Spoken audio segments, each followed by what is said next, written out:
yesterday. No, there are some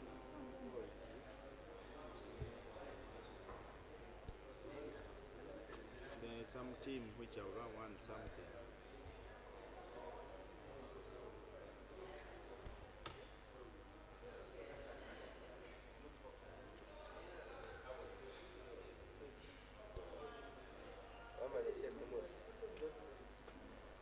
doctor.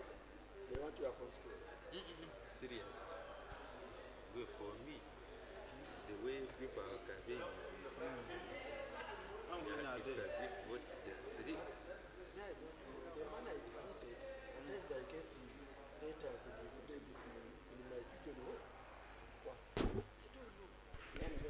The man I Honorable members, Madam Speaker.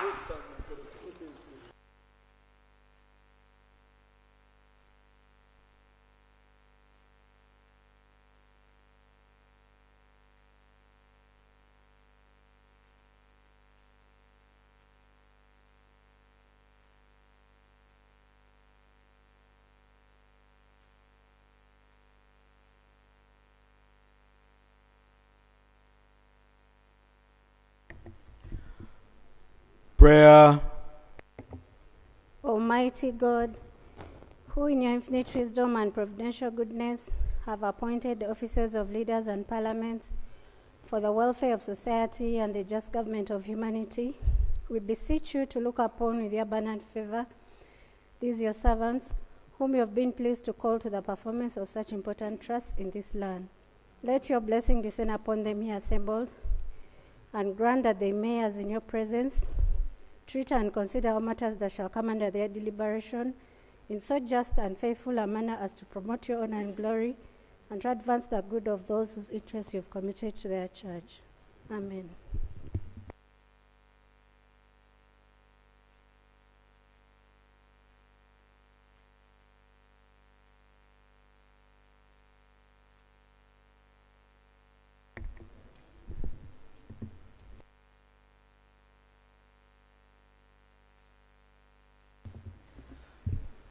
Item 2 on the order paper, communication from the chair.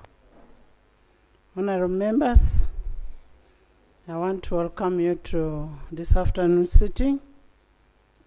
Yesterday we stood over the reading of the National Teachers Bill 2024, pending harmonization on some issues that appeared in the minority report versus the major report, and the harmonization is ongoing. So the bill will be coming back soon once we are done with the harmonization. Honorable members, as committees prepare to embark on the budget framework paper, I want to urge leadership to finish all the work that is pending before them and bring the work to the House, and they start on the budget framework paper.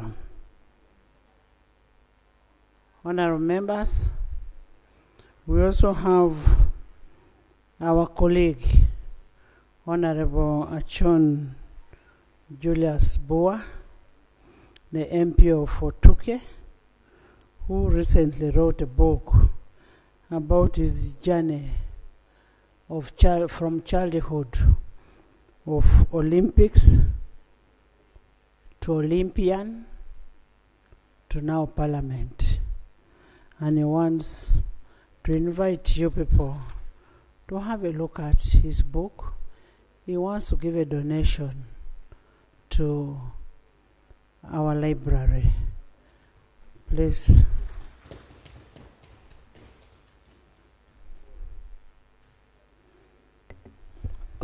Thank you very much, Right Honorable Speaker and my colleagues. Basically, you're aware, everyone has a story behind, but when it's written or when it's told, that's when you know how you raised and you went through. This book, it's called The Boy Who Runs. I'm no longer a boy, but the time I was running was a boy, and more captured basically the time before I was born, just like Jesus, until the end. I want to highlight a little bit, Right Honorable Speaker, when my mom was in labor. We never have a hospital. The nearest was 7 kilometers away. She walked when she was in labor. The next morning I was born. So which means I was practicing to be an Olympian. And when I reached at the age of 8, we had measles. We are sure of that, one of the deadly diseases. And I got sick at the age of 8 and I was pronounced dead.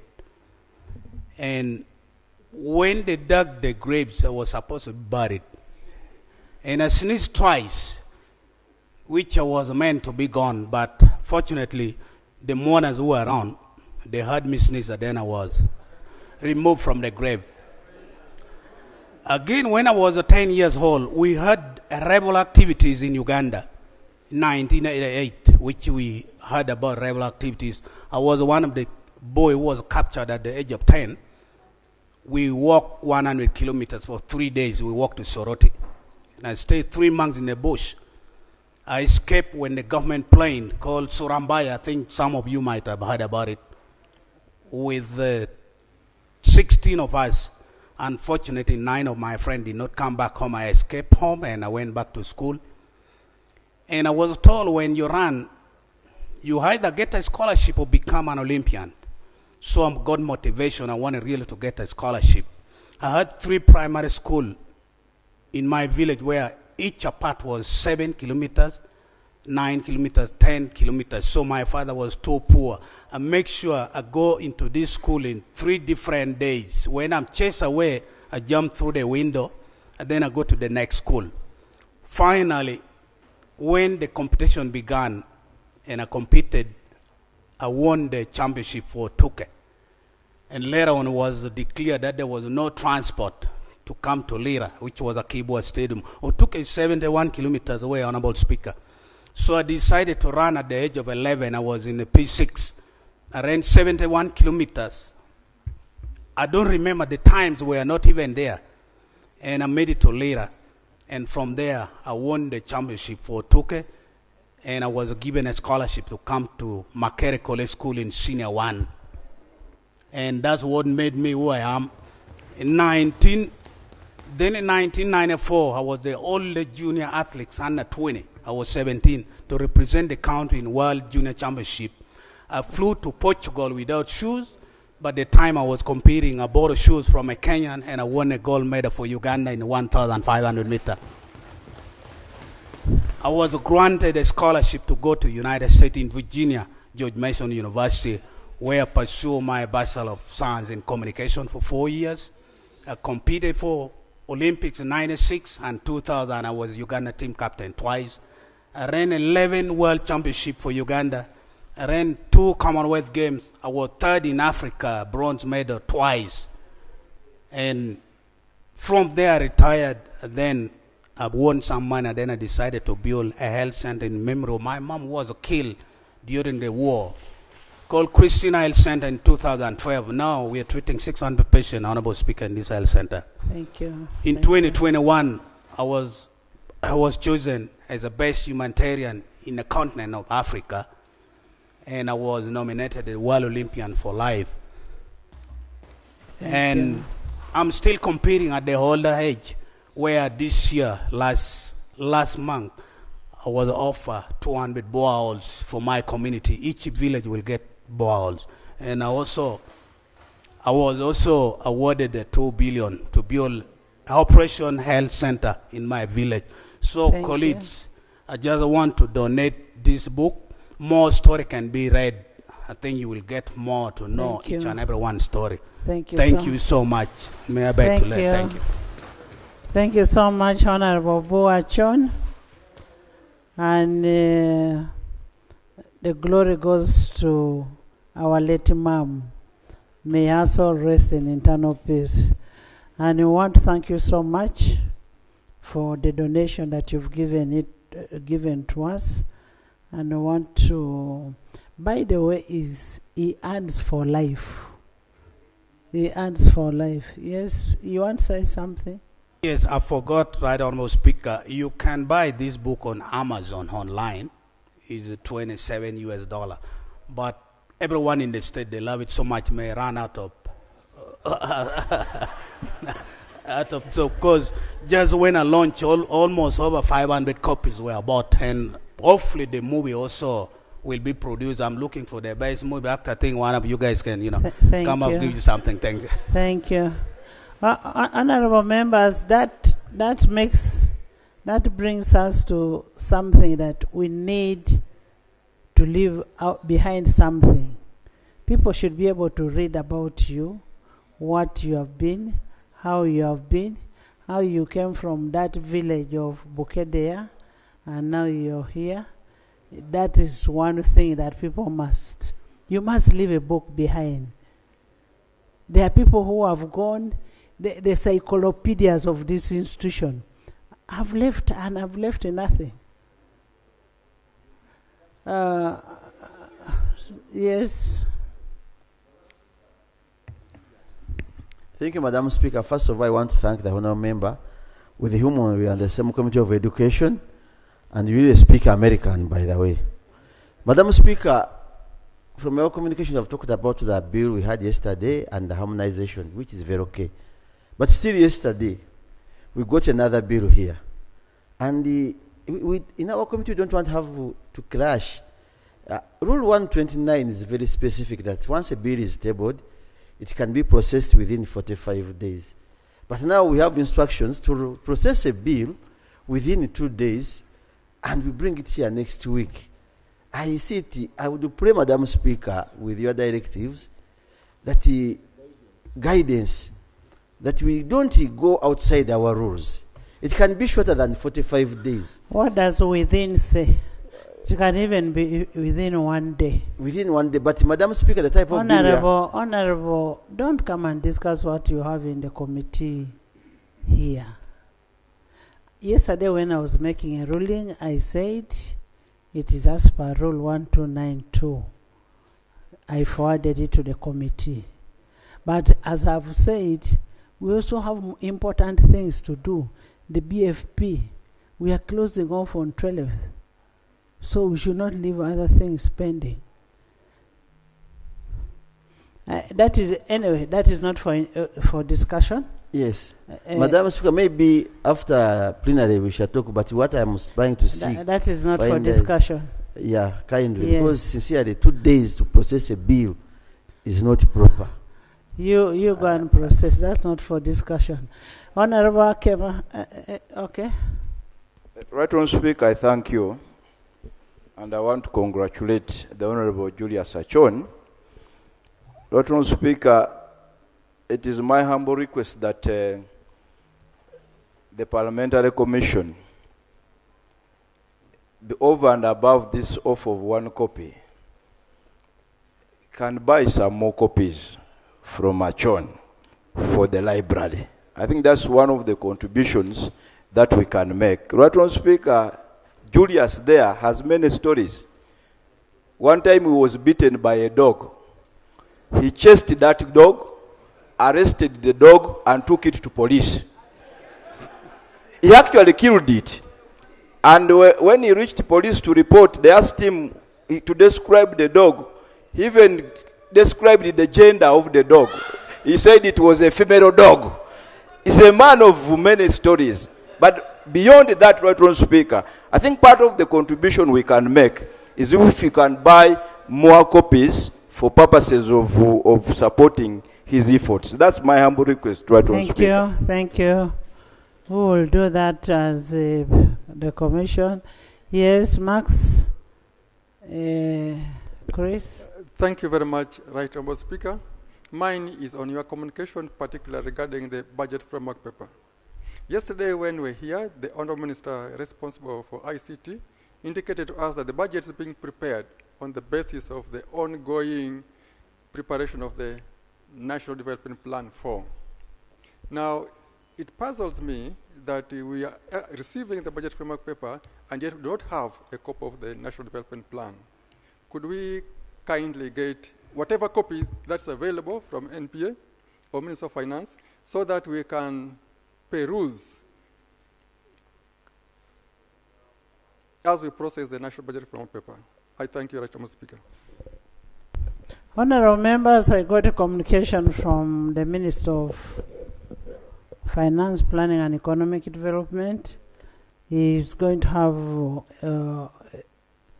a workshop with all members of parliament on the budget and then on NDP4. So you'll have the workshop next week and you'll have a copy. Yes. Thank you Yes. so much. Thank you Chris, so much. Then Xavier, Chris. Thank you, Speaker. Not Christine, Chris. Thank you so much, Right Honorable Speaker. Right Honorable Speaker, I want to appreciate you. There are times when you have made pronouncements, and these pronouncements have been so important for the livelihood of our people. Right Honorable Speaker, you made a pronouncement regarding tractors that were given to northern Uganda by the President of the Republic of Uganda. And the pronouncement was that simple, that Minister of Agriculture and Minister of Finance make sure the tractors that they gave to the peasant farmers in northern Uganda, in specific Acholi sub-region and Pade district, do have plows with them. Right Honorable Speaker, up to this date, tractors are parked, they are rusting in the district. Peasant farmers move by, only have a glance at the tractors, and they are not being used.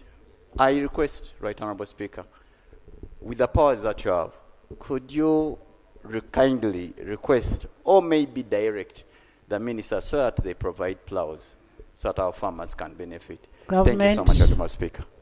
Government, you gave out the tractors and you never gave out the plows.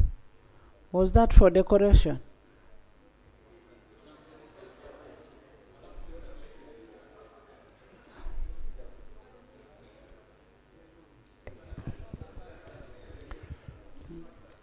Thank you, Right Honorable Speaker. Let me also take this opportunity to congratulate Julius Achon upon his achievements and documenting them. And as you have guided, many of us should follow suit. Having said that, it's true, it's not only in the Acholi region, but in many parts of the country, these tractors were given, and the minister promised that they were going to procure the plows, and these have not been plowed.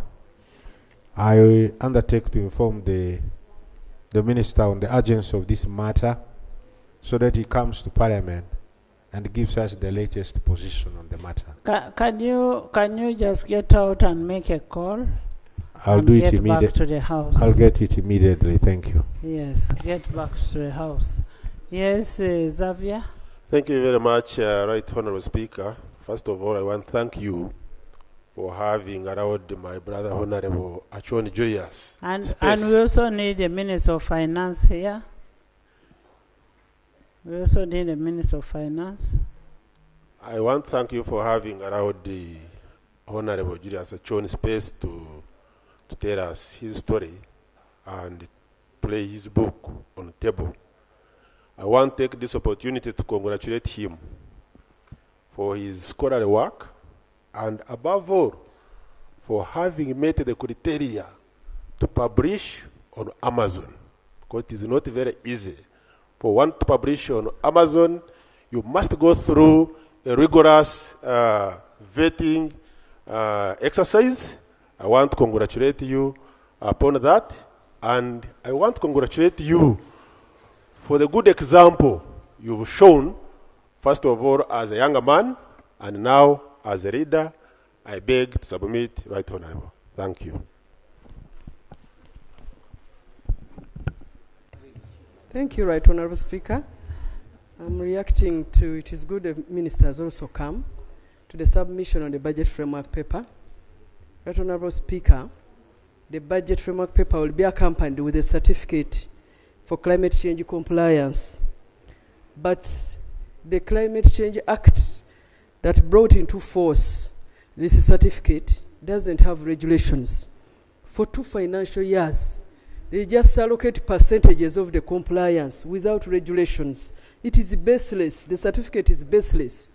How can you say it was 60% compliant based on what? So this time around, we are telling you, Minister, to help us with the Minister for Water and Environment.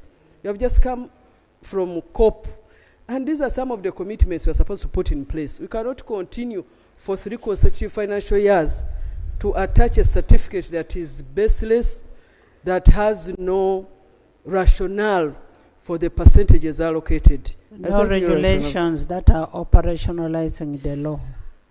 There are no regulations. I think you need to get in touch with the Minister of Environment. Yes, Lee. Madam Speaker, on a related matter, the law requires that the budgeting process must be a consultative one. We are aware the Ministry of Finance has issued indicative planning figures to various MDAs, and a number of these MDAs are not consulting their stakeholders. So the end result is going to be a budget framework paper which does not reflect the aspirations of the people. So I don't know how this House is going to ensure all the people who receive budgetary allocations, especially the accounting officers, undertake consultation with the various stakeholders. For example, here in Parliament, we expect the Parliamentary Commission should consult us as MPs as we prepare our budget, so that there are no questions arising at a later time as to the content of what we approve here. This is to implore all accounting officers that stakeholders, the law requires them to be consulted. I therefore invite the Minister to pay attention to this so that we are in compliance with the law. I thank you. Honorable members, the budget, it is true that it should be consultative and should be able to cover what the population needs. We have the budget called circular, which comes in October. That is the budget called circular 1, September. And then we also have the budgeting, the regional budgeting process, consultative, which is also inclusive of the population outside there. They bring what they think, what they expect out of Treasury. Maybe finance can also add there. Thank you, Madam Speaker. Madam Speaker, I'm a bit constrained by this debate, which comes in anticipation. However, let me say this. Our budget process runs for the period of 9 months. In September this year, we issued the budget called Circular 1, and we also announced the budget strategy for financial year 2024, 2025, 2026 to the country. That started the process of the budgeting for next financial year. The period between 20th and 6th of October, we did a country tour in all regions of this country, consulting our stakeholders, especially local governments, on their views on the budget for next financial year. The local governments cascaded to the LC ones at sub-county level. There have been consultations at that level. We also did the workshop in Munyonyo, where we did national consultations on especially our central government one votes. Madam Speaker, where we are now, we are at the stage where on 12th we shall come to the House to present the budget framework paper for financial year 2025-2026. This budget framework paper, in compliance with the Public Finance Management Act and the other relevant laws or applicable laws, as Honorable Christine says, I will lay the accompanying documents to the budget framework paper. The budget framework paper in itself is not a budget. It is a framework. It is the foundation of the budget. This framework paper will go to committees, and eventually, ultimately, the budget committee will report back to the House together with the recommendations, which the House will adopt. Now, these BFP recommendations together will inform the second budget core circular, which will come by 15th of Feb 2025. And the second budget core circular will inform the estimates and the ministerial policy statements, which will also come here for discussion. Madam Speaker, in a nutshell, I want to plead with colleagues to be patient with us. Our law, the law information. Yes, Gonzaga. Thank you, Honourable Minister Henry. And Madam Speaker, thanks for allowing me to get away from the member. You see, what the Honourable Member is saying, it's not speculation. There is a law. Laws are put in place sort of mischiefs. Where you don't have regulations, you cannot run that law very well, even in courts of law. So I would request you to address that area, because you see the Attorney General is not around. And Madam Speaker, we have a lot of laws without regulations. And sincerely, kind the Honourable Minister, that's the information I was giving you. I already gave a ruling to that effect, that the Minister of Environment should come with regulations. Thank you. He's answering on what concerns him, what Honorable Lee, August Lee, said. Madam Speaker, I want to beg the indulgence of members. When we enacted the Public Finance Management Act of 2015, the overall goal was to achieve enhanced transparency in our budget process. And from 12 onwards, this budget is going to be with us here. We shall look at it line by line.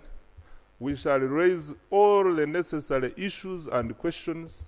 I will be available both here on the floor and in the committees of Parliament to respond to all the issues. And at the end of the day, by May, when we pass the Appropriations Act, we shall really pass an act which we have all participated in publicly and which we all believe in. So there are... Honourable Minister, maybe specific reference to the law. The law under Section 9, Public Finance Management Act, talks about budget framework paper. And this is what it says. Each accounting officer shall, in consultation with relevant stakeholders, prepare a budget framework paper for the vote, taking into consideration balanced development, gender and equity, responsiveness, and submit the budget framework paper to the minister.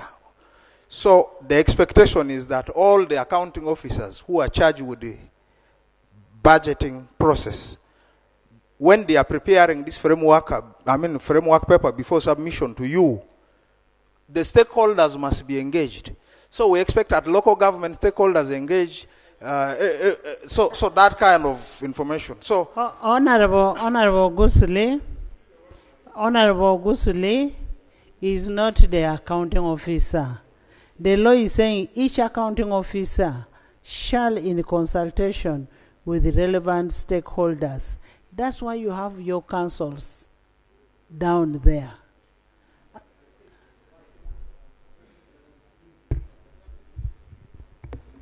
Madam Speaker, I should be the one to inform Honorable Guzuri. Yes, the stakeholders are very, very wide. And if you are aware, we are now budgeting and a program-based approach. The stakeholders which are key are the program working groups. At program level, for us what we do, we give them a ceiling as it is in the MTF, and they go in their program working group, they consult themselves and come up with their recommendation. And there is useful information from. Yeah, to save the minister. Actually, budget conferences are taking place right now in all districts. Sorry? The budget conferences are taking place. So unless your district is not informed you, it's ongoing. With your information, I rest my case. Thank you, Honorable Minister. Thank you. Honorable members, in the public gallery this afternoon, we have a delegation of members from the Federation of Motorsport, Uganda. They are represented by Honorable Akena Jimmy Michael, a member of Parliament of Lira East Division and the President of the Federation. I allowed him to dress the way he's dressed. I did allow him. He came and sought for permission, and is here, and he has his members here to observe the proceedings of the House. Mr. Akena, Honorable Akena, you're welcome. Members, just stand up and we see. Those are the members. You're very smart. Thank you for coming. Join me in welcoming them. Thank you so much for coming. Honorable Akena, before they went to Morocco, finance, before Honorable Akena and the team went to Morocco, they sent their motorcycles. The motorcycles have been confiscated in Morocco because they could not afford to even transport the motorcycles back. Your senior minister was in this house and pledged that very day that you're even delaying in the house. You go and make a requisition and I'll give you the money. So Honorable Akena, over to you.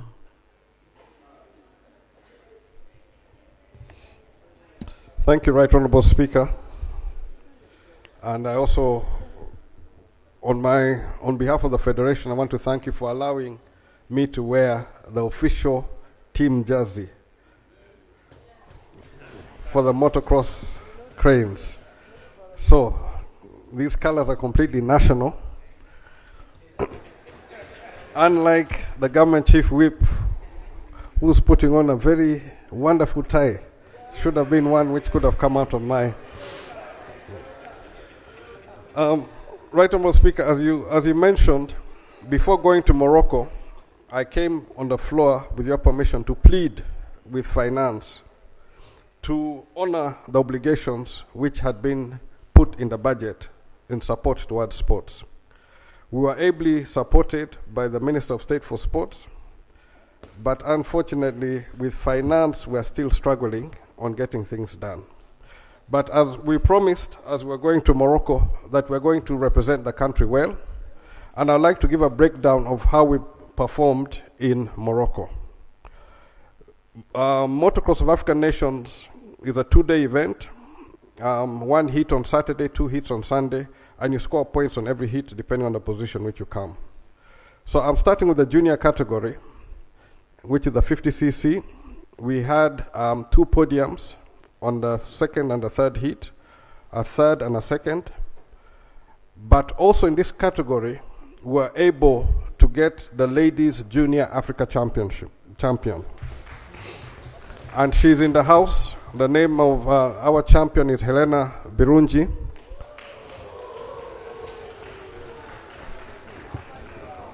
That young lady is the ladies champion 2024 for Africa. Thank you. Congratulations. Thank you. Overall in that category, Team Uganda got second as a category. This one. This is for 50cc. In the 65cc, we also had 2 podiums. A young man by the name of Ramadan Mubiru in the first heat got second, and in the third heat got a third position. Overall as a country, we were able to get first.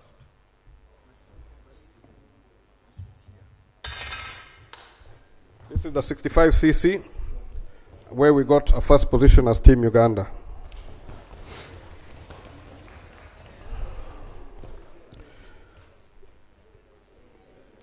The next category. Can I have the young Ramadan Mubiru, the young champion?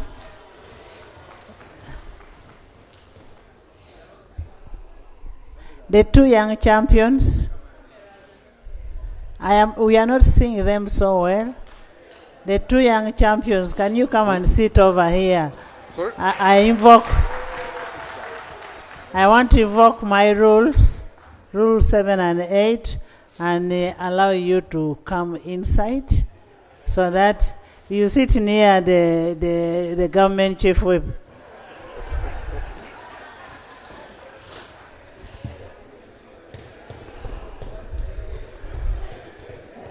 Continue. Also in this category, we got another podium in the third heat by a young man named Isaac Mutima, but he's not here. Then in 85cc, we had the 2022 champion who got a second position in the first heat. In the second heat, he had a mechanical breakdown, but in the third heat, he was able to get first. Overall, as a country, we came third in the 85cc. And unfortunately, in this category, we had one injury who got a fracture. A young man got a fracture and could not continue, but he's recovering. So for 85cc, Team Uganda got third. Thank you.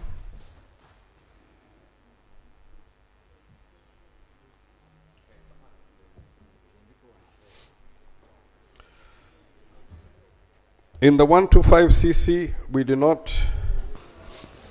not able to perform very well.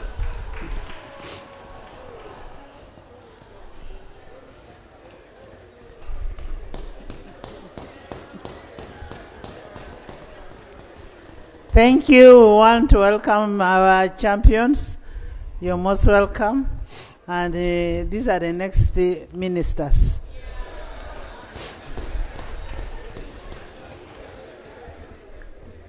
There is now another category, which is the women motocross.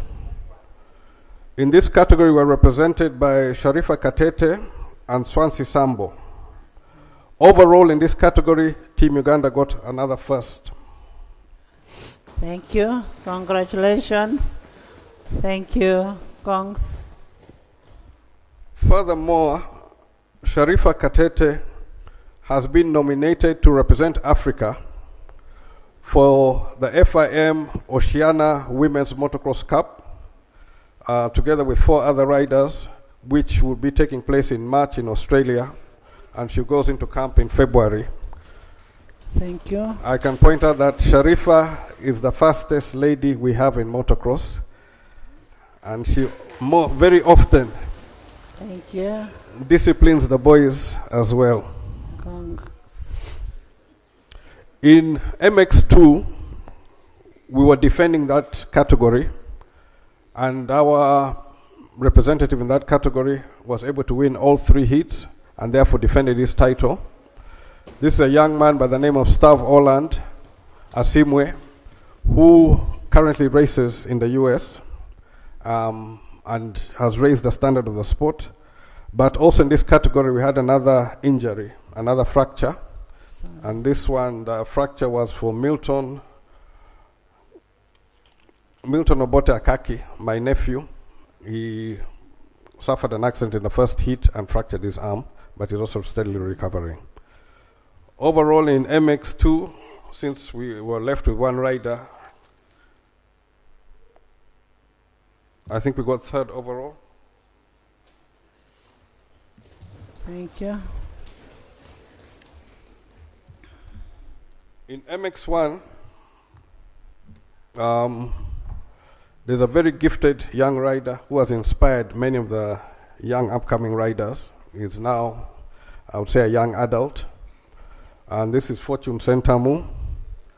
He was able to get third overall, second in the first heat, sixth in the second heat, and second in the third heat. So also overall for MX1, we got third. Thank you.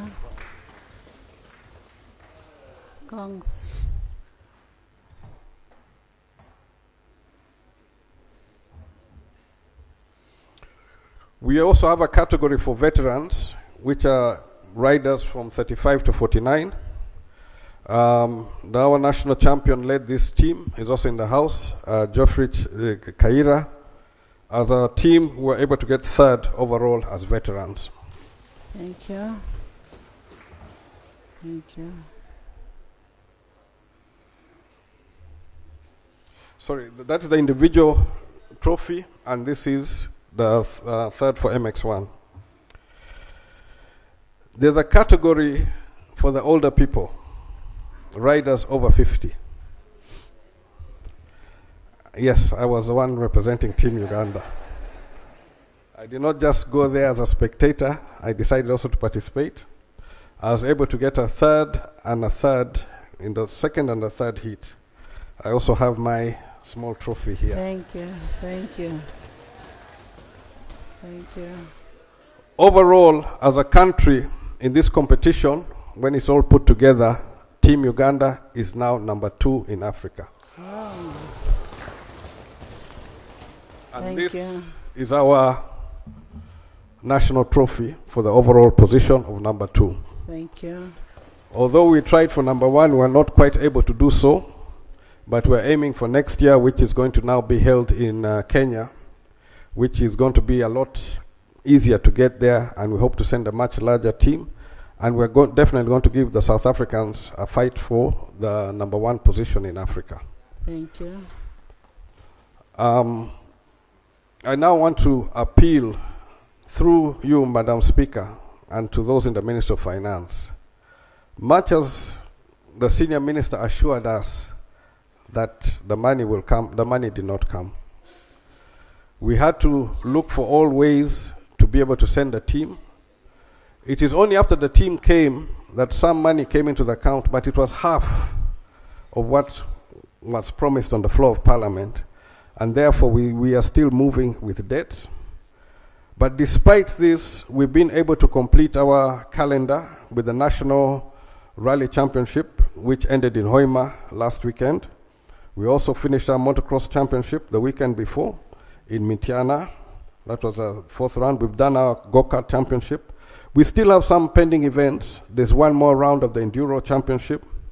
There's a sprint, motorsport sprint on the Boxing Day, which is the last sprint, and it's a very big event for any members who might be around Kampala on the Boxing Day. Get yourself to Busika and enjoy some of the high-octane motorsports. And we have one autocross left, which is going to be in Mbarara. But there's also an international event, which is the Central Africa Championship, where Uganda is defending the Central African Championship, which is going to be held in December in Mombasa. With these pending events, I am really appealing through you, Madam Speaker, that finance meet their obligations. Because when you look at some of our young athletes, they put in a lot of efforts. They have really trained and prepared themselves for these events. Of course, many go through a lot of injuries, others are recovering from injuries, as motorsport is not a very simple, gentle sport, but they represented Uganda very well. In Morocco, the team which was there was well respected, even though as a team we had to disassemble our bikes completely. Most teams went with their bikes partly assembled, but to save on costs and to save on space, We completely disassembled. That when we arrived there and the bikes also delayed arrival, we were putting them together on the race day. Many of the teams were shocked, but we had a lot of support from other teams where the mechanics also came, helped us put our bikes together. But on the track, I want to really congratulate the young people. They did not disappoint. They really held our flag up high, and they represented Uganda very well. Thank you. And as a future of motorsports, I request that the support is timely, and we continue to build this sport. We are going to endeavor next year to get the championship. But I also want to point out that because finance have often declared that they've supported us with a lot of money, it is very hard to do anything because people assume that the federation has money. We've got all sorts of people crawling around looking for that money, not knowing that we are struggling just to get our calendar complete. So, Madam Speaker, through you, I thank you for this opportunity, and I thank you for allowing us and these young people to join the House in our official motocross jerseys. Thank you. Thank you so much, Honorable Jimmy Akena and the team. I want to congratulate you upon the win, especially the 2 girl children. Congratulations. Boy and girl, you make us proud. 2 girl and boy and girl child.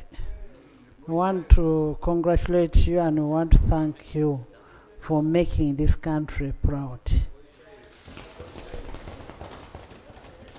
And it is out of you, and we are happy. Honorable Akena, I am happy that when you go out there, you speak about your country, you represent your country, you love your country. Uganda is bigger than all of us. Thank you so much for loving your country and speaking about your country. Over to Minister of Education. Education, then finance, then government. Thank you very much, Right Honorable Speaker and Honorable Jim Akena, who is the President of the Federation of Uganda Motorsport, and the entire team up there. I congratulate all of you for making Uganda proud. Let's, as members, clap for this very important team. Madam Speaker and colleagues, I want to say the following to us who are here. The future of this country in terms of sports tourism is extremely good and high. All we need is to invest in supporting and funding sports. For instance, now, Madam Speaker, these 2 young children before us here, I want to thank you for permitting them to come to the National Assembly, and I congratulate them. If we look at the current sports law, these 2 would qualify under the reward and recognition, because this is what helps others to be motivated and to be encouraged to continue participating and flying our flag as a country high. Unfortunately,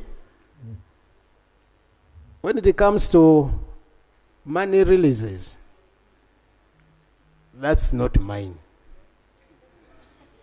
So I really want to appeal to my colleague who is seated next to me.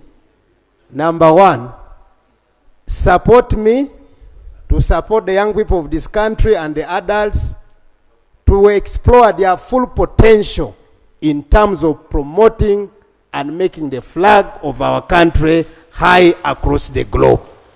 Thank you.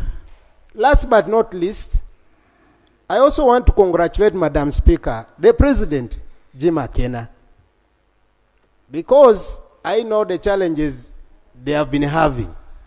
Fortunately, we are all here. But ever since he took over the leadership, he has stabilized the Federation of Uganda Motorsport. So let me congratulate you, Mr. President. No wonder we are now reaping the outputs out of your leadership. So, Honorable Jim Akena and the entire Federation of Uganda Motorsport, Honorable Minister of Finance, make my work easier. We don't need additional money. We need you to give us, to release money. Honorable Minister, as we talk about the national sports law, which would allow these young people to get a reward and recognition, to date, we have not got to the regulations on this floor.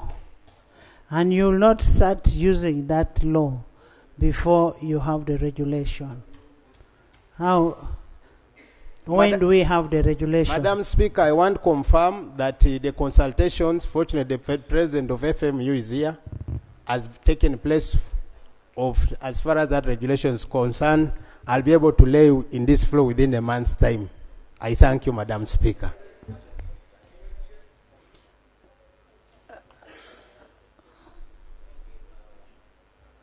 Before the Honorable Minister takes leave of this matter, I would want him to clarify, because he said that the Honorable Minister for Finance is not coming by via releasing money. Before he takes leave, this House is entitled to know how much you budgeted for, particularly this sport, in promoting the skills of these young people, and how much the Minister has released and not released, such that this House may know that you are not the problem, he is the problem. The second matter, Honorable Speaker, before he takes leave, we cannot have a biggest opportunity where a young lady and a young man are brought to this House, Parliament of Uganda. I entered it when I was 33 years of age. They are entering at a very tender age, when they are still going to school, and they get out only with the congratulations. Honorable Minister for Education, we would want you, for instance, to say that these children, we are going to look at where they are studying from and find if they can study free of charge. Because they are outstanding. Their performance is outstanding. You heard the story of Honorable Ochon. He would never have been where he is if he was never given scholarship to study free of charge at Makere College School. So we would want to hear those vividly from the Honorable Minister. It's not just saying congratulations, congratulations. No, we're not from a Honorable Minister for Education. Madam Speaker, actually, for information, Fresh Kid, a musician, but with due respect, was taken by chair. I don't know who Mr. Sudil, Madam Speaker. He has studied for 7 years free of charge because of his music. Madam Chair, I don't understand whether Gonzaga. The Honorable Minister is still on the floor. Madam Speaker, maybe I want first to thank the Honorable Tinkasimiri Barnabas, my great chairman.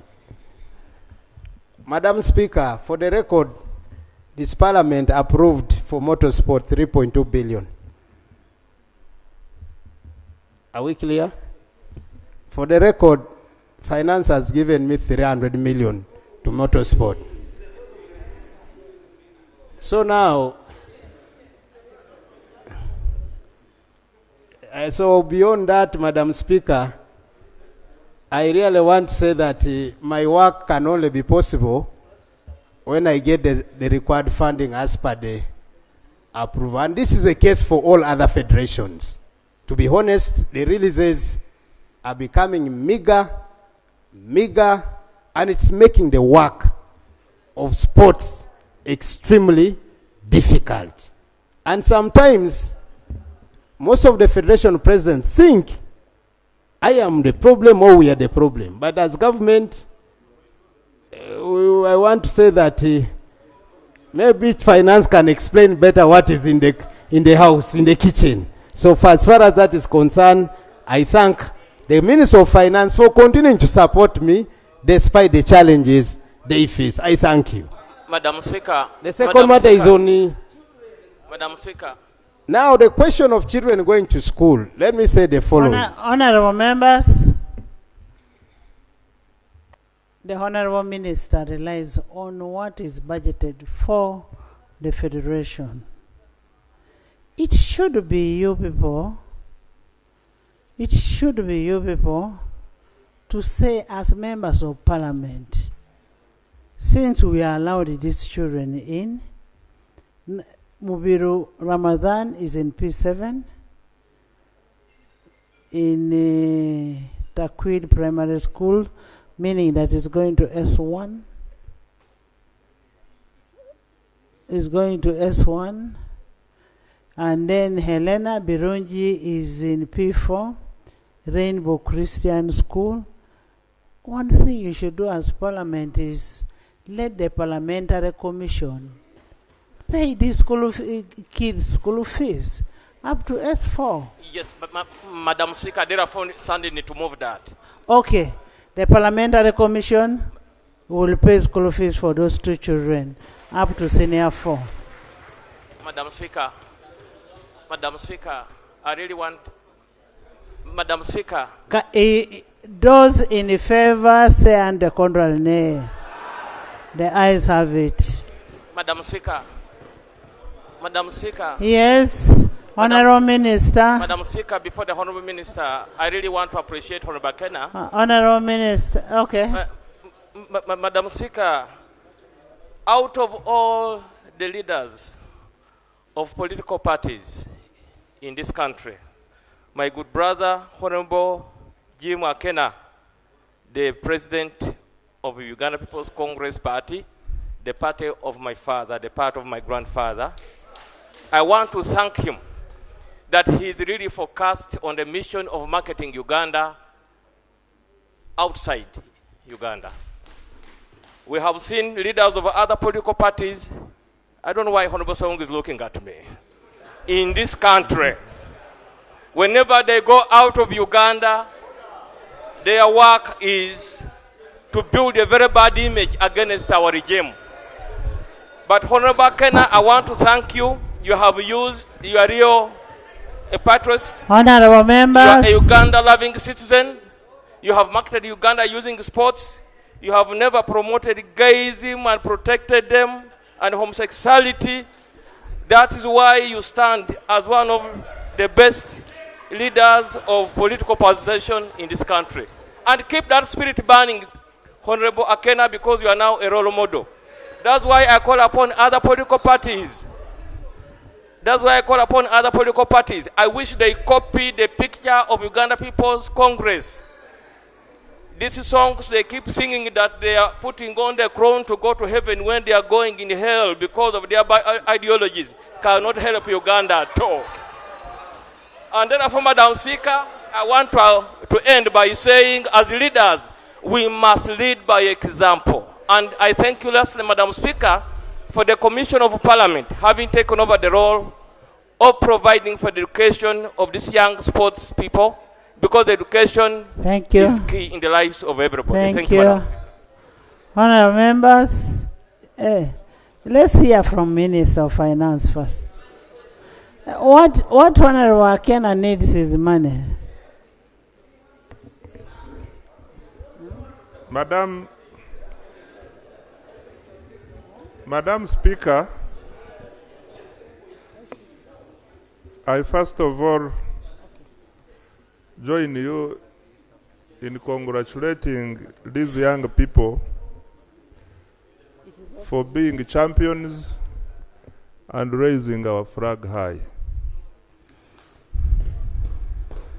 And I want to thank Honorable Akena for providing leadership in ensuring that this sport remains alive.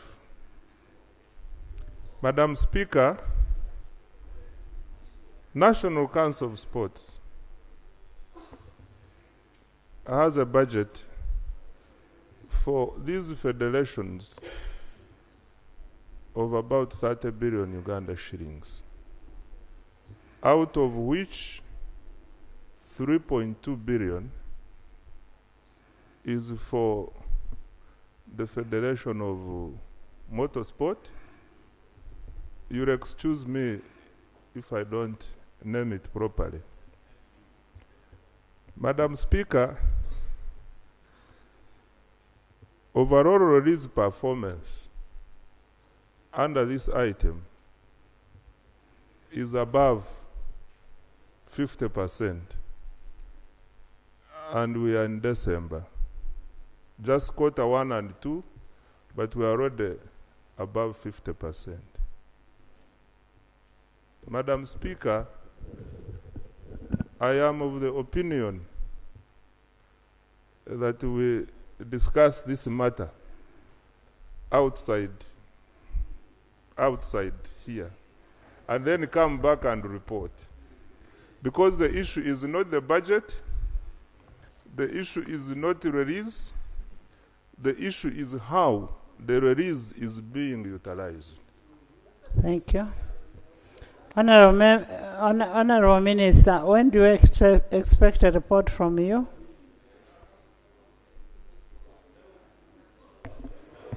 Madam No, Speaker, he wants to go and reconcile with the Madam Speaker, with we the need to reconcile with education with education and National Council of so Sports. that we give this one does not take long. Even tomorrow we can reconcile. Okay, and we'll report wait. back. We'll get a report from you tomorrow. Honorable members. Thank you, Madam Speaker. My concern was that you made an offer to have these children. I didn't make an offer. Okay, The House. You suggested, and the House passed the resolution that committed that we educate them up to senior 4. But my simple request, Madam Speaker, or through you, as much as the question has been put, but we can review and we educate them at least to the minimum of senior 6, so that they can come and compete with some of us here and occupy some of the seats here. Because when you leave them at senior 4, honestly, they may not go up to senior 6, which is the minimum that requirement. Seconded? Thank you so much. Is it seconded? Those who are seconding, stand up. All those who are seconding, stand up.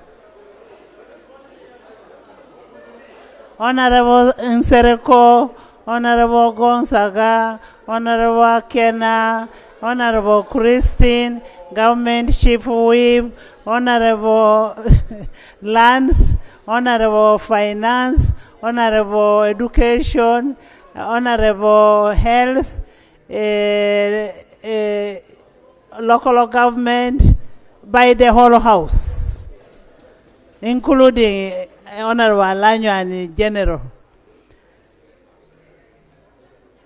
Now that it has been seconded, those in favor say under control and nay, that the Parliamentary Commission will take up on the school fees of the 2 young champions up to S6.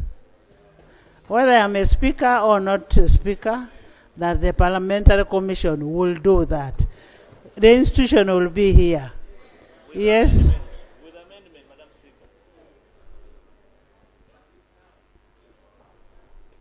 Thank you very much, Right Honorable Speaker and colleagues. Welcome back. My clarification comes from, I think, Article 95 or 93. I can be assisted financial of the Constitution, where a recommendation has been passed, which has not been moved by government, and the Parliamentary Commission gets money from the consolidated fund. So I just wanted us to be in order. I support that the kids are supported, but I don't want Parliament to err in passing this. We need guidance. We have a donation fund. Okay. And instead of donating maybe to somewhere, you can donate to the children. It is already that money is already budgeted for. It is not going to be increased. We are remaining with the same amount of money, but it is coming out of donations. Madam Speaker, thank you for highlighting this issue. We know the minister, the chief government whip was here, and we believe his presence, supported by the Minister of Finance and Education, they are acting for government. So if the Minister for Energy is imputing that these are not competent representatives of the government, we need to know today so that we know who actually acts for government. But for me, the critical issue is a member has alleged. A member has alleged that the heads of political parties are promoting homosexuality and gay, which is against the laws which were passed here. Madam Speaker, for such a statement to be allowed here on record of Parliament without proper clarification on which heads of political party or which political party is engaged in promoting gay, which is against the laws of this country, would be disaster. Therefore, it is important the person who made that statement clarifies to the country which political party or head of political party is engaged in that, Honorable so members, that we know. Honorable members, in the public gallery this afternoon, we have a delegation of members from the Council of Bava Dimwe, led by their chairman, Mr. Frank Gashumba. Please stand up.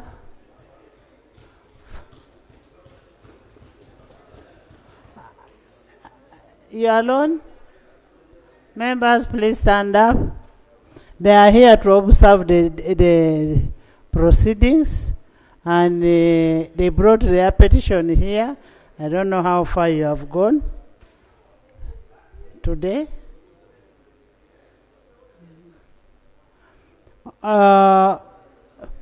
In the public gallery this afternoon, we have a delegation of head teachers led by Mr. Ochom Stanley, interim chairperson of Uganda Government Interfiscal Transfer Program, Phase 2.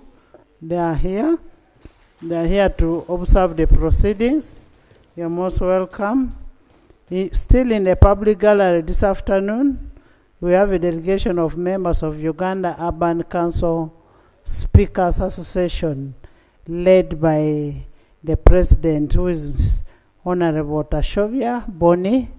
You're most welcome. Where are they? Please stand up. Those are my people, the speakers of local councils. You're most welcome to your parliament. Still in the public gallery, this afternoon we have a delegation of staff of the Department of Publishing and Printing from Parliament of Ghana. You're most welcome. Where are they? Most welcome. Thank you for coming. Welcome.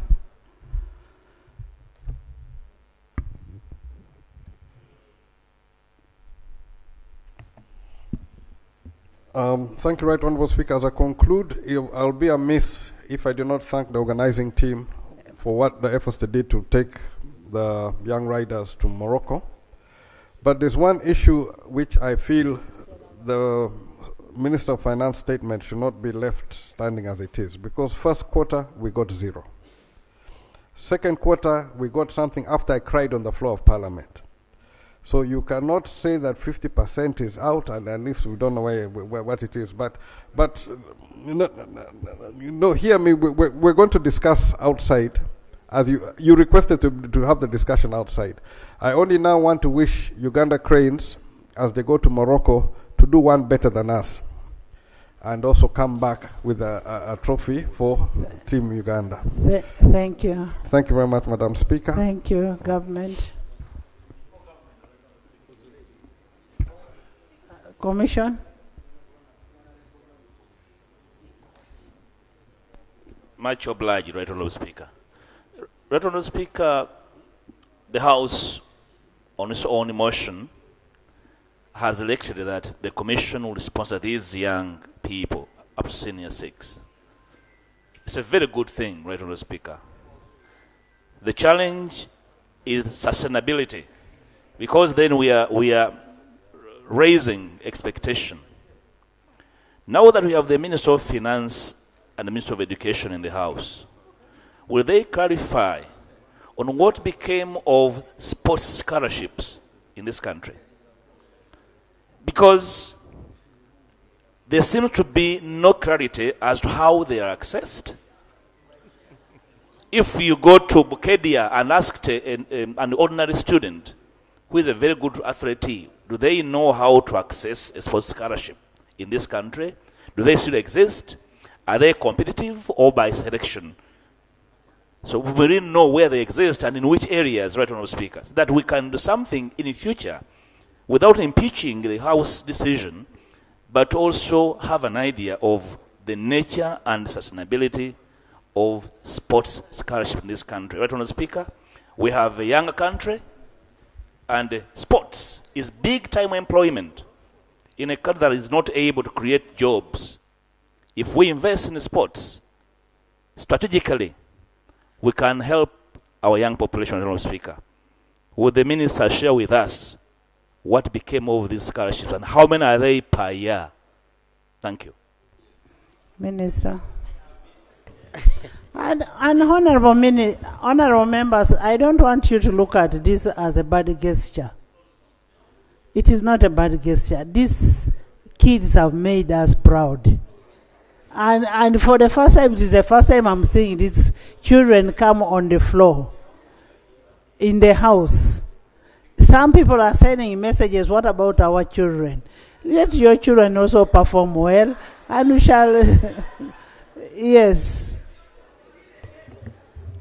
Madam Speaker, first of all, I would like to thank Honorable Matthias Mpuga, the Parliamentary Commissioner, for asking a question. But let me go on record. I have not heard or known any school in this country which is offering sports scholarships. Please mark my words, because I'm on the answer. As far as I'm concerned, Honorable Minister, I'm coming. My school Madam offers. Speaker, I'm coming to that. As far as I'm concerned, there are specific, well-meaning Ugandans who operate private schools, who offer scholarships on their right as directors of those schools, but not government.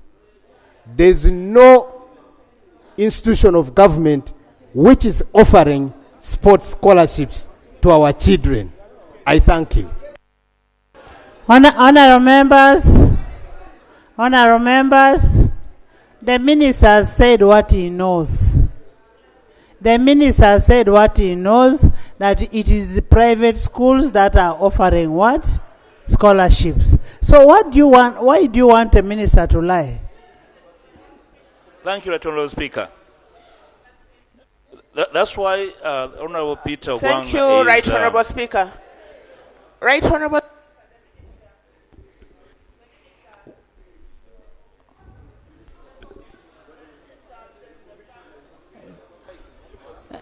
Right Honourable Speaker, the Honourable Peter Wang is always clear in his intentions, and I appreciate that. Now that he has confessed to government slumbering on duty. No, the government is not slumbering on duty. Yeah. Right Honourable Speaker, I'm going to look for another word. That means government neglecting responsibility over its population. In a country that is 75% younger people, which government on earth would not invest in sports? We have all categories of people accessing scholarships. But Honourable Speaker, of course, we may not impose it on the NRM government. Where you're waiting for my government, it will come sooner than later. Right Honourable Speaker, may we as Parliament, today onwards, demand that the next budget, because we're not talking about a long-term thing where you need to do a lot of planning. The sports people are there. The government is there. And the money is there.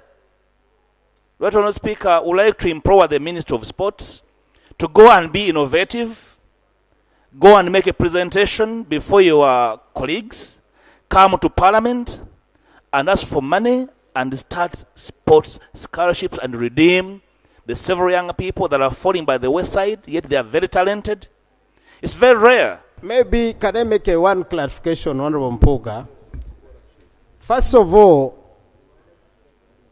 a colleague here was asking me about one area where government gives about 1.5 points for sportsmen and women who qualify to join public admissions in public universities. That is also not a scholarship. So I want us first to be very clear there, that government already has a policy for the well-doing children who qualify from senior 6 to join this public university. They look at, number one, their performance. Minister, that's when government is able to give a 1.5 points for you to qualify. But for the purpose of scholarships, I want to emphasize this, friends. I welcome the innovation. I also want to say, I request for your support, because we all mean well for the people of Uganda and for the sportsmen and women of Uganda. If money is permitted, is available, why not? Thank you. I thank you so much. Thank you, members. And one thing I want to make a clarification is those kids will get their fees out of the donations within Parliament. It is out of the donations.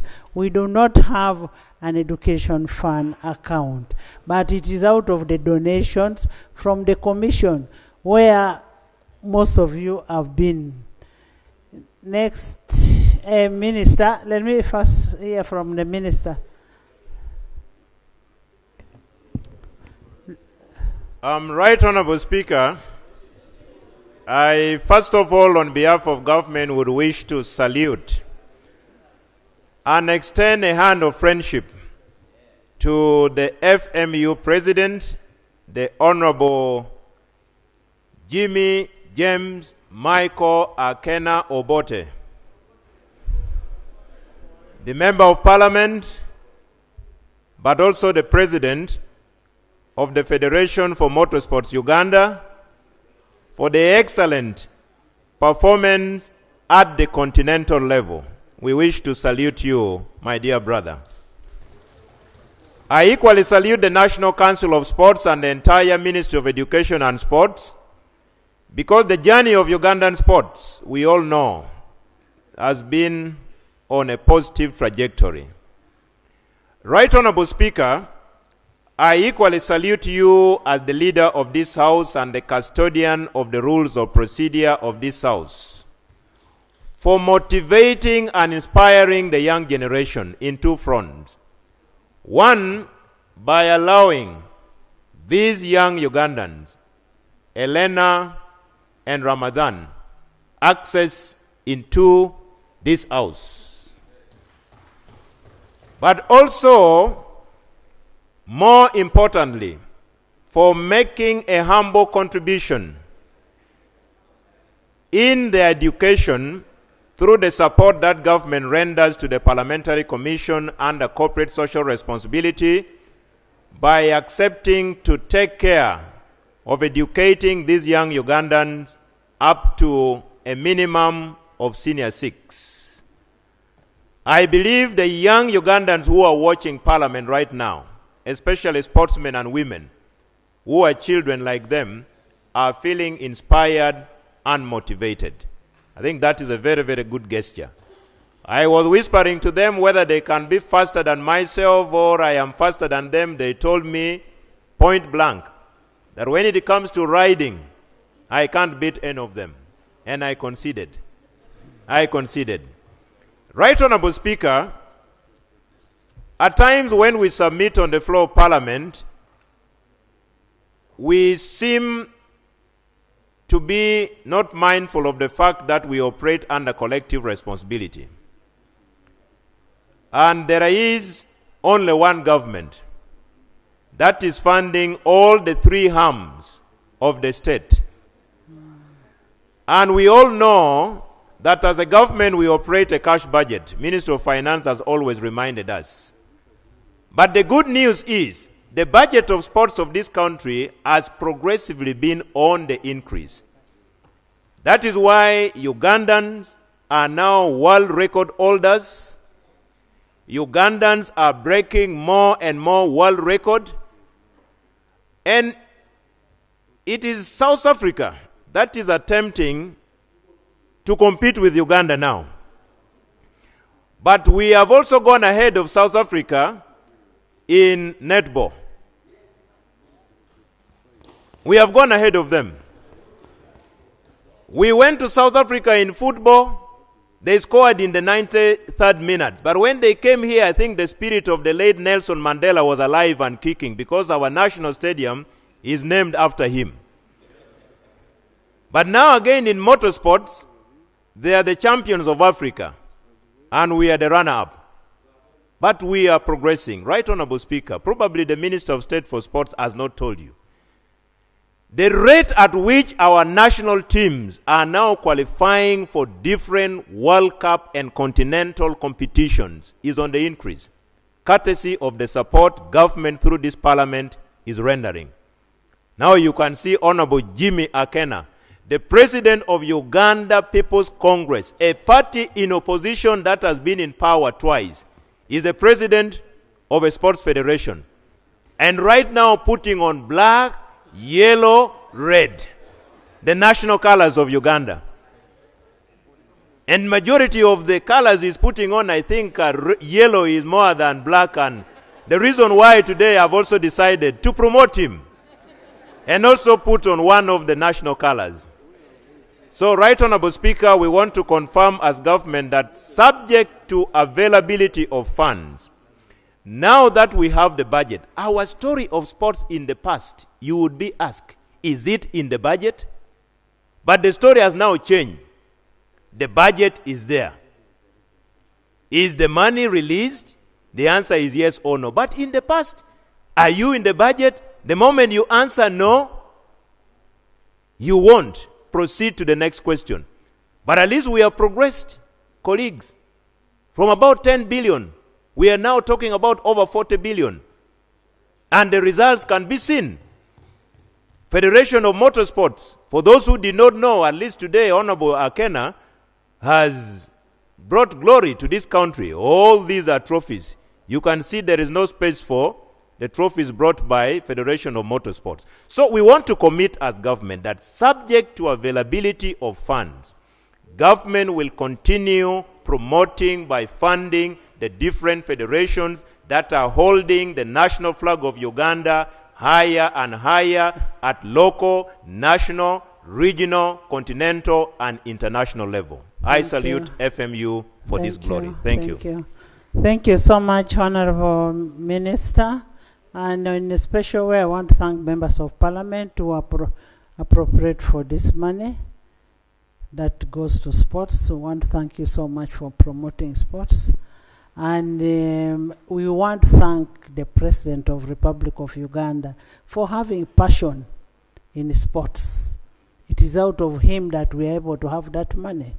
And then the Minister of Sports, who is also the First Lady. Next item. Item 3 on the order paper. Statement by Minister on the ongoing recruitment of staff in seed schools built under the Uganda Intergovernmental Fiscal Transfer Program, UGIFT 2. Thank you. The Honorable Akena, you can take the young out. Honorable members, I am in receipt of the petition of some affected teachers and teaching staff from some of the schools raising concern about the discrimination on the ongoing recruitment of staff in city schools under the UGIF. Given that most of these schools are either community or faith-based, the host communities find it prudent that the head teachers who had volunteered leadership in those schools be accorded priority in recruitment process as long as they meet the requirement criteria. However, the ministry has gone ahead and advertised, and these people are not included. In addition, the learners of the affected schools are currently doing the examination, and there is also fear that the current leadership may move away with the results of the students who are there. Some of the affected schools are in hard to reach areas and hard to stay areas. And the people who are used to being in those areas and the teachers who started that city school and can be the ones to stay in those places, and they are willing and committed to withstand the hardships. It is against that background, therefore, that some aggrieved teachers petitioned Parliament upon issuance of recruitment advert in the mass media. Given the urgency of the matter, it is now prudent that the Minister gives us an update on the process that is ongoing. Since in Yuga Gift 1, there was already a precedence which was set. The sitting head teachers and teachers who were in those schools were the ones who were given priority.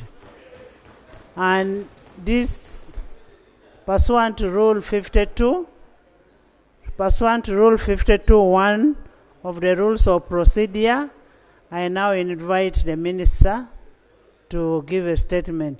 Honorable Minister, when you're in one house, you're having another meeting, and yet you're supposed to present.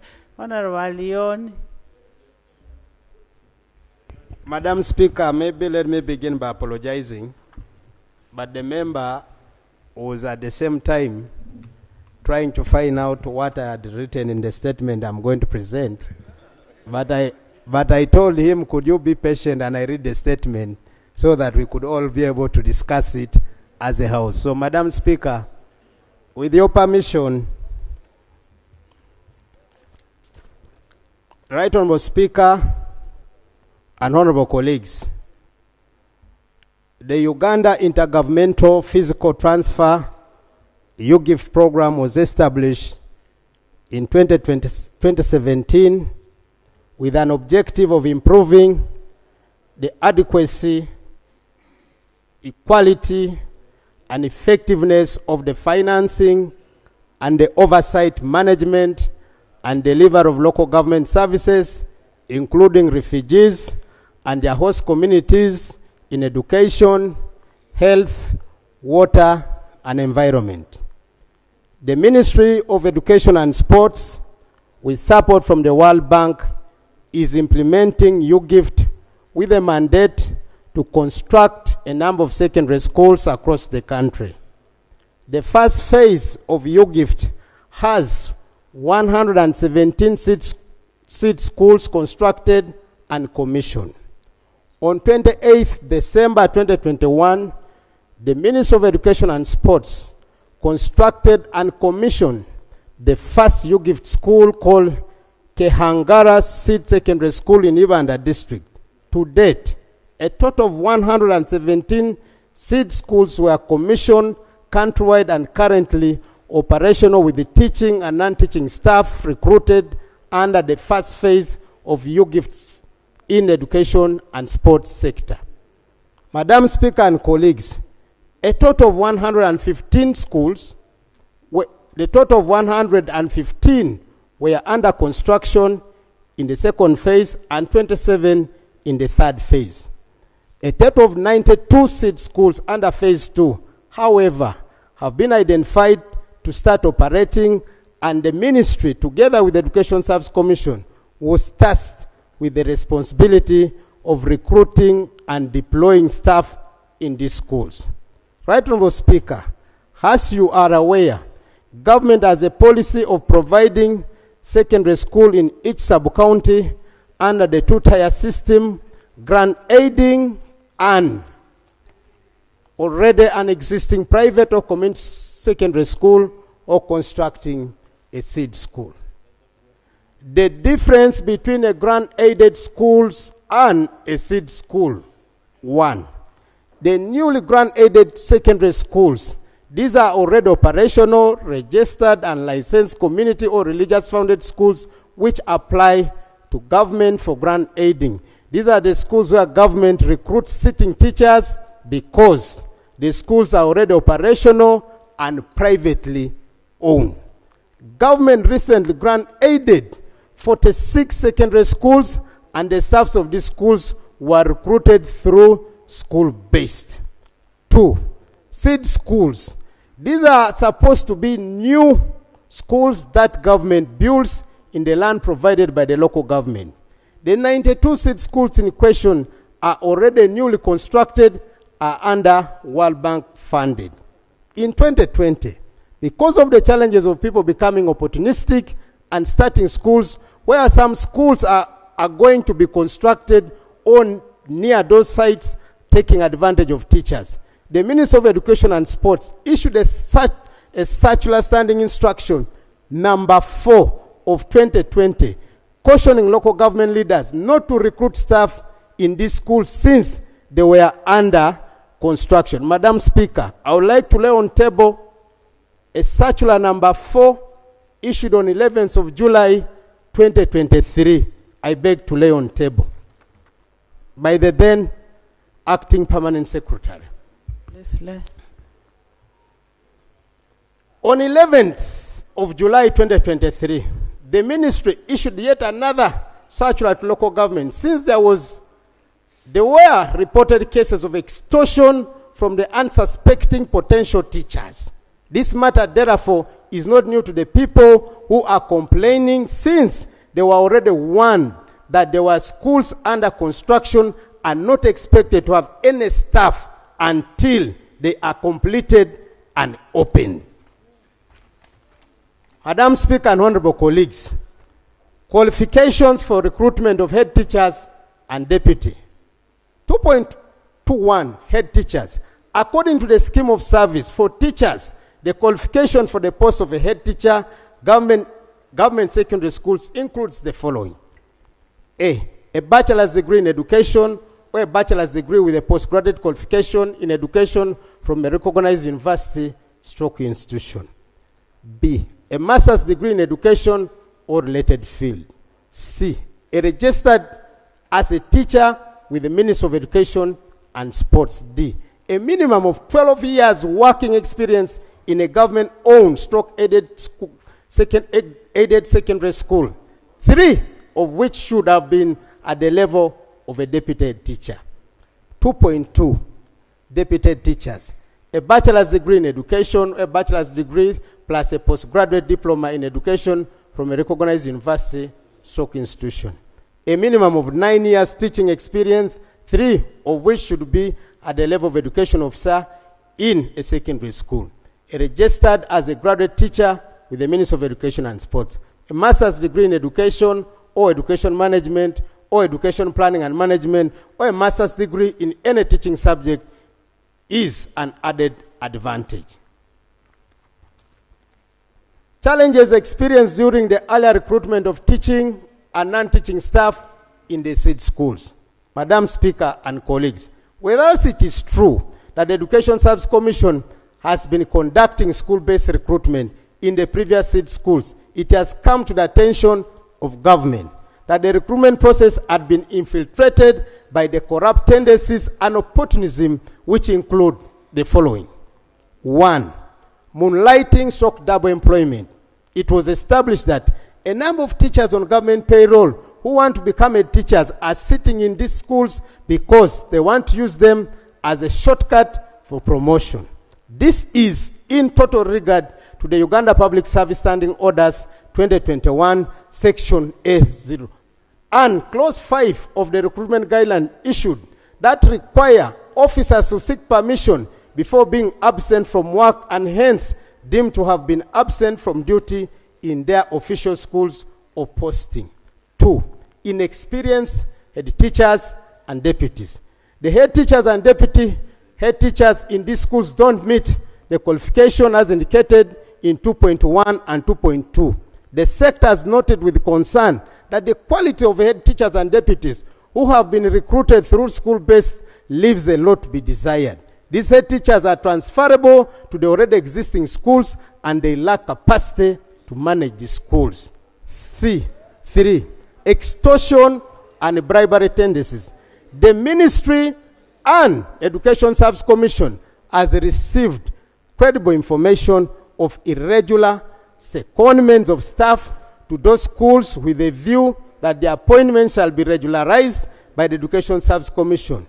This was being done on condition that the prospective teachers, they pay heavy sums of money to be included on the list of sitting teachers. Madam Speaker, permit me. Madam Speaker, can I be protected? Madam Speaker, permit me. Madam Speaker, Madam Speaker, can I be protected? Honorable members. Madam Speaker, can I be protected? Honorable members, can we first hear from the Minister? And remember, Madam Speaker, permit me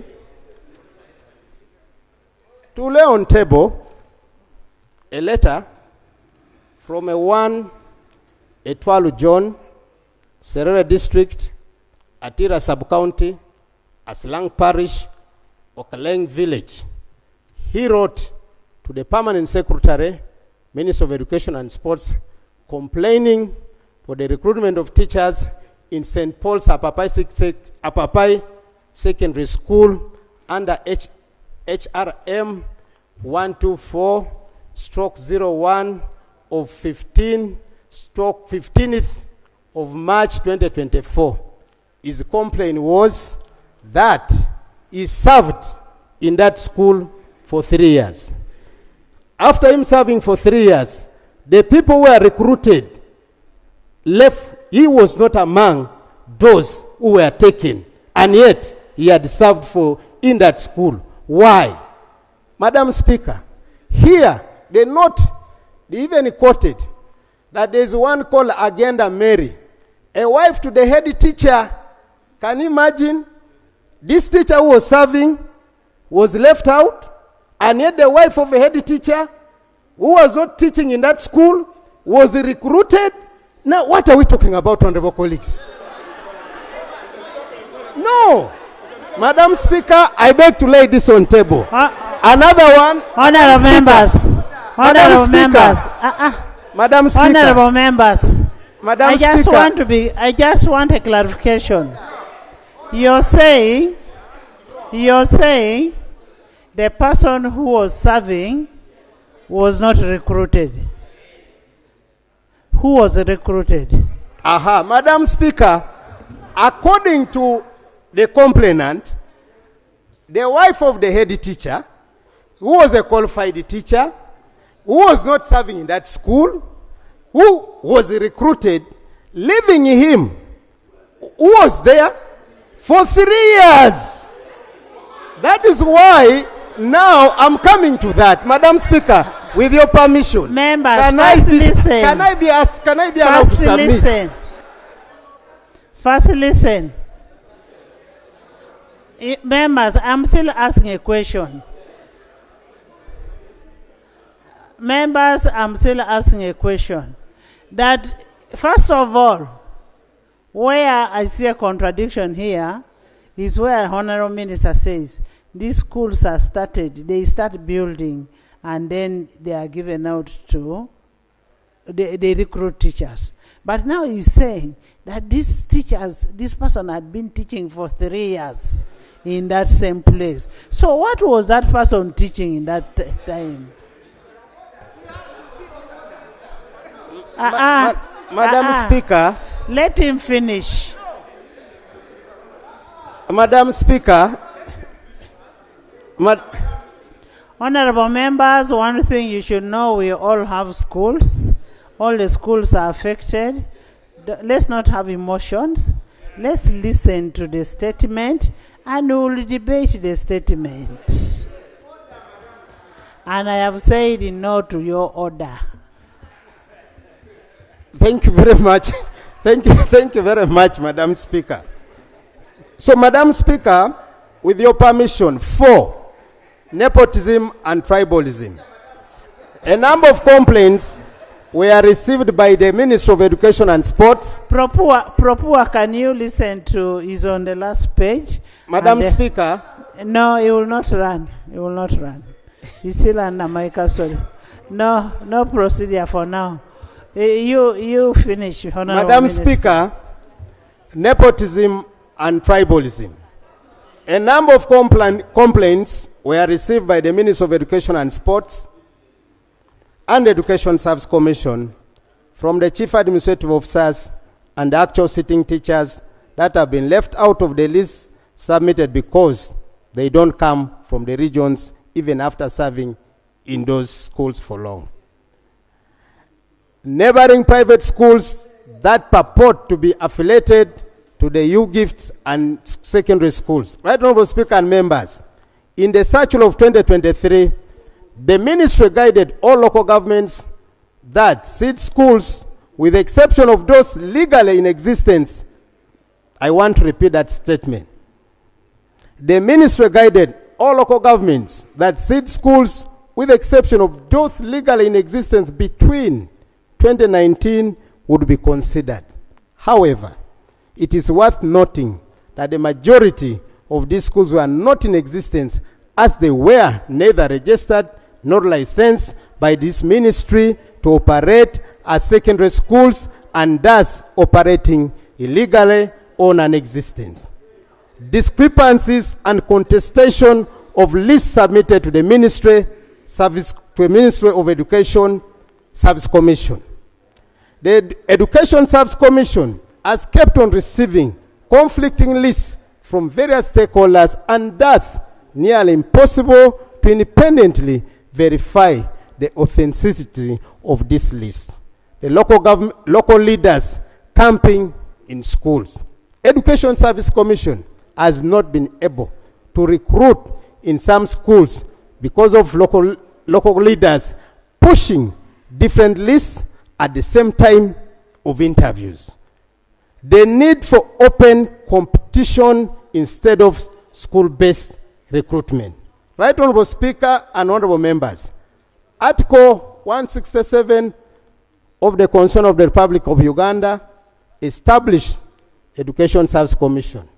Article 168 and 251 of the same Constitution and the Education Service Commission, Regulation 2012, mandates the Education Service Commission to regulate its own procedures and therefore decide the mode of recruitment. The Commission has decided that this particular recruitment is open for internal competition, since these are promotional positions to attract eligible, seasoned and serving officers. The rest of the other positions in these schools will be advertised externally, and all those who are eligible will be free to apply and compete. As a sector, we need to ensure transparency in the recruitment process to provide for quality education in all our schools. I thank you, colleagues, for listening to me. I say all this for God and my country. I thank you so much.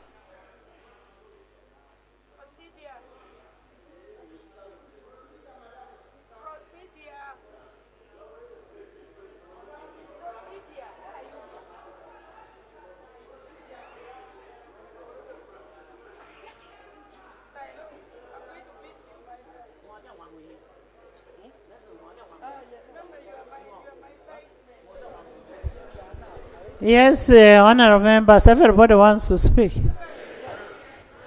Let's start with the Doug.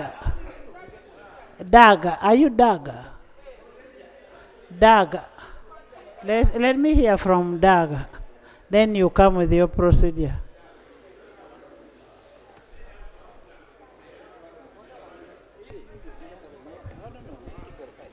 Thank you very much, Right Honourable Speaker. Right Honourable Speaker, prudence demands that as members of the front bench we agree, but this is one position on which I seek to differ.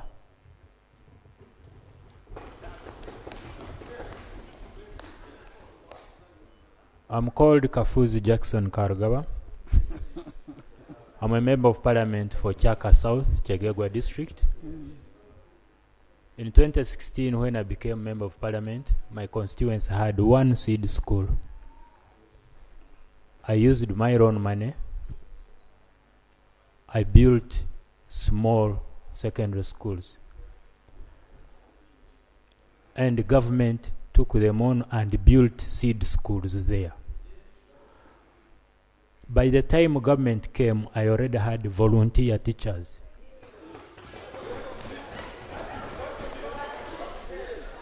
These schools, as I speak, have sat senior 4. Others are registering senior 6 this year. One of the schools, which is almost being completed, whose construction is being completed, if you check on that list, there is Ruyonza Seed School. Okay? I would even invite Parliament to go and visit this place to confirm my words. There are over 500 students. It is me who started it with just about 30 million shillings and put up a makeshift structure because the whole sub-county did not have any school. It has been in existence for 6 years. They sat senior 4. They are now sitting senior 6. These teachers have been volunteering. And now you wake up one day and say, so what I have done, Right Honourable Speaker, I went with my LOC5 chairperson and the chief administrative officer, together with the Honourable Asaba Paul. I am the member of parliament for Chaka South. Asaba Paul is the member of parliament for Chaka North. We met the PS, Minister of Education. First, the PS that left. When we met her, she told us she had sent a team, the commissioners, the HR. They went to these schools that had been built, where there were volunteers. They picked all the academic documents from the teachers, and we were assured. They said they were going to advertise, but they were going to give them first priority.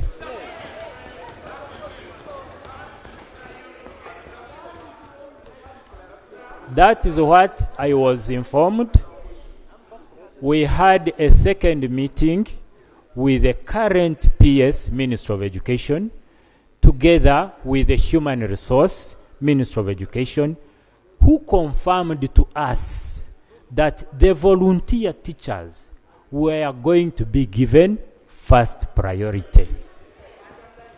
So I get disturbed, and that's where I depart from my colleague, that these teachers have been teaching for 6 years. It is okay, Right Honourable, it is okay if they fail the interview, because an interview is, I need protection. Yes, you're protected. This interview is a competence test. Yes. If they fail, it means they do not qualify. Then let those who qualify take over. But all we seek is that they be given first priority.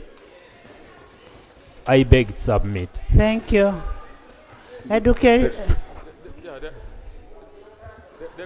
After you proceed, then Senga.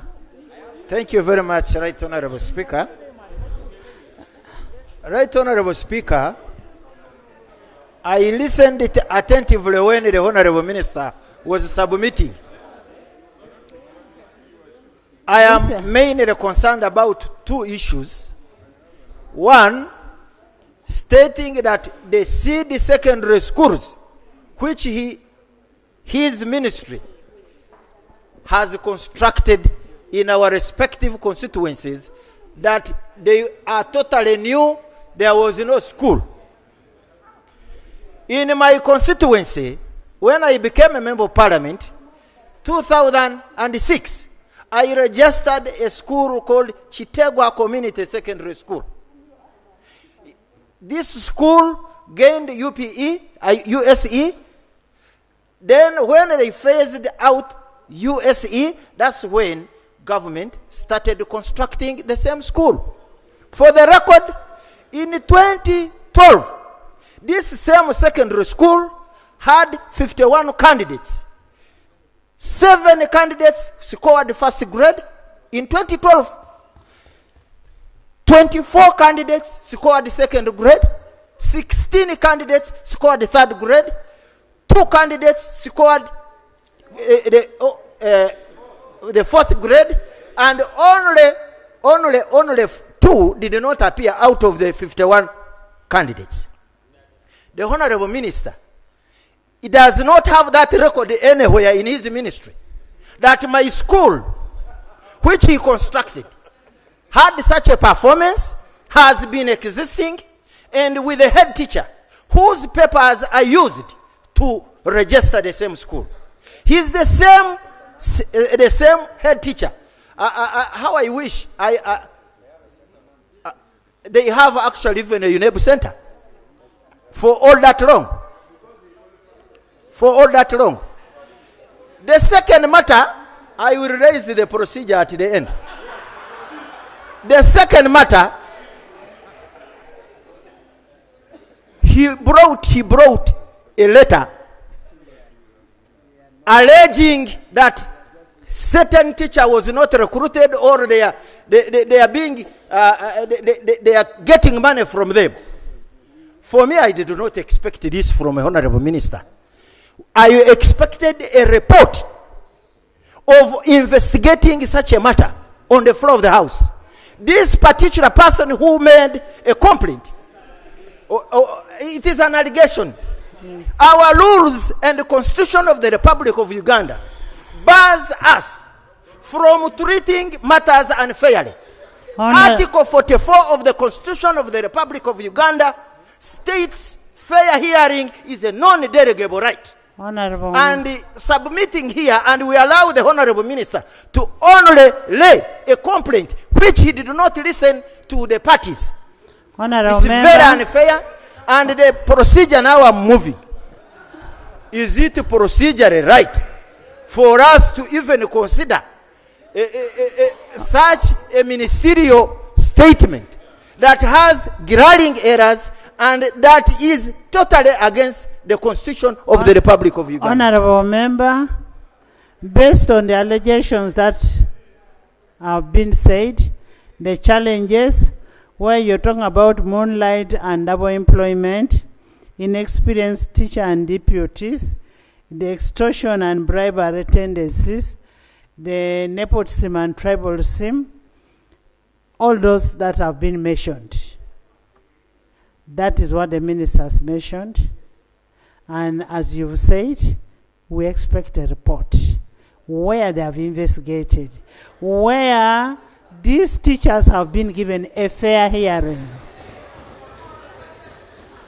Where these teachers have been given a fair hearing, and based on that, this report, the petition, together with what Honorable Minister has presented, should go to the Committee of Education and Sports, together with a Committee of Public Service and Local Government, a joint committee.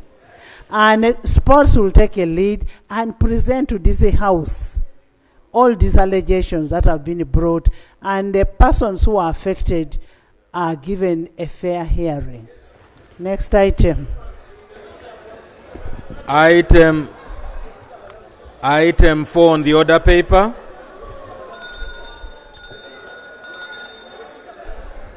Motion for adoption of the report of the committee. Honorable members, it is premature for us to debate that statement. Let's follow our rules. Sit. It is premature. Sit. Honorable members, you sit. Honorable members, even the advert will be interrogated.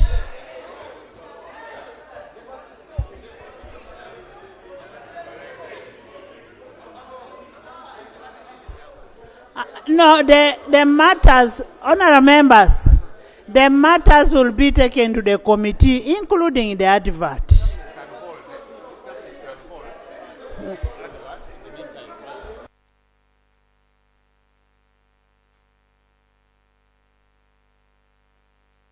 Honorable Minister, in the circumstance that you have the advert, what happens?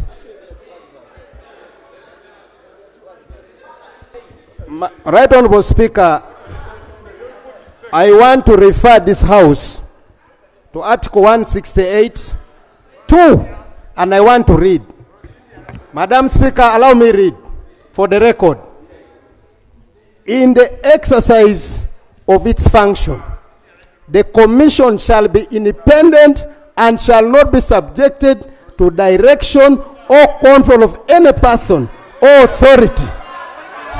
Madam Speaker, for that purpose, Madam Speaker, I have welcomed the guidance you have given for us to appear and adduce our evidence in line with my statement, but for purposes of the Commission's independence, I request honorable members, we saw and also protect this Constitution. I beg that we allow the Commission to do its work. Honorable members. Yes, Alion. Honorable members. I thank you so much, Madam Speaker. Madam Speaker, in the interest of time, I believe you already made a ruling. Yes. So is the Honorable Minister procedurally, is the Honorable Minister right to again come and start elaborating on a matter which you have already ruled over? Is it in order?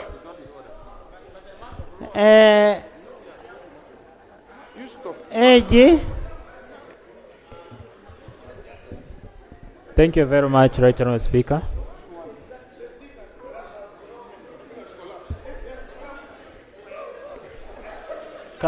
Can we be protected? Please, AG. Right Honourable Speaker, I have listened to the clause. I have listened to the clause as presented by Honourable Peter Ogwang. By the way, the clause is reading is Education Service Commission. Who is recruiting? Right Honourable Speaker. Right Honourable Speaker. Even if we were to go by what the clause says, none of what you have said and none of anything that has to do with our discussion here is telling the Service Commission what to do. The Service Commission is advertising to conduct interviews. We are saying give priority to people who, and these are Ugandans who are entitled like any other. We have not said, we have not said, we have not stopped. Honorable Minister, listen to your colleague. We have not said that the Service Commission should recruit, should recruit so and so. Yes. We have said interview them. If they pass the competency test, let them get employed. Honorable Minister. Right Honourable Speaker, can I seek clarification from the Attorney General?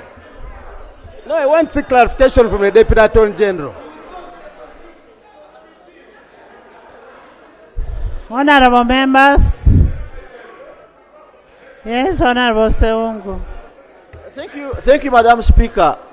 And I want the Attorney General to be attentive. Madam Speaker's ruling is very, very much welcome. But you want to correct records of Parliament. let us address ourselves to Article 79 of the Constitution. The moment you get that, what you are saying in the Education Service Commission is already captured, because we are doing our oversight function as Parliament. And I will not read it, because you all know this. Why should I waste time reading? Get into your iPads, read Article 79, we see what he's saying. What the Speaker is saying, and what we are praying, we have had this in Parliament before. When we have such a controversy, we direct ministries to hold until the committee carries out its work. But the chairman, the minister coming here to address us through going to the Education Service Commission in the article of the Constitution, running out of Article 79 of the Constitution is not proper. Because the Attorney General is here, is a legal advisor of government. He knows what we mean by the Constitution and Article 79. So my prayer is, Madam Speaker, we are just seeking the halting until this committee carries out its work. Honorable members, I have said let the two committees examine the matter.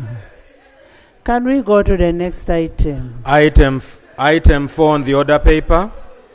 Motion for adoption of the report of the Committee on Environment and Natural Resources on the petition by Tibet Hema Mining Company Limited against the termination of their concession agreement with the government of Uganda. Honorable members, petitions as provided under Rule 30 of the Rules of Procedure are a request for parliamentary decisions and actions on matters that Parliament is responsible for. Parliament, as a House of Representatives of the people of Uganda, is duly bound to address the concerns as such as petitioners. Can I have order? Pursuant to Rule 30, Sub-Rule 13 of the Rules of Procedure, I will invite the chairperson of the Sectoral Committee on Environment and Natural Resources to present a report on committee of what they found out of the petition. Chair?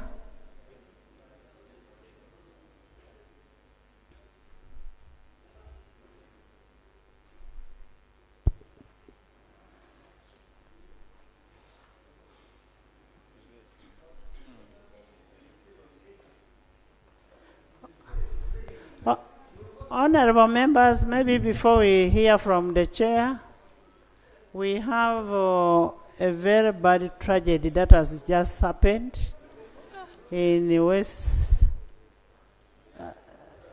Yes.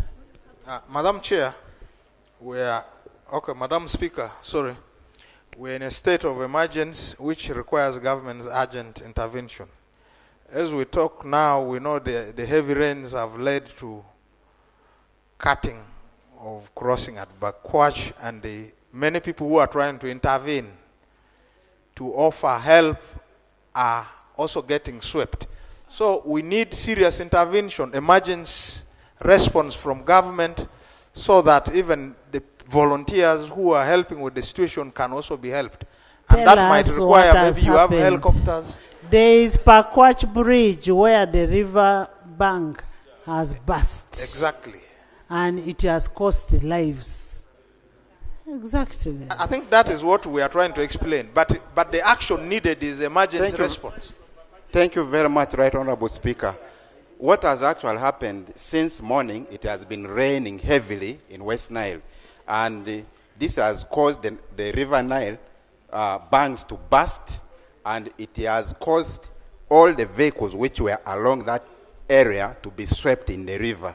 So 4 people are dead, and there are some UPDF officers and UNRWA officers who were removing the natural weed on the surface, who tried to rescue those people, and they are all getting swept. So, Right Honorable Speaker, what we needed is the government intervention. If UPDF choppers could be, dispatched to that area to rescue the culprits who are already being submerged in the river. Sorry. Then 2, Right Honorable Speaker, we will also request that the marine crews should be dispatched to that area so that lives can be saved. Thank you very much. Sorry about that.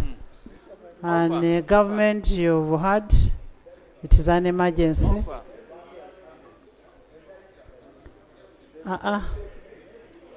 Government.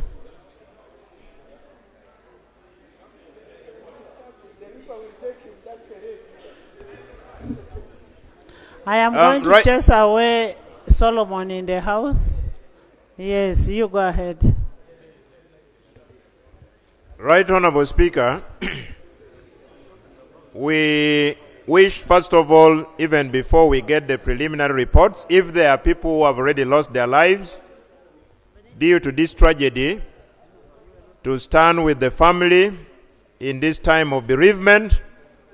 I would wish to request that, Madam Speaker, you first give me an opportunity to make calls here and there, because this has just happened and we see what steps has been taken so far in the interim to handle the situation of the people who are around that place at the moment. Thank you. And the people who were referred as culprits are victims. They are not culprits. So we'll be getting a feedback on that. Yes, Honorable Chair.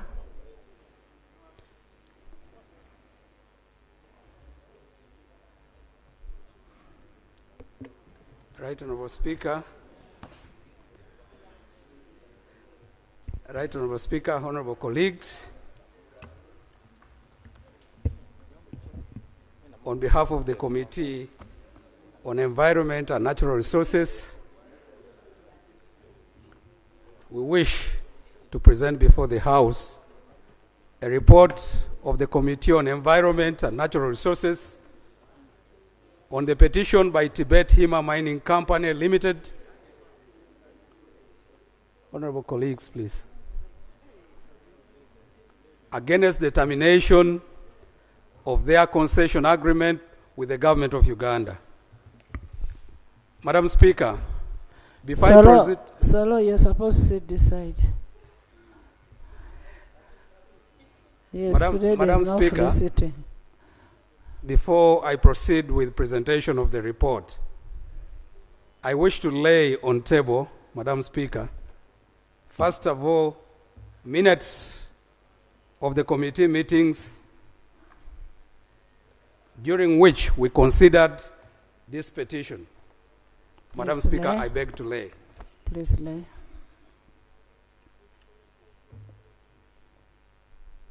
Madam Speaker, I also wish to lay on table the concession agreement that was under review in this investigation. Madam Speaker, I beg to lay. Please lay.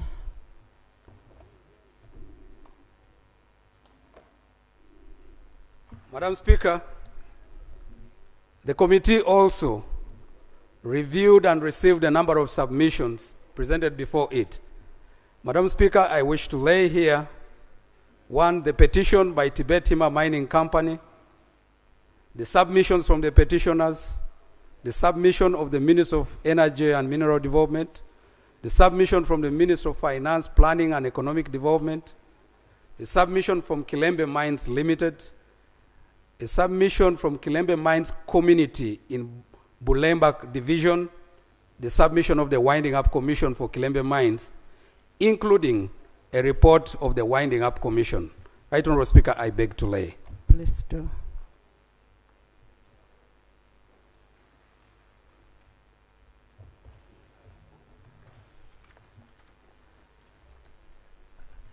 Madam Speaker, in this file, I also beg to lay documentation from the petitioners that included their submissions and also responses to the questions raised by the committee in respect of the grounds under which their petition, their concession was wound up. I beg to lay. Please do.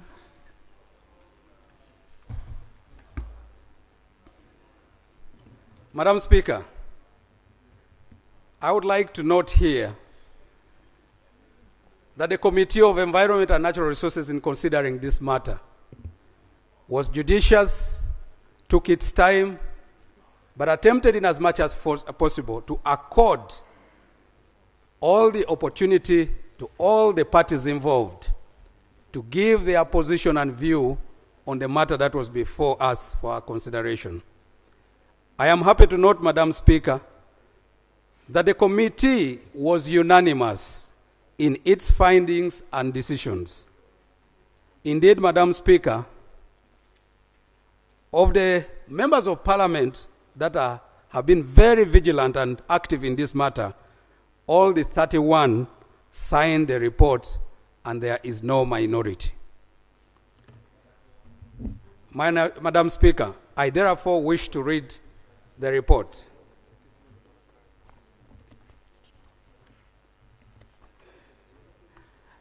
Madam Speaker, on the 18th of April 2024, the Right Honourable Speaker referred a petition by Tibet Hima Mining Company Limited against the alleged unfair termination of their concession agreement with the Government of Uganda to the Committee on Environment and Natural Resources for consideration, investigation, and report back. The petition was presented by Honorable Solomon Silwanyi, Member of Parliament for Bukoli County Central. The committee has considered the petition, and I hereby wish to report. Madam Speaker, background. On the 6th of September 2013, the Government of Uganda, represented by the Minister of Energy and Mineral Development, the Minister of Finance, Planning and Economic Development, and Kilembe Mines Limited, hereinafter referred to as KML, entered into a concession agreement with the Tibet Hima Mining Company Limited, the petitioner, and hereinafter referred to as Tibet or the petitioner. The concession followed a competitive international bidding process in which the petitioner emerged as the best evaluated bidder. Consequently, the government accepted a proposal by the consortium led by Tibet Hima Automobile Industry Company Limited and awarded the concession to the petitioner to revamp Kilembe mines that had been dormant for over 30 years. The Government of Uganda was desirous of encouraging further exploration and development of minerals in Uganda, as well as promote and facilitate the operation of mining companies. It was hoped that this policy would benefit the regions and local communities in which minerals are developed through facilitating growth of socioeconomic infrastructure such as schools, health facilities, and clean water supply systems for sustainable regional and national development. Madam Speaker, Kilembe Mines Limited. Kilembe Mines Limited is a public enterprise listed under the Public Enterprise Reform and Divestiture Act, CAP 78, also referred to as the PAD Act. Among the assets of Kilembe Mines Limited are the copper mine at Kilembe in Kasese district and also the 4.5 megawatt hydropower plant at Mobuku. Tibet Hima Mining Company is a subsidiary of Tibet Automobile Company of China and a special purpose vehicle company specifically for carrying out the project under the concession agreement with the Government of Uganda. Purpose of the concession. The purpose of the concession was for Tibet to revamp the mines at Kilembe, including their assets such as land, minerals, and mineral rights, which had to be done for a period of 25 years. At the time of execution of the concession agreement, the mineral rights held by Kilembe Mines Limited included Special Mining Lease 215, Special Mining Lease 3433, Exploration Licenses 1212, and Exploration License 1248. Under the concession, Kilembe Mines Limited granted Tibet the right to use the conceded assets in accordance with the terms of the concession agreement. The parties also entered into a deed assignment dated the 23rd December 2013 between Kilembe Mines Limited and Tibet. The deed provided that upon termination of the concession agreement, the assigned exploration and mining leases were to revert to Kilembe Mines Limited. 2.4, termination of the concession agreement. On the 20th day of June 2017, the Honorable Evelyn Anite, Minister of State for Finance, Planning and Economic Development, in charge of privatization and investment, issued a notice of termination of the concession agreement to the CEO of Tibet, noting that in spite of the several notices of default dated 28th December 2015 and 14th July 2016, Tibet had deliberately failed to honor the following key obligations of the concession agreement. 1. Provision of written undertaking to the satisfaction of the government that all the consortium members and shareholders shall participate in the project in appropriate stages of the project as per clause 2.3 of the concession agreement. 2. Payment of the annual concession fees as per clause 15.2 of the concession agreement. And number 3, provision of the exploration guarantee as per clause 19.6.1 of the concession agreement despite the notices of default. 2.5, the petition. Tibet filed a petition challenging the termination of the concession agreement, contending that they had substantially delivered on all their key obligations and performance areas under the concession agreement, resulting in a 30% value addition for its raw material for the revival and the production of Kilembe mines by December 2017. Madam Speaker, the petitioner further contended that they undertook a number of activities in preparation for the mining and processing of minerals from the Kilembe mines, including upgrading the existing operation facilities, undertaking underground mine dewatering, and then number 3, supply of water, design of underground materials handling system and the processing plant, and procurement, construction, and management of the surface and underground infrastructure. According to the petitioner, in spite of performing their key obligations, government failed or neglected to fulfill their own contractual obligations, and in particular, 1, they delayed to hand over Kilembe mines to the petitioner by 9 months from the date of entering into agreement. Number 2, that government reduced the concession period from 25 years to 15 years without any explanation.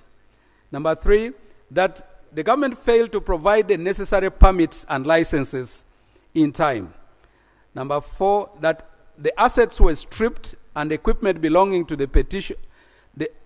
They stripped assets and equipment belonging to the petitioner. And number 5, unlawfully and without regard to the contractual terms, terminated the concession agreement. The petitioner argued that because of the breaches by the Minister of Energy and Mineral Development, the Minister of Finance, Planning and Economic Development, and Kilembe Mines Limited, the petitioner was frustrated in performing the obligations under the concession. The petitioner further asserted that they were frustrated due to technical bureaucracies and inadequate coordination amongst the concerned ministries, departments, and agencies that they were required to report to. The petitioner submitted that following the early termination of the concession agreement, the petitioner suffered substantial financial losses amounting to $980 million as direct costs, and indeed, the government also subsequently lost $10 million annually due to the failure to fulfill the obligations under the concession agreement. The petitioner therefore prayed that 1, the relevant committee of parliament investigates the implementation of the concession between the petitioner and government of Uganda to establish whether the obligations in the agreement were fulfilled by both parties. Number 2, that in the interim, the parliament halts the ongoing advertisement and subsequent procurement processes related to Kilembe Mines Limited, and B, that it investigates the reasons for delay in handing over the Kilembe Mines site. Right, Honorable Speaker, the terms of reference, the committee in determining the petition guided itself by the following terms of reference. 1, to determine whether the termination of the concession agreement was unfair.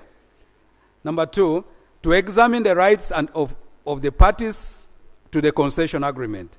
3, to examine whether there are any remedies available to the parties. And number 4, to report any other matters incidental to this petition. The laws that the committee referred to are provided there. I don't wish to go back to them. In the methodology, the committee held meetings and interacted with various stakeholders as they are projected, including meetings with the Ministry of Energy and Mineral Development, the Minister of State for Finance, Planning and Economic Development, the Land Attorney General, the Management and Board of Kilembe Mines Limited, the Deputy Attorney General, the Winding Up Commission of Kilembe Mines, civil and political leaders from Kasese District, among others. We also had representatives of the committee visit the headquarters of Tibet and its consortium members in the People's Republic of China. Kilembe Mines in Kasese, and also interfaced with both the petitioner, their representatives, and senior management of Kilembe Mines Limited. C, they made reference to various laws and other documents, including the concession agreement, the Winding Up Commission report, and other documents as listed in the report. Limitations. The committee visited Kilembe Mines 7 years after the termination of the concession and could not ascertain the state of the assets at the time of termination. As a consequence, the investigation was confined to the period during the subsistence of the concession agreement through to its termination. Therefore, 7.0, findings, observations, and recommendations.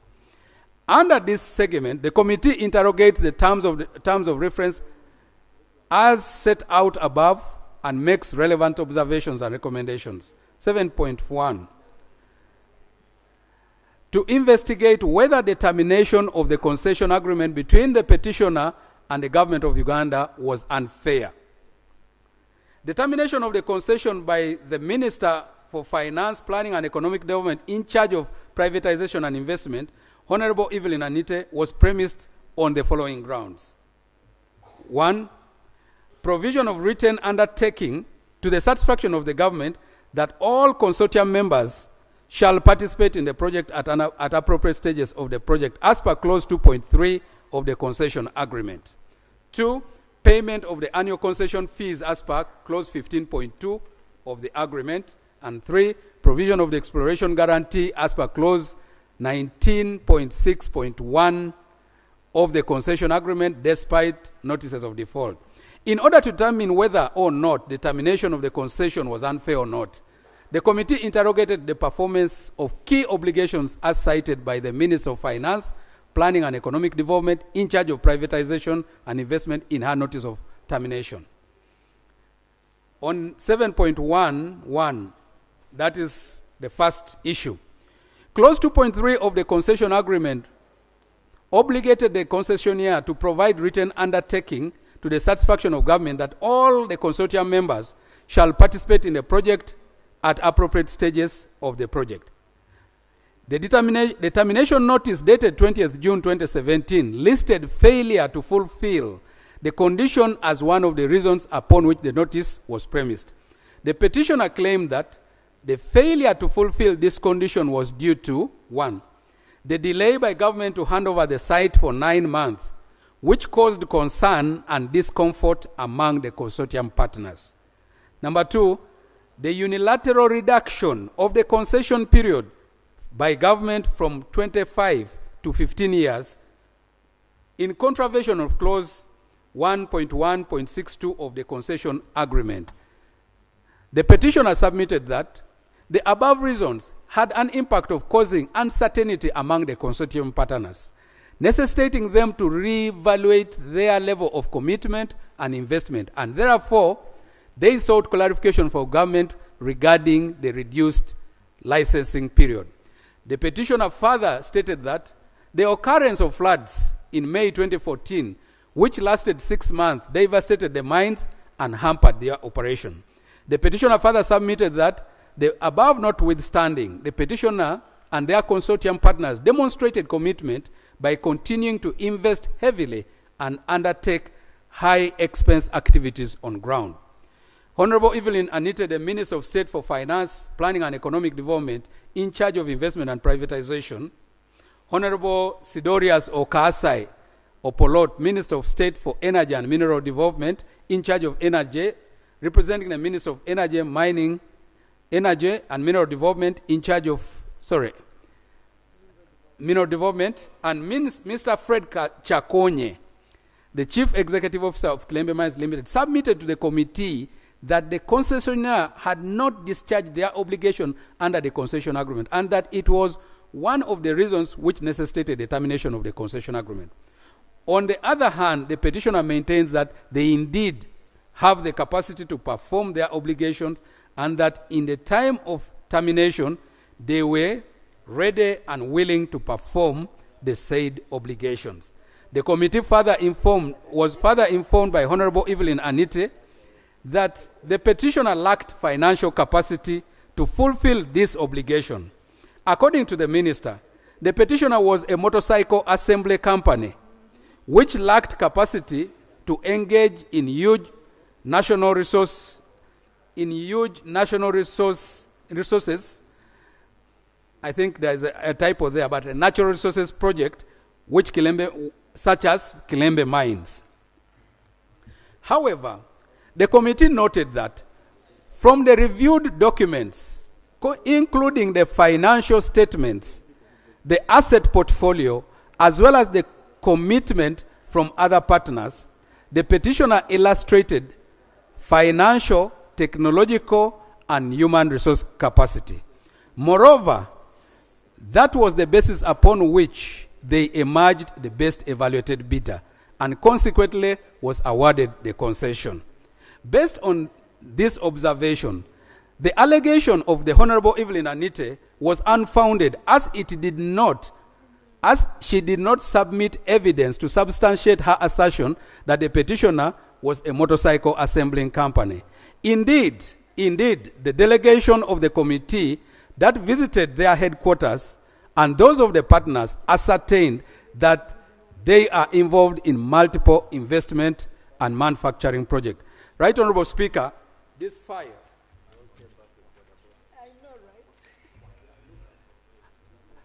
file contains details of financial statements, memoranda of understanding between the companies, and the profile of each of the companies' investment. Indeed, Right Honorable Speaker, the company that is referred to as a motorcycle assembly, it's indeed a vehicle manufacturing company. Right Honorable Speaker, in addition, I will later on elaborate on some of my submissions. Right Honorable Speaker, in addition to a review of documentary evidence, the committee visited Kilembe Mines. Maybe we need to understand, is there a difference between a motorcycle and a vehicle?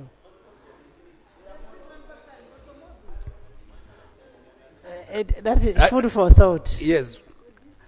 Right Honorable Speaker, in addition to review of documentary evidence, the committee visited Kilembe Mines Limited and established that there was equipment and machinery purchased and installed by the petitioner in compliance with the obligations under the concession agreement.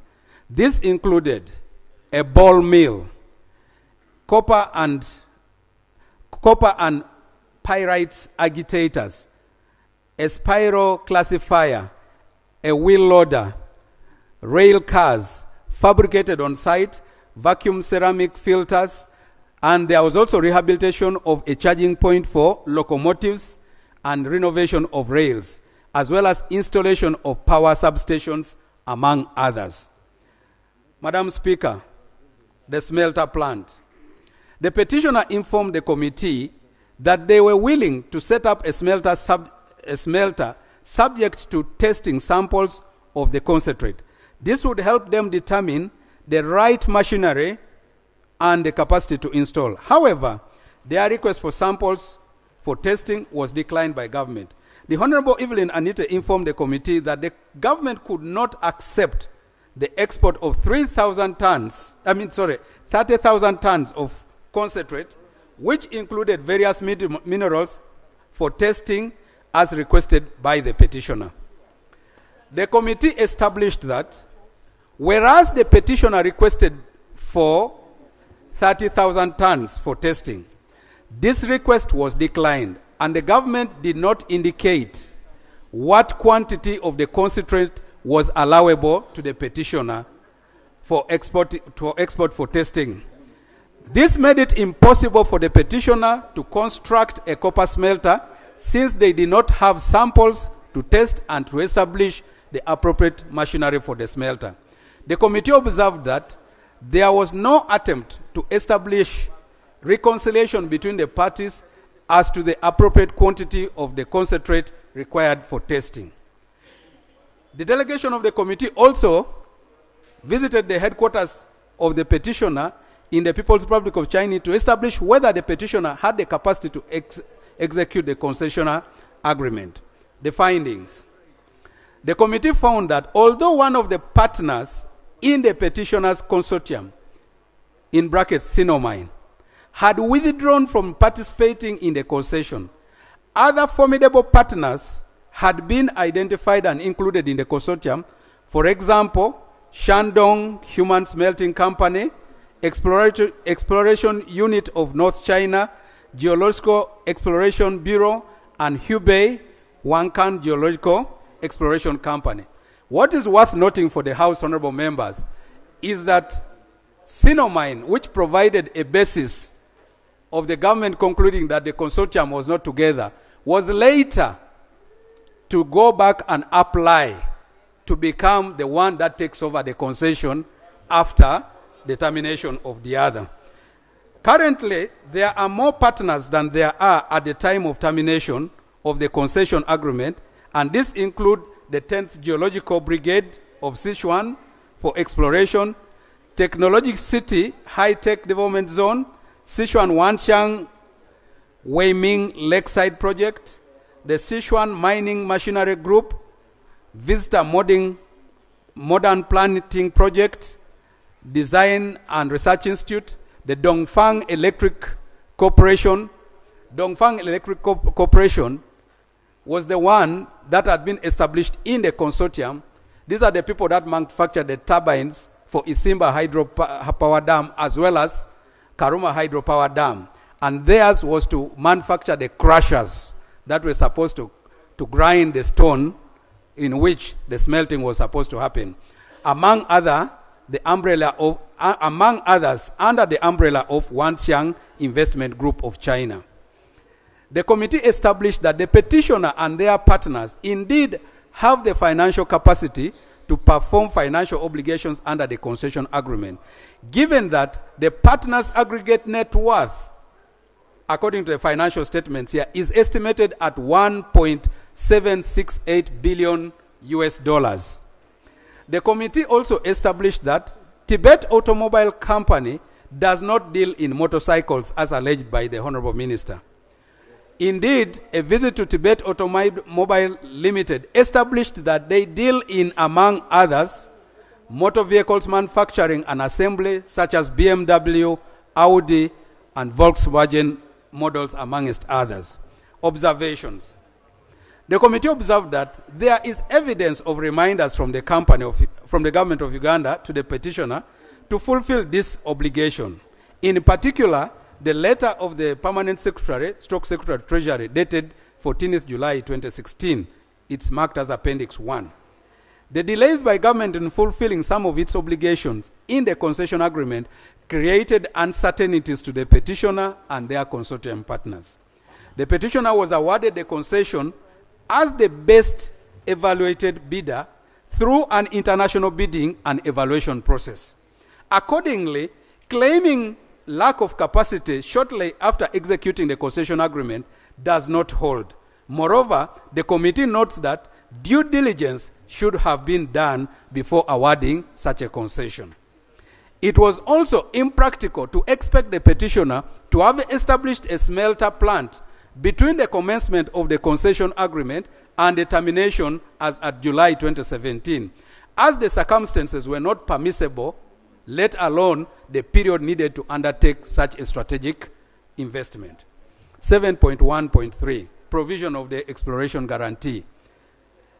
Honorable members, 19.6.1 of the concession agreement required the petitioner to pay an exploration guarantee equivalent of 15% of the approved work program. Honorable Sidorius Okasai Opolot informed the committee that the exploration guarantee was required of the concessionaire as security for performance of the concession agreement. He further submitted that the lack of the exploration guarantee exposed government to risk of non-performance by the concessionaire with lack of a fallback position. The committee was informed that in 2014, Tibet provided a guarantee that was executed against part of the Kilembe Mines program, which was consequently rejected by government. Whereas Kilembe Mines program was USD 2.5 million, the petitioner had provided a guarantee of US dollars, 172,000, which is only 7% instead of the required 15%, amounting to 375,000 United States dollars. The committee established from Honorable Okasai that the Commissioner, Director of Geological Survey and Mining, Ms. Rose Alaba, on the 22nd of October 2015, approved the petitioner's exploration program of USD 16.5 million US dollars. The petitioner further submitted an exploration program of 4.5 million US dollars for approval, which was also rejected. The concessionaire and the government entered into negotiations wherein an amended exploration program was submitted for approval, but it was subsequently also rejected on the ground that it did not meet the required minimum investment of 15 million US dollars. According to Honorable Evelyn Anite, based on the opinion of the Attorney General, the government took a position that the petitioner failed to provide the exploration guarantees for the various exploration programs as required by the concession agreement. The petitioner, on the other hand, informed the committee that following the rejections of their amended work programs, the petitioner was unable to pay the required 15% since there was no work program approved by the Minister of Environment and Minister of Energy and Mineral Development to warrant establishing the amounts to be paid. That notwithstanding, the petitioner paid a sum of 210,000 United States dollars, as marked in Appendix 2, for the approved program of the portion of the leased area. The committee observed that there were delays between the time of application by the petitioner and the response from government agencies. A case in point is where the petitioner applied for an approval of an exploration program on the 30th of June 2015, but the response was only availed to them on the 22nd October 2015, 3 months later, which curtailed the operations of the petitioner. 7.1.4, payment of concession fees. Clause 15.1 of the concession agreement mandated the concessionaire to pay the government of Uganda a non-refundable upfront concession fee of USD 4,030,000, payable within 48 hours after the date of execution of the agreement. This was paid as evidenced by a receipt marked Appendix 3. Clause 15.2 required the concessionaire to pay an annual concession fee of 1,005,000 United States dollars from the first anniversary of commencement date, and on each anniversary of the commencement date thereafter. However, once the concessionaire completes exploration and commences production, the annual concession fees would be payable quarterly in advance. The committee was informed by Honorable Evelyn Anite that the petitioner had defaulted on payment of the annual concession fees of United States dollars 1,005,000 as at 26 November 2015. Hence, it formed one of the grounds for termination. The concession agreement under clause 15.2 provided that the concessionaire shall pay a fixed annual concession fee of 1,005,000 United States dollars from the first anniversary of the commencement date and on each anniversary of commencement date thereafter. The commencement date provided for under clause 2.3.1 of the concession agreement was deemed to take effect on the occurrence and continued satisfaction of conditions precedent, such as a written undertaking to the satisfaction of government that all consortium members shall participate in the project by Tibet, received by which the concessionaire of all consents, permits, and licenses that are required to execute the commencement of commence the activities under the concession, among others. The petitioner informed the committee that, subject to clause 15.2 and clause 2.3.1, government provided the concessionaire with the last license and consent being special mining lease on the 1st of April 2016. The first annual concession fee was therefore due on the 1st of April 2017. And therefore, by the time of the notice of default, which was 28th December 2015 and July 2016, that were issued by government, the annual concession fee were not yet due. Therefore, the committee observed that the contradictory date as to the commencement of the concession agreement, subject to the conditions set out in the concession by both government and the petitioner, led to the failure in payment of the concession fees. The committee noted that despite the above, the concessionaire went ahead to pay the following sums: 330 million shillings. These were paid directly to Kilembe Mines Limited to cater for the costs of electricity and power bills by Kilembe Mines Limited to Meme. 2, 250,000 United States dollars towards the annual concession fee. And 3, 1,750,000 United States dollars as annual concession fees that was paid even after the notice of termination of the concession agreement was issued. I will later on elaborate the circumstances of this one.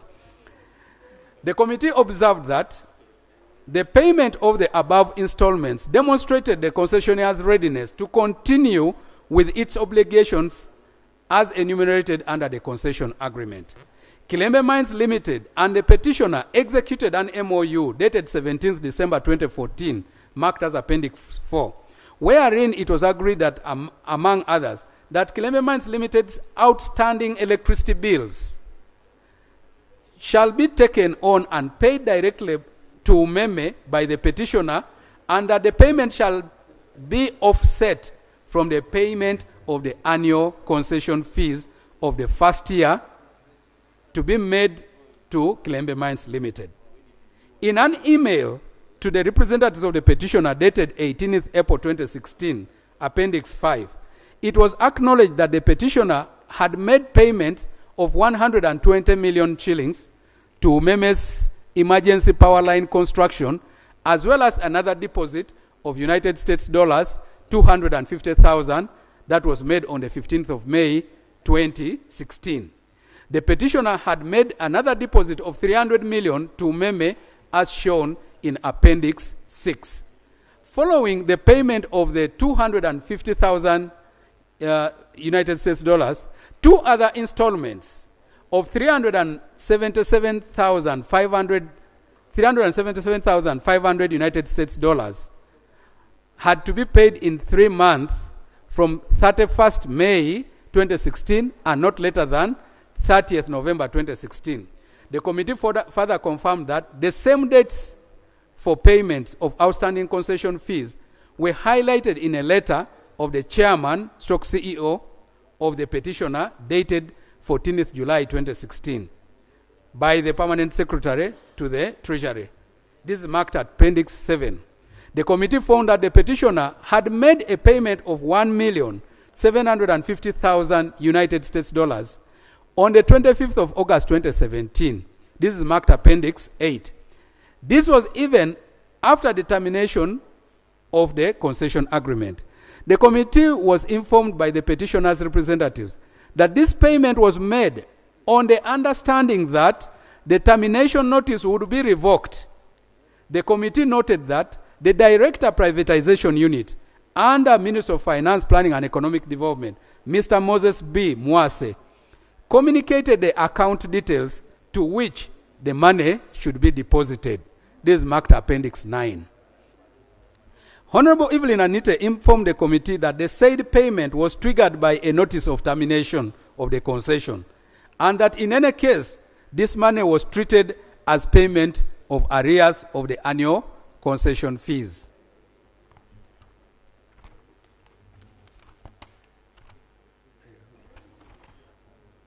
According to Honorable Evelyn Adite, the conduct of the petitioner demonstrated their lack of financial capacity, and she attributed this to the fact that the petitioner was a company that assembles motorcycles as opposed to having expertise and funds necessary to execute this project.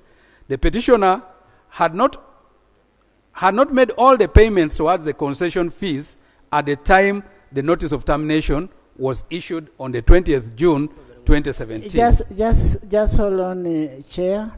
In the public gallery, we have a delegation of students from Joy Domenio Secondary School from Bunya West constituency.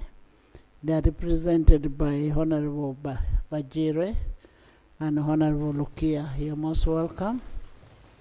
Thank you so much for coming. Sorry we delayed to introduce you. And in public gallery, we have a delegation of students from Kampala International University.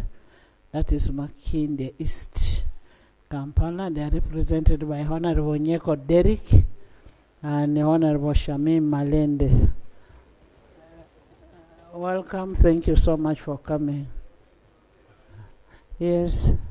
Speaker, I want to thank the chairperson and his committee that he's giving good presentation. I'm raising a procedure matter. Since they have downloaded this report on our iPads, why can't he just read the recommendations? Then no, let him read the way he's reading so that we get to understand. Not all of us are good readers. Eh?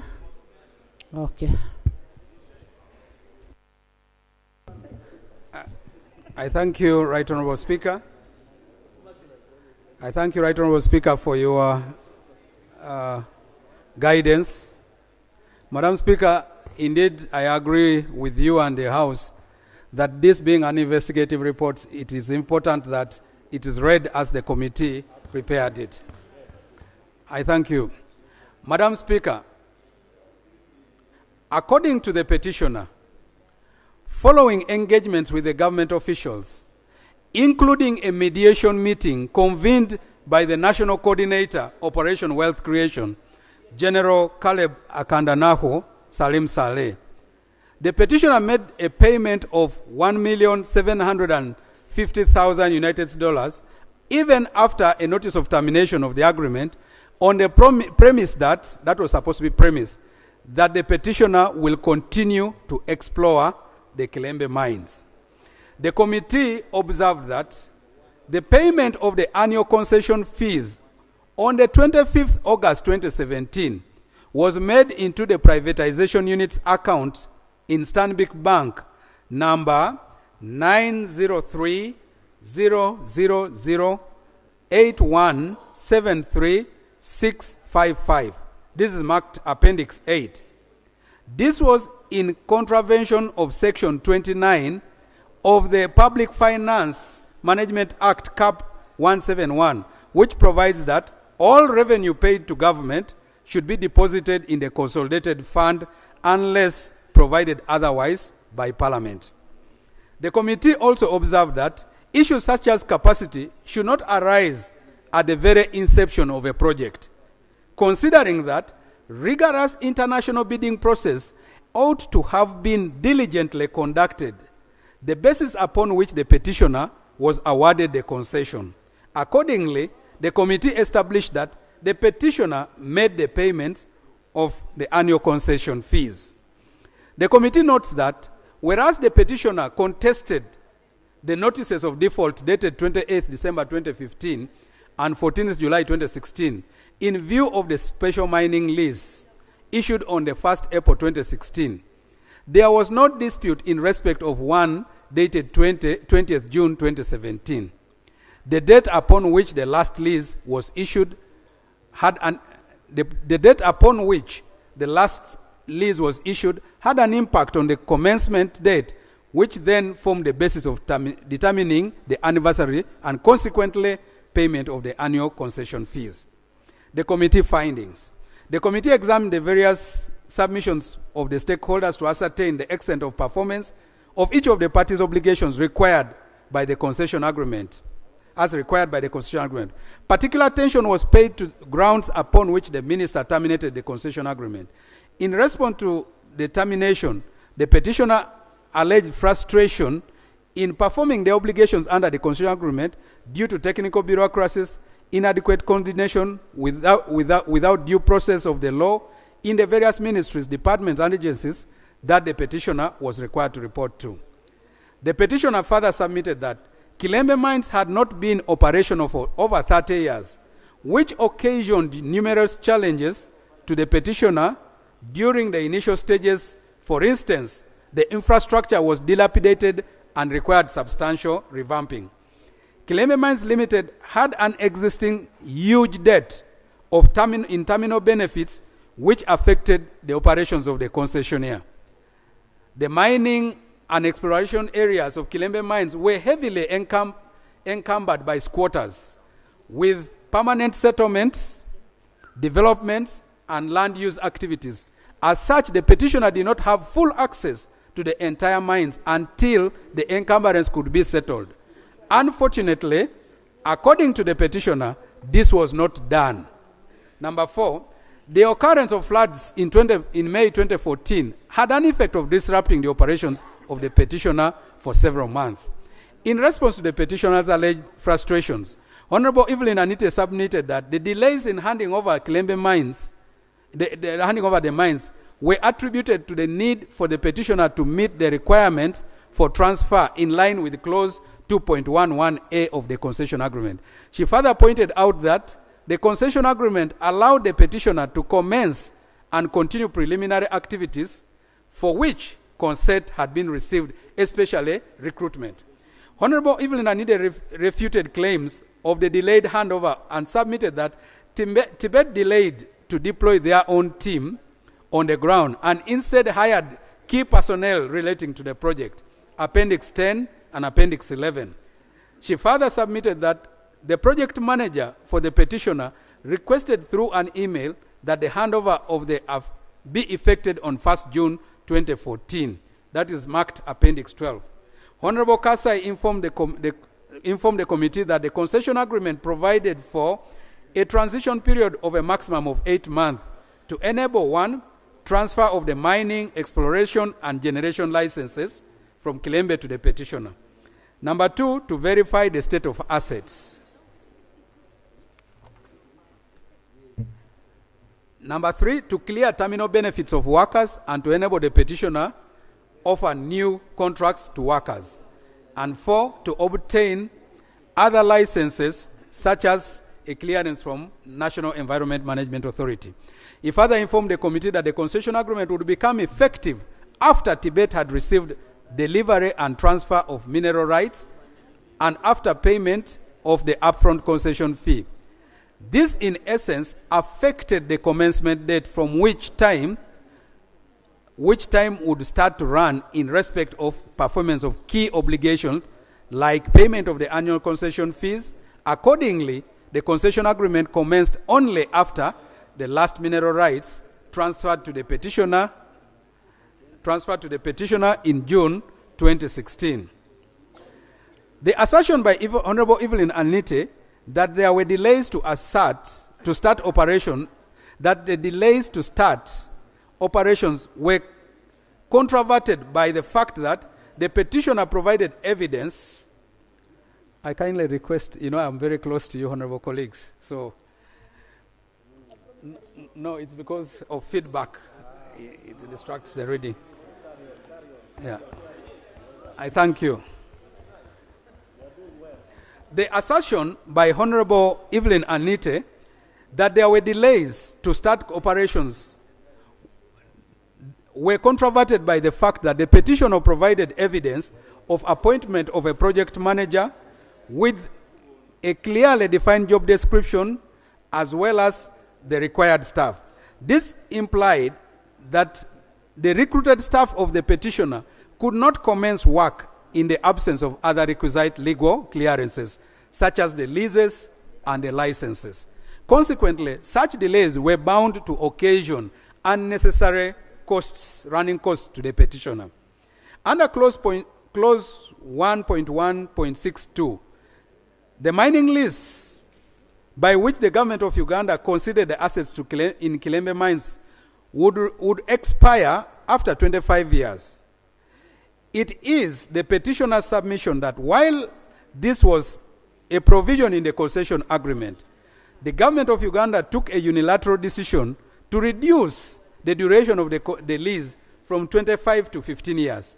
The petitioner avers that this decision had the effect of making it difficult for the petitioner to fulfill one of the obligations under the concession agreement, that is to satisfy the government on the commitment of its members of the consortium. Honorable Okasai informed the committee that Kilembe Mines Limited held the leases such as 22151, 4133, and exploration licenses 1212 and 1248, which were considered to the petitioner under this concession agreement. He explained that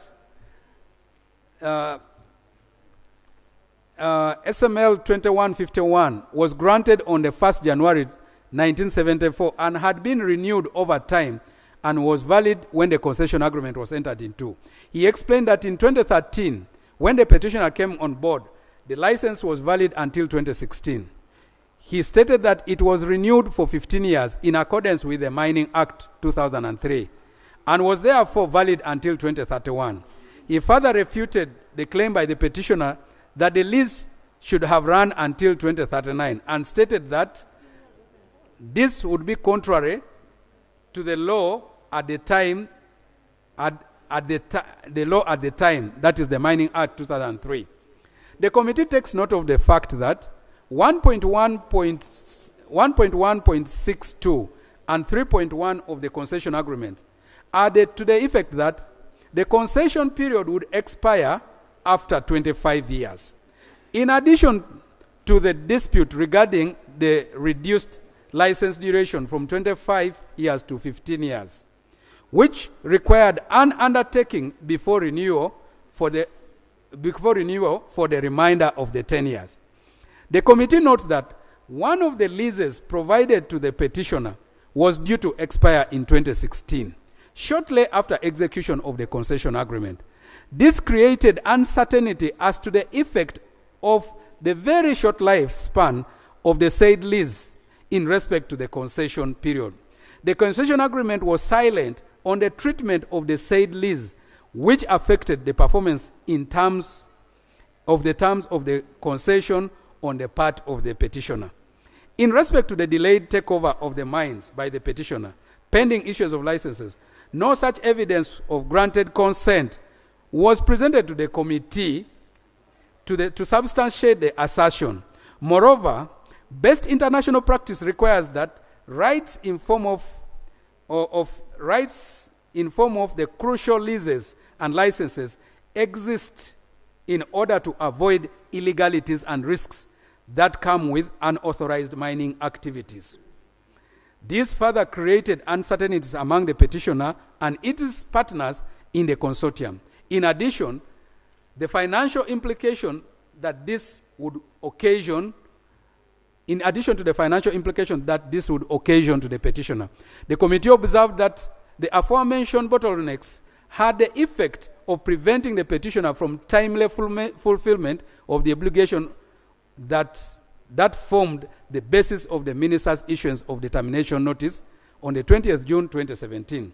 The committee further observed that although it was the submission of Honorable Okasai and Honorable Evelyn Anite that consent had been given to the petitioner to go on and start the operations, despite the delay to issue them with the requisite licenses and permits, no such evidence of the consent was availed to the committee. Moreover, such activity, if undertaken by the petitioner, would have legal implications. International best practices require that operations of mines and extractive projects do comply with legal requirements given the high risks involved, which are multifaceted, such as social, economic, environmental in nature. Section 2 of the Mining Act 2003 described the holder as a person to whom a license is granted under the Act, and includes every person to whom that license is lawfully transferred or assigned. The committee further observed that the concession agreement provided for other remedies in the event of default under clause 24.5.3, such as mediation provided for under clause 26, penalties and fines with an interest. In fact, this is the basis on which civil suit number 116 of 2018, Tibet Tima versus Attorney General and Kilembe Mines, was dismissed. The suit challenged the termination of the concession, but was dismissed on the ground that it should first be deferred pending arbitration. What the committee is emphasizing here is that prior to resorting to the aspect of termination, there are other penalties that were in the concession agreement that should have been opted for other than rushing to terminate the concession agreement. It is the view of the committee that government prematurely invoked the option of terminating the concession, yet there were other viable options as elaborated in the aforementioned paragraph. In High Court Miscellaneous Application 2001 of 2020, Vantage Mezzanine Fund 2 Partnership versus Simba Properties Investment Company Limited and another, Honorable Justice Boniface Wamala found that where a contract provides for dispute resolution mechanisms therein, parties must first exhaust those mechanisms before resorting to other mechanisms outside the provisions of the agreement. The court further noted that an arbitration agreement is separate from the contract in which it is embedded. The implications of the above case is that in the event that the contract is rendered invalid, the arbitration agreement remains unaffected, therefore valid. Consequently, anything done under the invalid agreement is subject to the arbitration agreement. Committee findings. The committee found that the termination of the concession agreement was unjust to the extent that the respective government agencies fell short in timely handover of the mines, provision of the requisite legal tools, dealing with the encroachments on the property, settling of huge terminal benefits, among other eminent challenges. And two, that the government did not invoke the dispute resolution mechanism stipulated in the concession agreement. This made the termination of the concession agreement premature. Consequently, the petitioner and its partners were prejudiced in the performance of the key obligations under this concession. Observations. The committee observed that the concession agreement lacked the provision for the appointment of a person who would have been in charge of supervising the implementation of the concession. Honorable colleagues, this observation is premised on the fact that Kilembe Mines Limited, which was seeding the operations, the custody, and the maintenance of the mines, was the one that was appointed as government supervisor of the concessionaire. Needless to say, that out of conflict of interest, Kilembe Mines would have been much more interested in failure of the concessionaire because they needed to take charge. Little wonder later you will learn that they are the ones that took over the concession. The petitioner fulfilled the obligations of payment of upfront concession fees. The petitioner fulfilled it also observed that the petitioner fulfilled the obligations of payment of the annual concession fees, albeit in phases. This conduct was influenced by the existing MOU between the petitioner and Kilembe Mines Limited.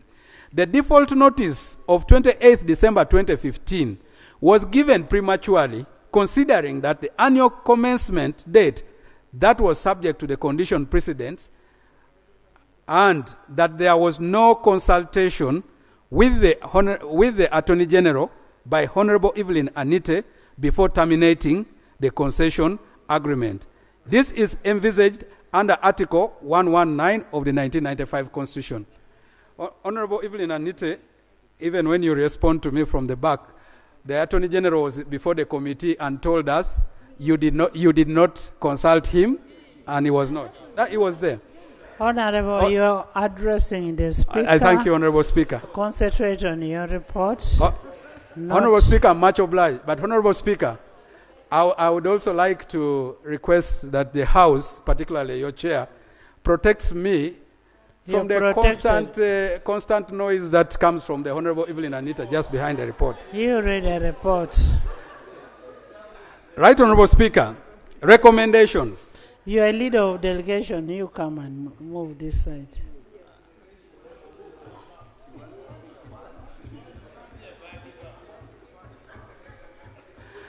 Right, Honorable Speaker, the committee recommends that government should ensure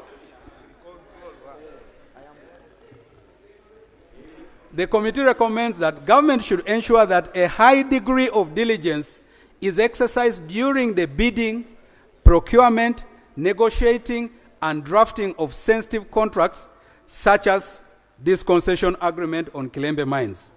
That the line ministries in the extractive sector should be prudent and seek legal advice from the Attorney General on all legal issues pertaining negotiations, implementation, and termination of agreements.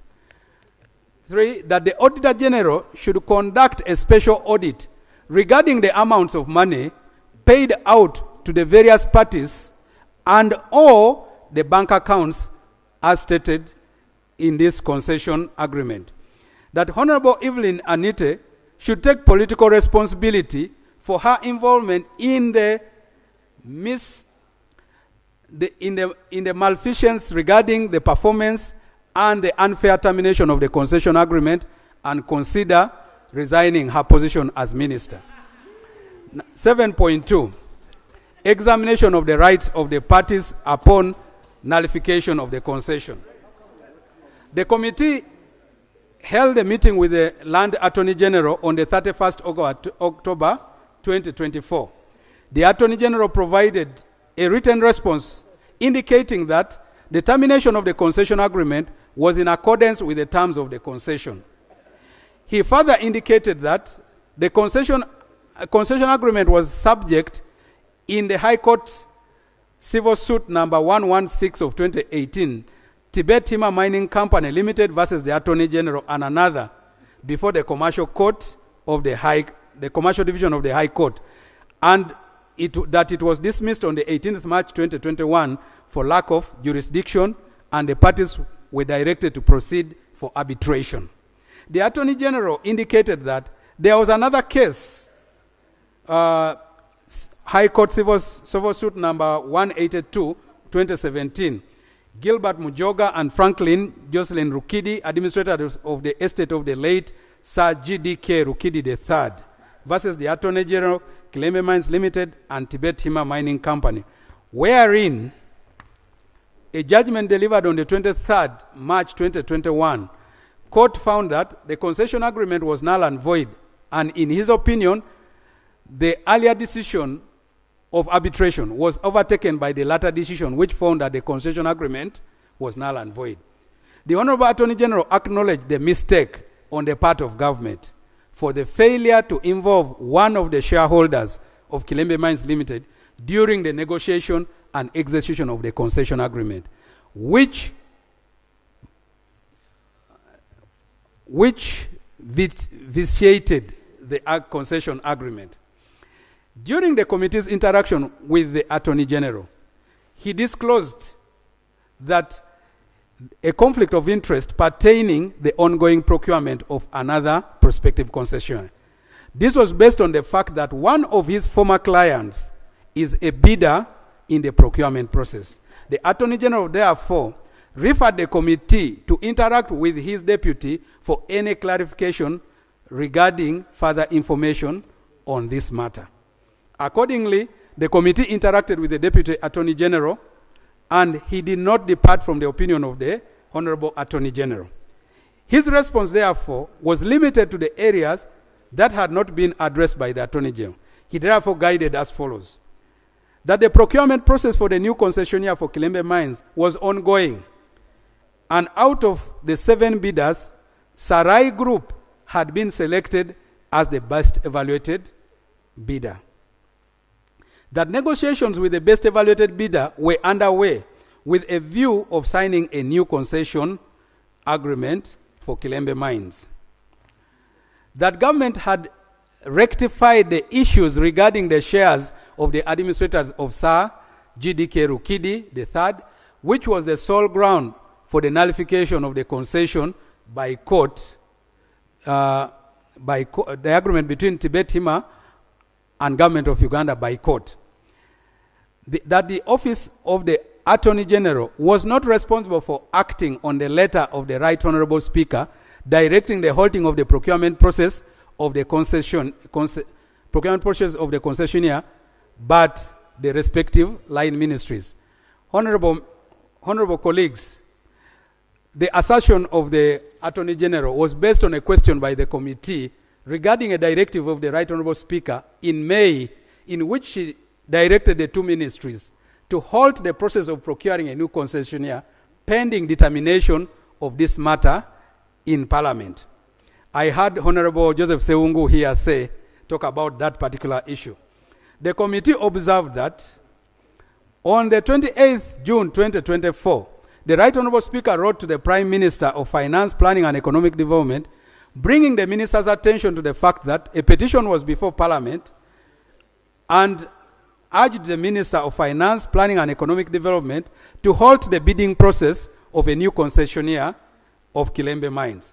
The Honorable Attorney General, in his written response to the committee, indicated that the government was in advanced stages of identifying and securing an investment partner to redevelop Kilembe Mines, and he was of the considered opinion that in the interest of good governance, rule of law, and the doctrine of separation of powers, that both the executive and the legislature be allowed the latitude to carry out their respective mandates.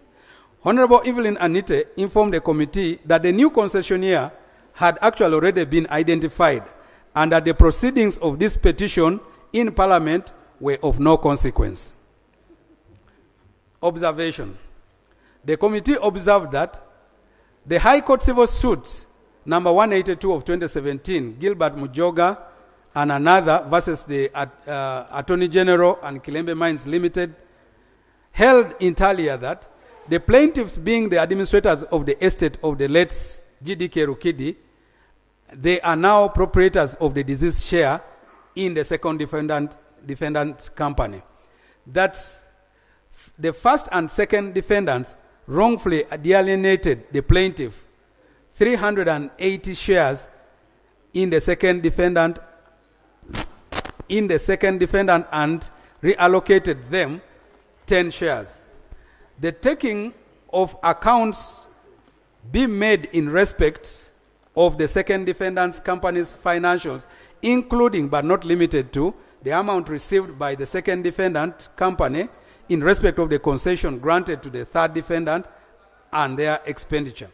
That the first and second defendants acted wrongfully and unlawfully when they concessioned the second defendant's assets comprising Kilembe Mines without the consent and participation of the plaintiffs. The concession of the second defendant's assets comprising of Kilembe Mines to the third defendant be cancelled. The effect of the illegality of the concession agreement between the government of Uganda and the petitioner was decided in McFoy United Africa Company Limited, where a court found that if an act is void, then it is in law a nullity.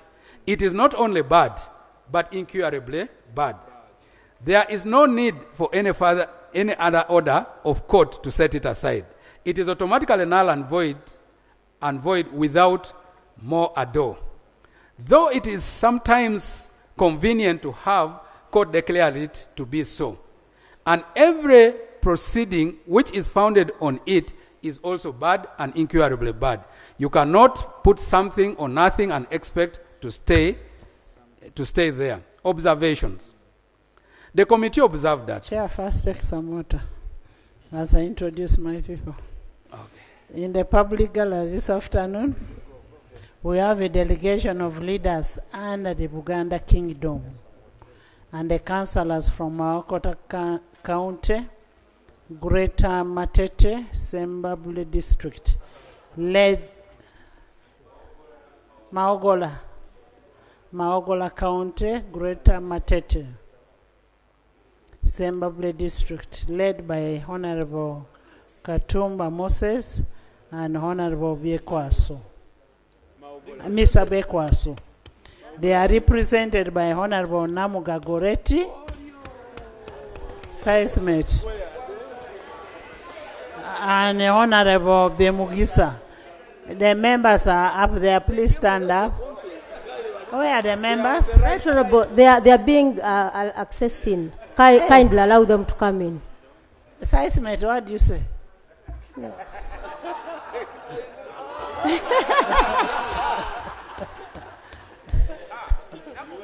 Right Honorable, allow our people to come in. Our people. Okay.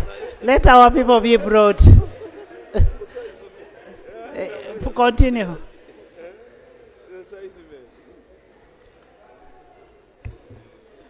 I thank you, Right Honorable Speaker. Right Honorable Speaker, the committee observed that whereas the court determined the plaintiff's rights in Kilembe Mines Limited, it is ever appropriate responsibility for the unlawfulness of the said concession agreement.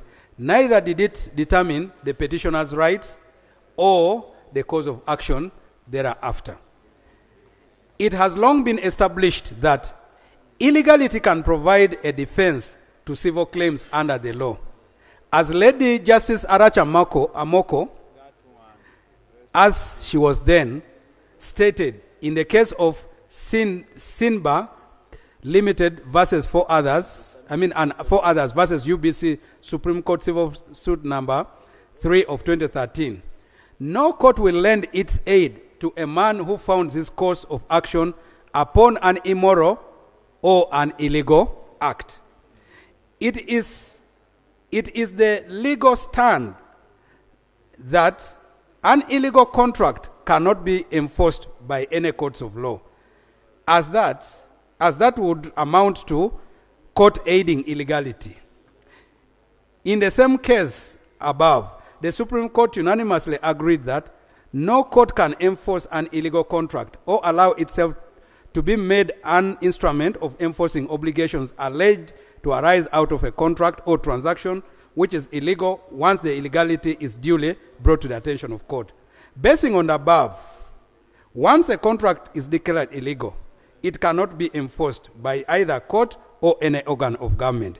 It is true the impugned concession was declared unlawful and therefore cannot be performed, or no party can enforce its obligation. However, the limits of these doctrines have since been codified in our laws. Section 54(1) of the Contracts Act provides that where an agreement is found to be void, or when a contract becomes void, a person who received any advantage under the agreement or contract is bound to restore it or pay a compensation for it to the person from whom he or she received an advantage. The Supreme Court of the United Kingdom, in the case of Patel versus Mirza, by majority cited two policy reasons as to why illegality exists in defense of civil claims. A person should not profit from their own wrongdoing. Number two, that the law should be coherent rather than self-defeating and should not condone illegality. With these underlying considerations in mind, in determining whether the public interest would be harmed by enforcing a claim, where to do so would be harmful to the legal system. In this case, the Supreme Court declared the contract between the parties illegal, but went ahead and ordered that the plaintiff be refunded a sum of £620,000 advance to the defendant in the performance of the illegal contract. According to paragraph A of the recitals of the concession agreement, the government of Uganda represented that it owns Kilembe Mines Limited, which operates a mechanized copper mine at Kilembe in the Kasese region of Uganda, supported by a hydropower plant known as Mobuku Hydropower Plant. Relying on the above representation, the petitioner entered into the impugned concession with the government of Uganda.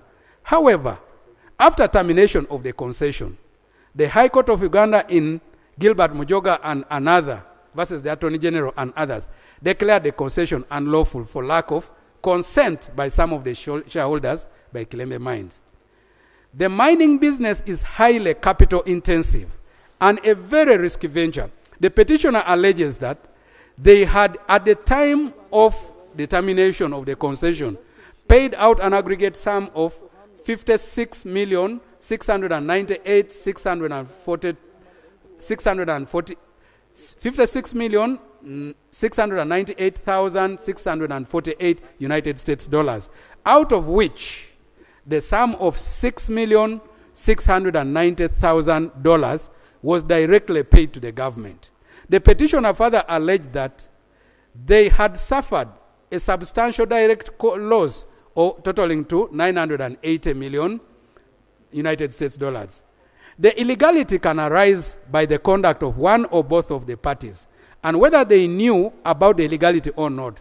So there is no reason why a perfectly valid contract cannot become illegal due to an illegal purpose developing between the parties midstream after the contract was made.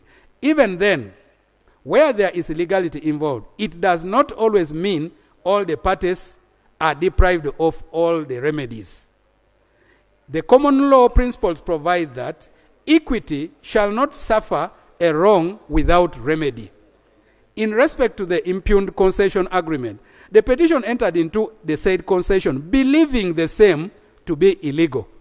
The government concealed that there were other shareholders in Kilembe Mines Limited, which prejudiced the petitioner, who was at that time innocent party to the impugned concession agreement. The rights of the parties to the concession agreement were never determined by court in the Rukidi case, since the single issue handled therein was on shareholding of Kilembe Mines Limited. Alienation of the said shares and the effect of the above on the concession. Remedies.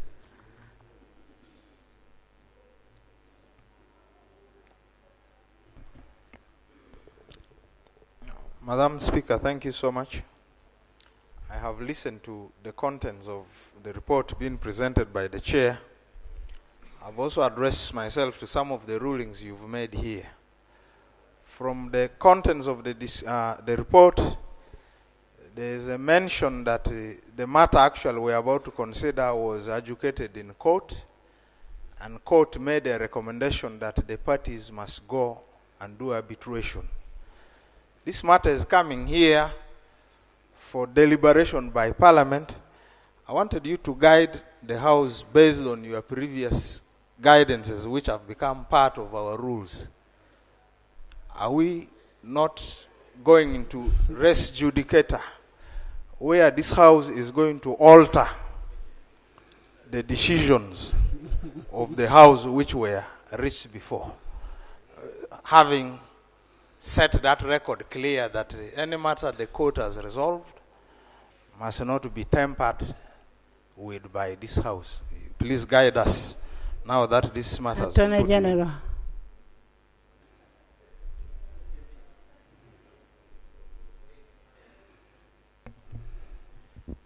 Right Honorable Speaker, I don't know if I missed anything, but I listened attentively to the report as it is being read. Yes. And making his reference to the laws and the decisions of court. Decisions. There is no departure, and so I believe the report is still in line. It is still in order to maintain it as it is. Exactly. Yes. Thank in you. any case, we've not had the recommendations yet. Thank you. Thank you. Keep calm, keep calm. Who shall debate the Madam report? Speaker, my issues on first of all are demeeting this. You have allowed this report to be presented because all these are precedents we will look to. The report, the Attorney General has guided. And that's why I called him. He's a legal advisor of government. So I am guiding you that let the chairperson continue and proceed with the report, and we shall consider the report. But meanwhile, as we consider the report, in the public gallery this afternoon, we have a delegation of leaders and the Buganda Kingdom and councillors from Maogola County, Greater. Where is Namuga? Where is Namuga?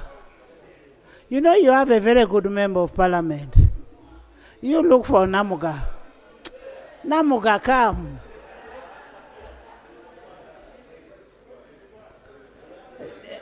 These are leaders. These are leaders from Buganda Kingdom and councillors from Maogola County, Greater Matete, Sembabule District. They are led by Mr. Katumba Moses and Mr. Biekwaso. And they are represented in Parliament by Honorable Namuga Gorethi, who is also a vice chairperson of PAC, Central Public Accounts Committee, and they are also represented by Honorable Mary Bemugisa. All these two ladies are very good ladies. Actually, bring them back. I want to thank you, Right Honorable Speaker, for allowing the people of Zimbabwe to access the Parliament of the Republic of Uganda. I've always been telling them that this is a people's parliament. This is the parliament where the Honorable Minister from the alternative government always sits to represent you. So I want to welcome you. These are the very people who have a road that they've always complained about. That is Chabakuza Matete Road. And Honorable Katumba Wamala should make a response on that. And two, Right Honorable Speaker, I want to thank you that we were given a seed school. We did not have a seed school in our constituency, but we have one. The only request that we have is the school stopped at senior 4. We want more 1 billion for to have senior 5 to senior 6, Right Honorable Speaker. Can we hear so from I Mary want to also? welcome you to the 11th Parliament. Thank you. Thank Mary. you, Right Honorable Speaker. We want to thank you, our guest, for coming. Thank you for allowing our people in. I'm their woman member of Parliament. Mwebale kuja. God bless you. Have you heard how they have a very good Senga?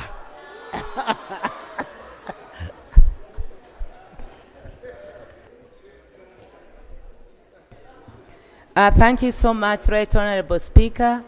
And I want to thank the Honorable Member of Parliament for Maogola County, Honorable Namuga, the constituency where our people are coming from, and are represented by the woman Member of Parliament, and Right Honorable Speaker and colleagues on the side of the government. Also they are representative as the Minister. I thank you. Thank you. Where is Ogwang? Please continue. Ogwang is not here. I thank you, Right Honorable Speaker, honorable colleagues. Remedies available to the parties. In light of the foregoing, there are two possible remedies available to the petitioner. These include 1, restitution, 2, rectifying the illegality and renegotiating a fresh concession. Number 1, 7.3.1, restitution. This is defined in the Black's Law Dictionary, 19th edition, as the return or restoration of some specific thing to its rightful owners or status. From the legal perspective, the parties are put in a position they would have been if they had never entered into the illegal agreement. The petitioner stated that they had paid to the government a sum of $6,690,000 United Dollars in performance of the obligations stated in the impugned agreement. During the committee interaction with the Honorable Minister Evelyn Anite and Honorable Kasai, the issue of the quantum paid to the government was not disputed. The petitioner averred that they spent a total of over 56 million in investment, and in return, the termination led to a loss of over 980 million in investment and projected earnings. As pointed out above, Section 54(1) of the Contracts Act, Cap 284, and in the case of Patel versus Mirza, the government should not unjustifiably enrich itself and benefit from the impugned concession, which was declared unlawful by court. Moreover, the fault that led to the nullification of the concession agreement was at the instance of government. Recommendations. The committee recommends that both the petitioner and government should before a neutral arbiter reconcile the amount paid to the latter in the performance of the impugned concession agreement, as well as the cost of the investment made by the petitioner, with the purpose of ensuring equity in concluding this matter. Number 2, the government should compensate the petitioner all the total sum of investment and costs incurred as a result of this concession. Number 3, upon payment of all the incurred costs and investments, the petitioner should be allowed, for instance, a time of 1 year from the date of payment to uninstall their infrastructure from Kilembe mines. Number 4, the government should not hand over the exploration and operation of Kilembe mines to any other concessionaire prior to full payment of the reconciled amounts or the reconsideration of the claim. 7.3.2, rectifying the illegality and renegotiating the first concession. This remedy is not rooted in law, but it is based on the nature of the business engaged in by the petitioner and the intensity of capital investments and risks involved. Kalejas v. Law number 406, Unconstitutionality and Mining Concession 2023. In this case, Law 9 of February 26, 1997 of Panama, approving the 7997 contract, was declared unconstitutional on the 21st December 2017 by the plenary resolution of the Supreme Court of Justice. Subsequently, negotiations between the state and the concessionaire led to the formulation of a new concession contract aimed at safeguarding employment, fostering economic growth, and ensuring the state's benefit from the resource exploitation. The new concession contract, executed as a result of negotiation, granted Minera Panama SA exclusive rights over specified zones for 20 years, starting from December 22nd, 2021.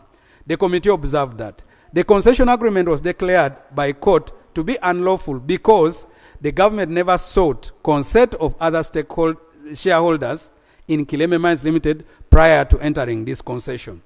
The petitioner had taken over possession and had started exploration process in fulfillment of their obligations under the impugned concession.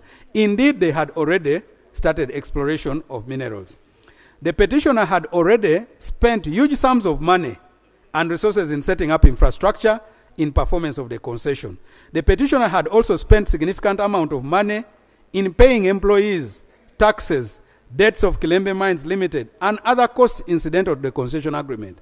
However, there was no return to investment recovered by the petitioner, as this concession was prematurely terminated. The government has already benefited from the impugned concession agreement and can still benefit if the illegality is rectified and a fresh concession agreement is negotiated and entered into by the parties.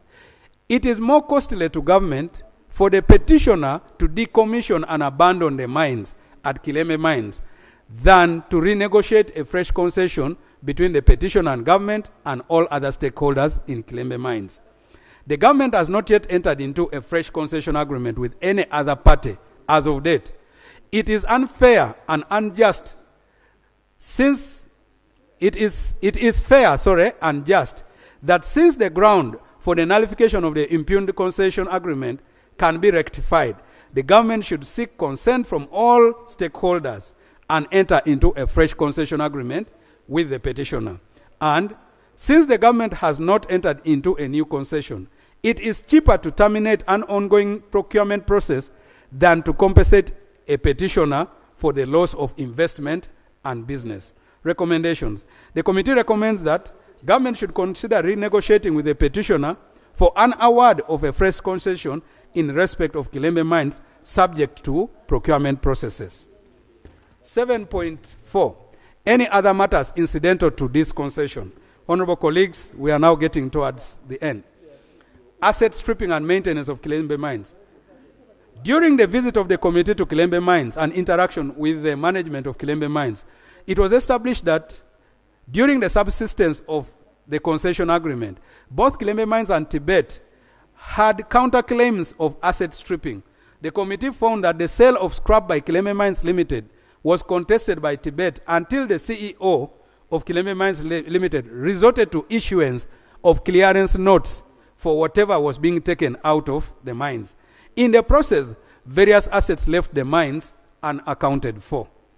Further, the committee established that following the termination of the concession agreement, the manner in which the petitioner was evicted was degrading and inhumane. The committee noted that the exercise was characterized by heavy security deployment, harassment, and confiscation of property belonging to the petitioner and their employees. Kilembe Mines Limited admitted to having broken into the petitioner's offices despite their absence. It therefore remains unsubstantiated as to how and who was responsible for the loss of both tangible and intangible property of the petitioner and their employees. During its interactions with both the petitioner and Kilembe Mines Limited, the committee established that 24 computers, documents, electronic data, particularly exploration data, were confiscated. Of particular interest is a report of exploration study that could not be located. The committee further established that there were 7 vehicles that belonged to the petitioner which were never handed over by Kilembe Mines Limited. Instead, 3 of them were said to have been sold, while others are in use by the officials of Kilembe Mines Limited. The committee observed that the takeover of Kilembe Mines by Kilembe Mines Limited after the termination of the concession was tainted by irregularities such as forceful eviction, harassment of the petitioner and their employees, and 2, lack of unorganized takeover after termination of the concession agreement, which caused a risk of loss of important data and property. Recommendations.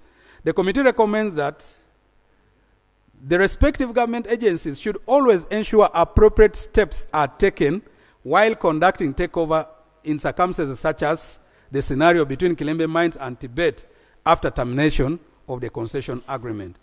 7.4.2, breach of the corporate governance principles. Good corporate governance principles call for adherence to accountability, ethics, and transparency in the running of organizations and their business operations.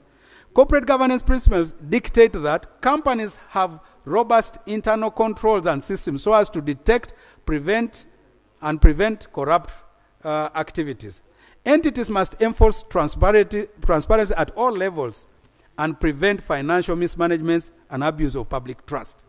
The government action to unilaterally reduce the concession period from 25 to 15 years without providing an explanation and rationale undermine the concessionaire's trust and confidence in the project. The reduction from 25 to 15 years led to instability in the concessionaire's planning. Further bureaucratic delays across various ministries contributed to the concessionaire's inability to meet timelines. As a consequence, these governance lapses hindered efficient project execution. The committee found that government and Kilembe Mines were not fair to all shareholders in the company. In this case, the administrator of Sir GDK Rukidi Estate, when they sidelined the shareholder in the decision-making process of conceding the company's assets to the petitioner, which amounted to operation contrary to the 1995 Constitution and the Companies Act.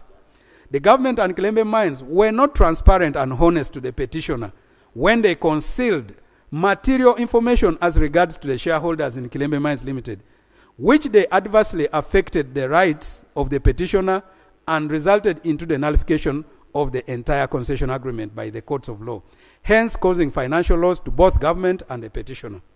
There was never a meeting of the board members of Kilembe Mines Limited to initiate the process of divesting the rights and properties of the company, but instead it was government officials from ministries and departments that convened such meetings. Moreover, a board resolution that authorized the process of divestiture was registered after the notice calling for bids had already been published. This was submitted as evidence in the case of Gilbert Mujoga and another versus the Attorney General, and was a violation of the Companies Act. Observations. The committee observes that various government departments did not coordinate adequately, causing bureaucratic delays that frustrated the concessionaire's ability to fulfill the obligation. The government's lack of internal coordination led to the significant bureaucratic hurdles impacting the concessionaire's performance. Recommendations. The committee recommends that future concession agreements should include an explicit clause protecting initial terms from arbitrary changes in order to avoid unilateral changes in the concession terms. 2, government should establish a dedicated committee to oversee multi-departmental projects so as to enhance collaboration and reduce bureaucratic delays. 3, government should take action and discipline public servants that are found culpable in frustrating investors and government projects. 3, government should clearly define the role of Kilembe Mines Limited to avoid conflicts pertaining operations of the divested mines with the concessionaires. Number 5, that the Office of the Inspectorate of Government should investigate individuals who were involved in facilitating the wrongdoings in the concession agreement and take appropriate action. Number 6, the Committee of Public Accounts, statutory authorities and state enterprises should investigate the activities of Kilembe Mines Limited in respect to the operations, management, and custodial responsibility over Kilembe Mines. 7.4.3, absence of neutral party to carry out supervision of the concession. Corporate governance requires that for companies to be accountable and transparent in their operations. This includes disclosing potential conflicts of interest and ensuring stakeholders, including shareholders, customers, and employees, are treated fairly. The committee established that the concession agreement did not provide for a neutral party to supervise and monitor the performance on the concession. The committee observed that the absence of a neutral party created communication challenges between government entities and the petitioner. Consequently, this meant that the ministers were directly dealing with the concessionaire, which communication was not timely and also short of the requisite technical know-how. Recommendation.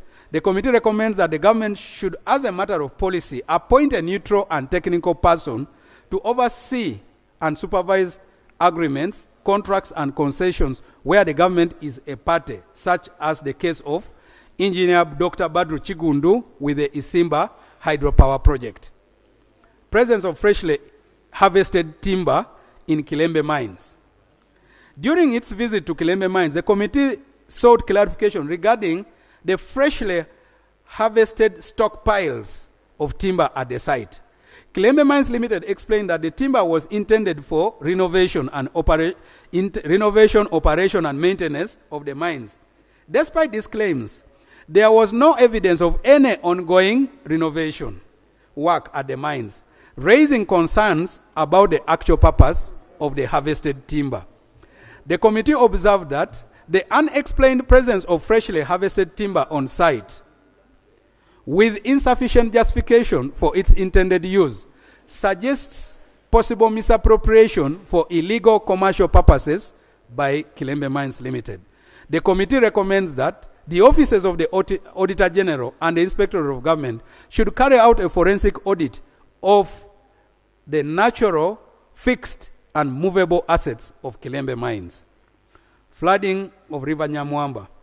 The committee takes cognizance of the fact that River Nyamwamba, which runs through Kilembe Mines, is prone to flooding. The committee notes that the floods that occurred in May 2014, for instance, had an effect in disrupting the work in the mines, and the petitioner cited the floods as part of the reasons that hampered their operations, causing difficulty in delivering the planned activities. The impact of mining activities at Kilembe Mines poses serious risks such as destabilization and collapse of river banks, which exacerbate the river's susceptibility to damage and contributing to environmental degradation.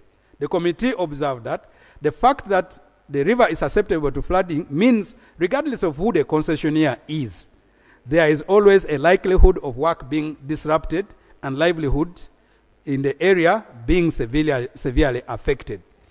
Besides disrupting work in the mines, the floods have caused expansion of the river banks and in turn causing some of the roads that serve the reducing some of the roads that serve the area. Recommendations.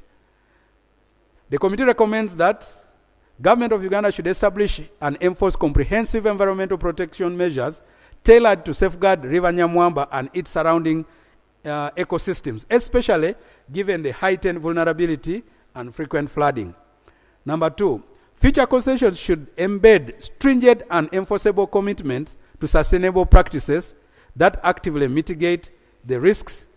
This may include implementation of advanced ecosystems, control techniques, habitat restoration projects, and continuous monitoring to prevent detrimental impact of the river's structural integrity. 3, establish strict oversight and proactive measures that are essential to protect River Nyamwamba, to prevent further ecological harm and preserve the livelihood of the communities that rely on its health. Alternative mining investment opportunity. Uganda presents various mining opportunities. Uganda has been keen to promote private sector participation given the favorable geological conditions that present compelling opportunities for both domestic and foreign investors looking into invest in the mining sector. Uganda is also endowed with various minerals, including but not limited to rare earth elements like iron ore, gold, limestone, phosphates, among others. According to the NDP3, there is limited mineral exploitation, development, and value addition due to some of the reasons are there. I got straight to the observation. The committee observed that given the financial and technical potential of Tibet, it is prudent that government takes advantage of their willingness to invest in Uganda, which would contribute to the realization of NDP3. The committee recommends that government should enhance strategies to attract, protect, and incentivize investors across various sectors for socio-economic transformation. Encroachment of Kilembe Mines. During the investigation, the committee was informed that while government had handed over Kilembe Mines to the petitioner, as obliged under the concession, there are various challenges of encroachment on the mining area by squatters and developers. The committee observed that encroachment poses a danger as it impedes operations of the mines. Recommendation. The committee recommends that government should take measures to ensure that the land belonging to Kilembe Mines is protected from encroachers and that encroachers are evicted in accordance with the law. 7.4.8. Duration for which Kilembe Mines had not been operation prior to concession. The committee noted that Kilembe Mines Limited had not been operational for over 30 years prior to 2013. And this, therefore, posed unique challenges to the concessionaire since the mine required significant capital and technical resources to revamp its operations. Most of the machinery, equipment, and installations had become obsolete and collapsed which also required time. The committee observed that the necessity of time, heavy capital investment, and specialized technical input should have been considered in evaluating the performance on the concession agreement. The committee recommends that the government takes into consideration such circumstances when entering into concessions of this nature. Commitments to international obligations, international relations, and diplomatic undertakings. The committee recognizes that it is critical for government and its officials to remain sensitive to issues regarding international relations, diplomacy, and multinational cooperation, while advertising, contracting, and executing agreements with foreign investors of such magnitude. The committee observed that the unfair termination of the concession agreement between the government of Uganda and the petitioner could cause unnecessary diplomatic tension between the government of Uganda and the People's Republic of China. The committee recommends that it is essential for government to formally integrate consultations with the embassies of or diplomatic missions of countries from which concessionaires originate as part of the due diligence process. This approach ensures that information provided by prospective bidders is accurate and transparent. It also facilitates a cooperative international framework. This fosters trust and good bilateral relations. Honorable colleagues, the unique nature of concession agreements in the extractive industry. The committee takes cognizance of the unique, risky, and capital-intensive nature of such concession. This dictates that sufficient reasonable timelines should be allocated to the various phases of bidding, procurement, processes, contracting, and actual performance of the concession. Further, it is important for concession agreements in the extractive industries to include aspects of decommissioning, given the huge impact such ventures have in the environment. The committee observed that the concession agreement did not provide for mechanisms of decommissioning. Recommendation. The committee recommends that the government should elaborately provide for decommissioning mechanisms and procedures for all other concession agreements, such as this, to protect the environment and human health. Oh, okay. 7.4.11, the proceedings of the Winding Up Commission. The committee noted that whereas the concession agreement provided that the Winding Up Commission would be set up in the event of its termination, this was done as soon as the notice was issued before the lapse of termination.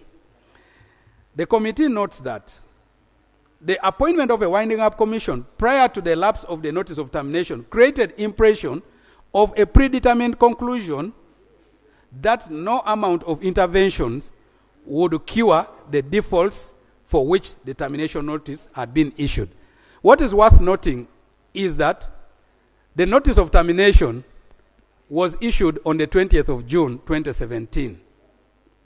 It took effect on the 5th of July 2017, and it was supposed to last for a total of 60 days.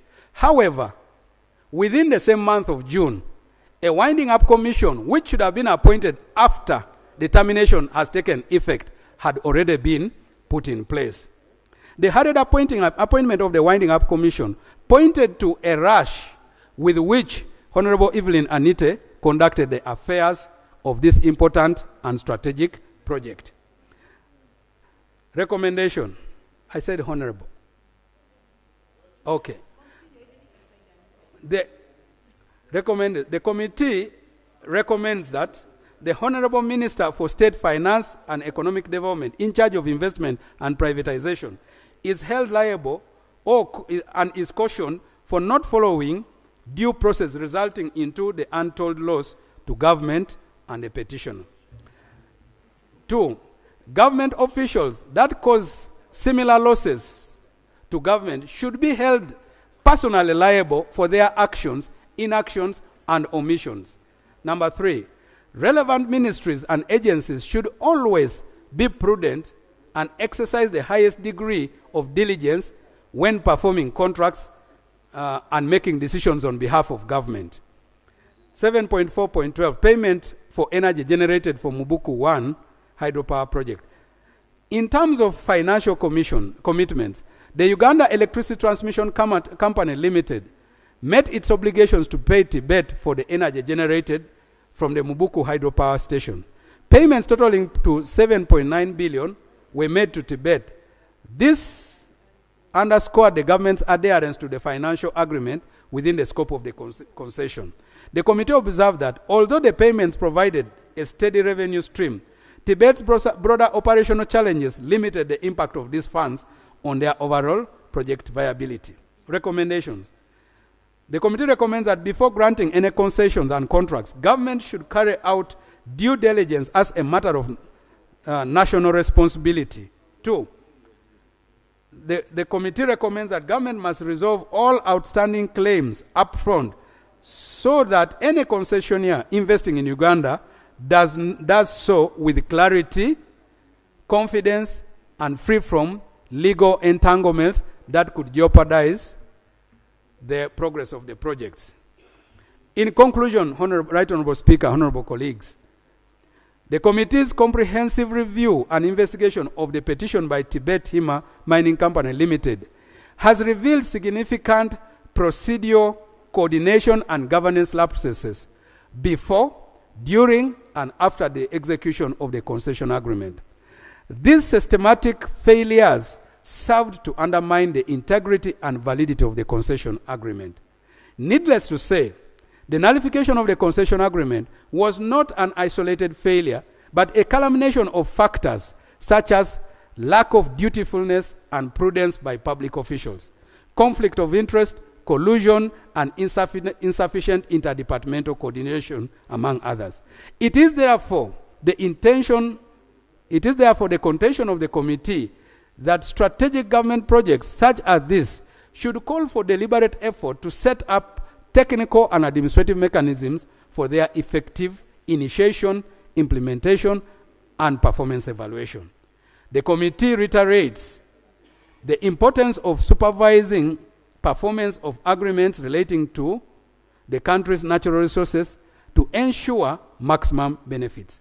Right Honorable Speaker and honorable colleagues, I beg to submit. I thank you for your kind attention.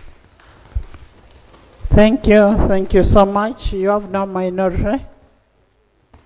There's no minority report. Right Honorable Speaker, the report was unanimously supported by the committee. Okay. Thank you so much, Honorable Chair.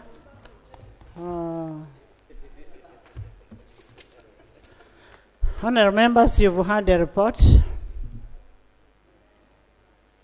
I'm happy that we have Minister of Energy here. We have Attorney General. We have Minister of Investment.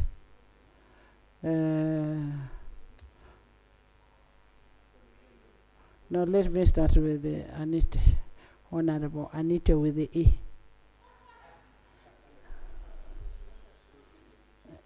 There's a procedure matter. Thank you, Right Honorable Speaker. Right Honorable Speaker, the report has mentioned the Office of the Attorney General here on about two main occasions. One, that the Office of Attorney General was not consulted when the concession agreement was being cancelled or a notice was being issued. And secondly, regarding the decision of the court on the fact that actually the court ruled that the concession agreement in the first place was actually null and void.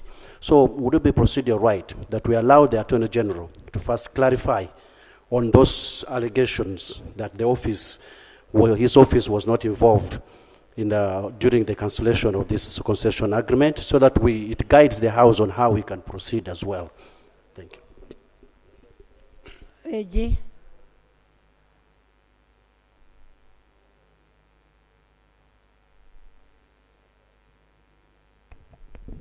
Thank you, Right Honorable Speaker. It is an interesting question because I was not Attorney General at the time,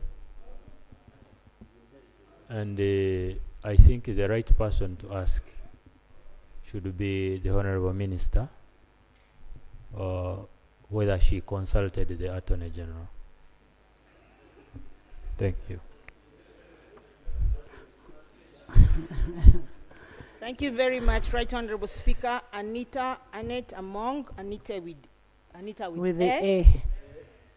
I am very honored to be given the opportunity to come and speak about debate HIMA, the Automobile Limited Company. But perhaps before I say much, I want to welcome the committee from their fruitful trip from China. I could see that it was wonderful, and it is reflected in their minutes. What's the order for? They went. Yes. I'm welcoming you. Didn't you go? Thank you, Right Honourable Speaker. Right Honourable Speaker, with the due respect to the Minister, it's in our rules of procedure that a committee has a right to go for benchmarking. When you begin with that, there is a motive you want to impute. So is it in order for the Minister, when he's supposed to begin with the material, to begin with the immaterial, to impute a motive as if there is something that was behind that? Is it in order?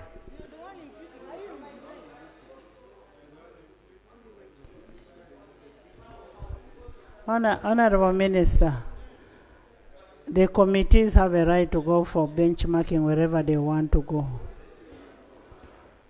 And it is out of benchmarking that they will be able to find out what went wrong and what did not go well.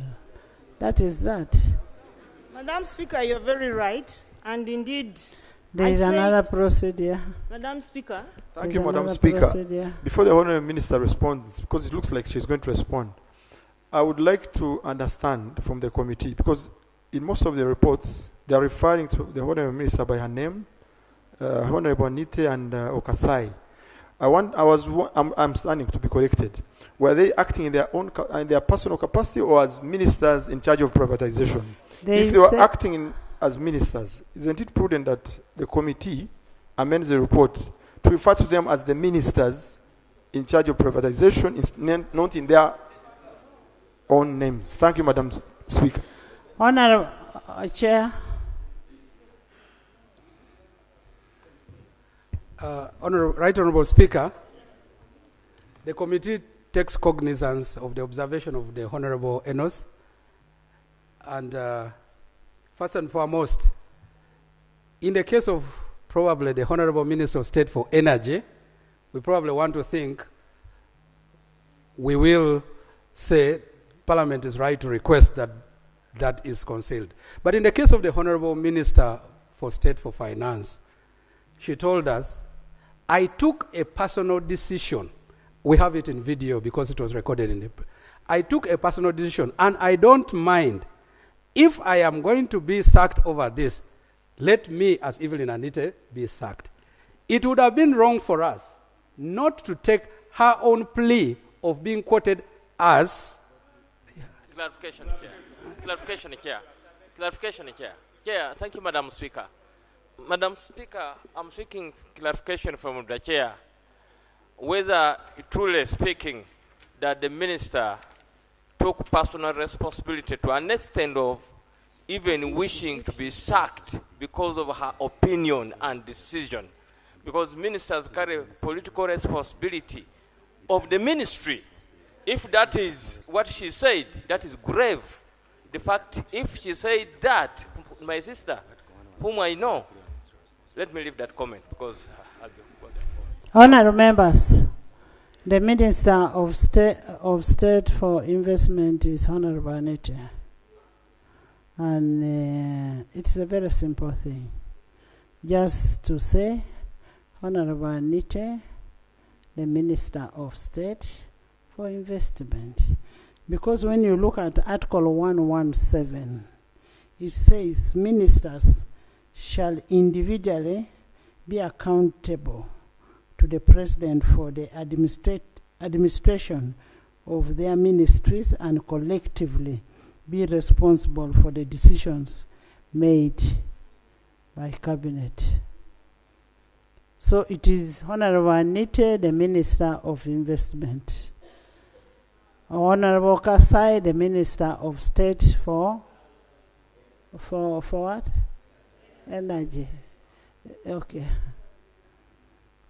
Madam Speaker, I would like to start from the point of my position of welcoming the committee back from China. And indeed, the committee went to China. There were no accidents. They came back. They reported to this house, and I listened that they went to China and they came back. So I am just in order to say welcome back from China, unless they are denying that they didn't go to China. I did approve the travel for benchmarking. Thank you, Madam So Chair. it was not anything illegal. Madam Speaker, I'm not saying it's illegal. In fact, I would therefore want to add you in the list to congratulate you upon sending them to China. They did a good job. No, you don't have to add me in the list, Madam. So, Madam Speaker. Honorable Anite. Yes. Honorable Anite. Honorable Anite. Yes. Yes, Emmanuel. Madam Speaker, thank you for this opportunity. Anita, you need to cool down. Madam Speaker, the Honorable Minister Anite got up at the prompting of the Deputy Attorney General because somebody had asked a question about the role of the Attorney General because of the statements which came from the committee. And the Deputy Attorney General got up and stated that the person who is supposed to answer that question is Anita. And I thought for now, we are not yet looking at any other thing. She is supposed to answer that specific point about whether they consulted the Attorney General or not. So we don't need to go into other things for now. Thank you, Right Honorable Speaker. Thank you, Honorable Anite. With the E. Answer the question. Don't be hyper. I know me and you, we can be at the worst, but for now, be calm. Right Honorable Speaker, yes, I did consult the Attorney General at the time. And Okay, that's exactly, that's what. You continue. Right Honorable Speaker, I do have my evidence. I do have my evidence. A clarification from the lawyer. Before he does ask me the clarification, I need to submit further.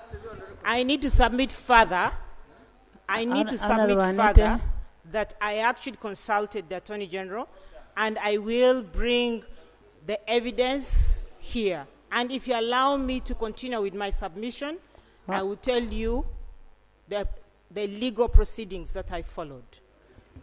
Honorable Anite, it basically needs a clarification.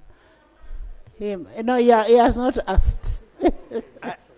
I know my honorable colleague is becoming a senior. You are no longer the other youth MP. When somebody seeks clarification, that means I have not understood what you are submitting. My clarification, you are referring to have consulted the Honorable Minister, who is the Attorney General. Attorney General is you seek his legal opinion through writing. Can you lay on table? Can you lay on table the letter you wrote to the Attorney General seeking his opinion on this particular matter?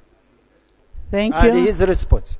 Thank you. This is a house of record. Yes, Timugui. Just a minute. You finish. Thank you, Madam Speaker. Madam Speaker, the Minister has just informed us that he actually sought information, sought clarification. Sorry.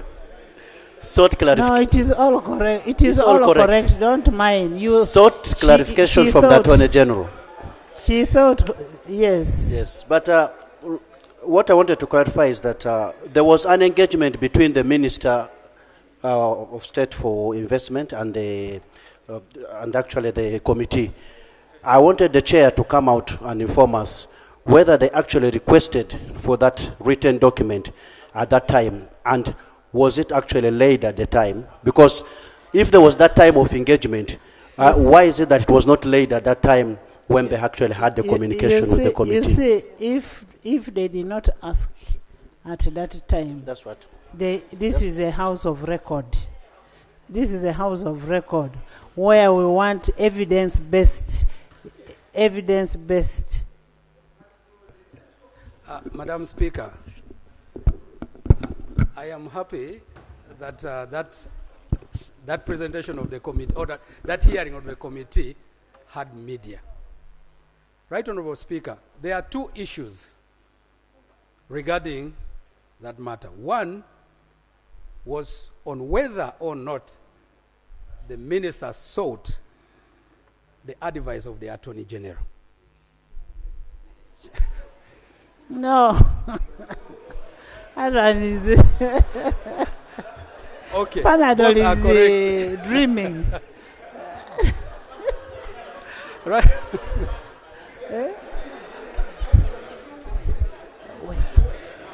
Can you continue? Continue. Right, we are getting out of time. Right, Honorable Speaker.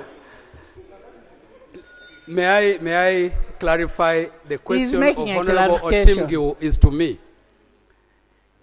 The committee asked the minister that question. And the Honorable Minister on that day said all the line ministers are aware.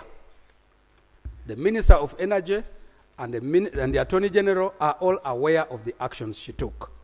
The Land Attorney General came on a different date, and we asked the same question.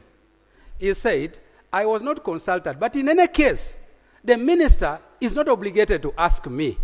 There are many things that go on in many ministries. Must each of the ministers keep asking me, Attorney General, should I do this? Attorney General. So, she did not have to ask me. She didn't ask me. Number two, there was the issue, because there is the issue of evidence here.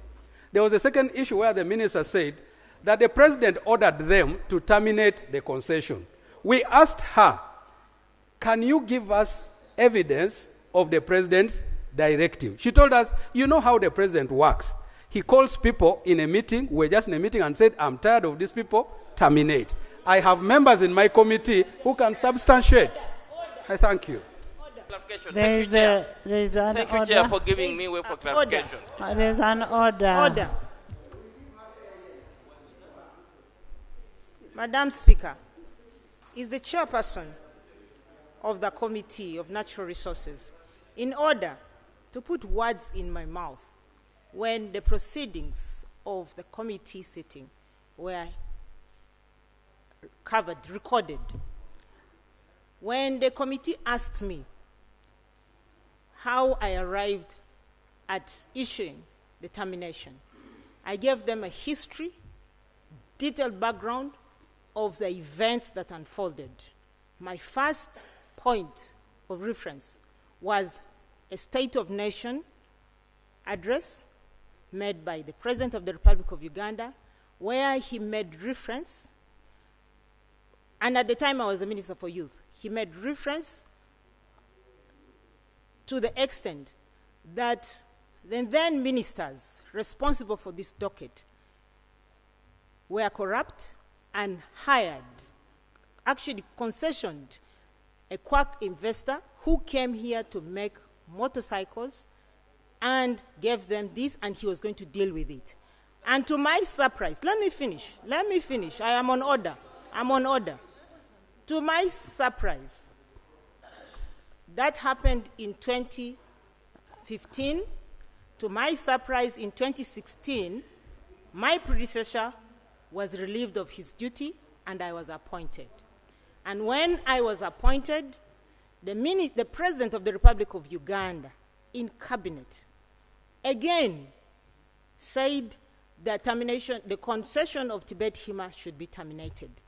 And following that discussion in cabinet and the directive of the President in cabinet, before I could even take a step as the minister responsible for investment and privatization, this very parliament summoned me in this house and demanded for termination of the concession of Tibet Hima, the automobile. I then went back, brought report to this house, to the mismanagement of Kilembe mines by Tibet Hima, and I gave them my word that I will surely terminate the concession following the legal proceedings. Right Honorable Speaker and dear honorable colleagues, and then I went back, followed the law to the letter, consulted the Attorney General.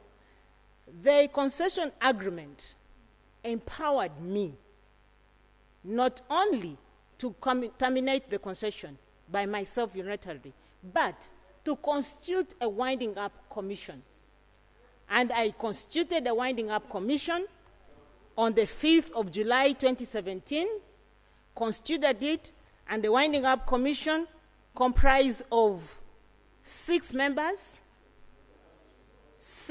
3 of them from government, 3 from the concessionaire Tibet Hima Automobile. And I laid all this on table. And therefore, is the chairperson of the Natural Resources Committee in order to impute and lie when I was actually serving the country?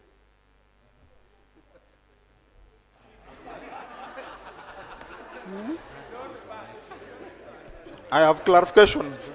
Chair, you need to clarify this. Honorable members, The chair needs I to clarify. thought it was an order. No, I'm not raising a point. So you want to respond to an order? No, I am asking you, are you the speaker? No. It was an order. Honorable members, the Minister of Investment and the Minister, and the Chair of Natural Resources, don't drag me into making a decision on where I don't have evidence laid on table. If you're talking, if anybody is saying, I was told to do this, lay evidence on table. If there was a cabinet, lay on table. There was ABC, I want it on table, I will not make a decision. I will not say whether you are in order or whether the other one is not in order, because you don't have documentary evidence, and I will not be dragged into that debate. Yes, Council. Madam Let me Speaker, hear from Council. I rise on a point of procedure. We have listened to the committee report, very detailed. Isn't it a procedure right that you give the ministers an opportunity to respond? That's what she's And then doing. we debate. We are itching to debate. We want to debate You this finish, report. Anita. Thank you very much, Madam Speaker and honorable colleagues, for yet giving me this opportunity to respond to the committee report. And before I make statements or remarks on the recommendations of the Committee of Natural Resources, allow me, in brief, just give you a summary, executive summary, of how the Winding Up Commission that I constituted and came up with the conclusion of terminating the concession of Tibet Hima Automobile.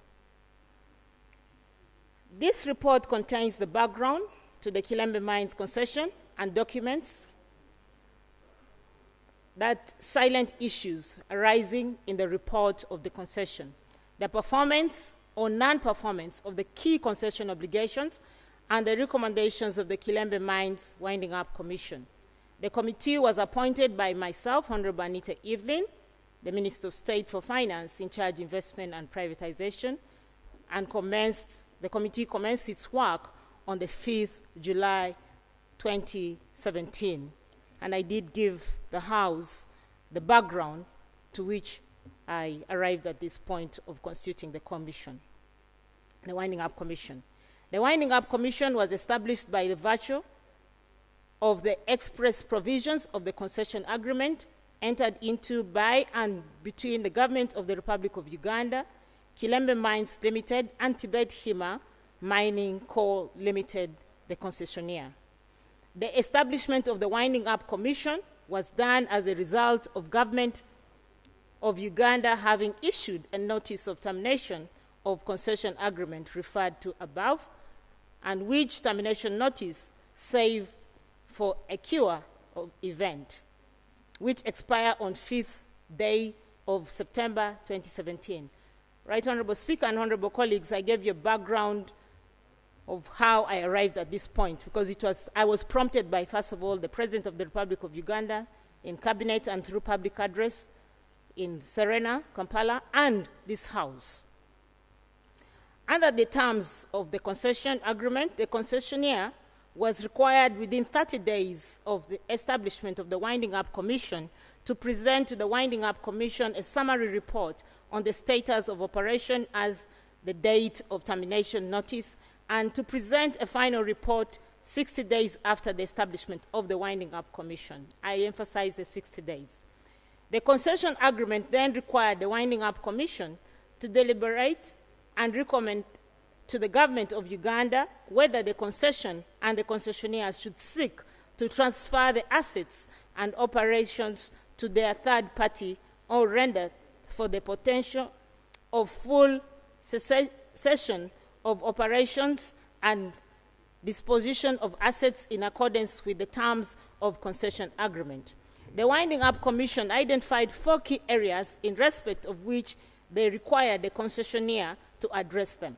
The concessionaire was required to inform the Winding Up Commission what the status of operations at Kilembe Mines was at the date of termination, the expectations and the deliverables under the concession agreement, and what had been achieved, any challenges faced by the concessionaire, and lastly, the strategies the concessionaire had for fulfillment of the concession obligations. The Winding Up Commission held several detailed meetings over a period spanned close to 4 months while implementing its mandate.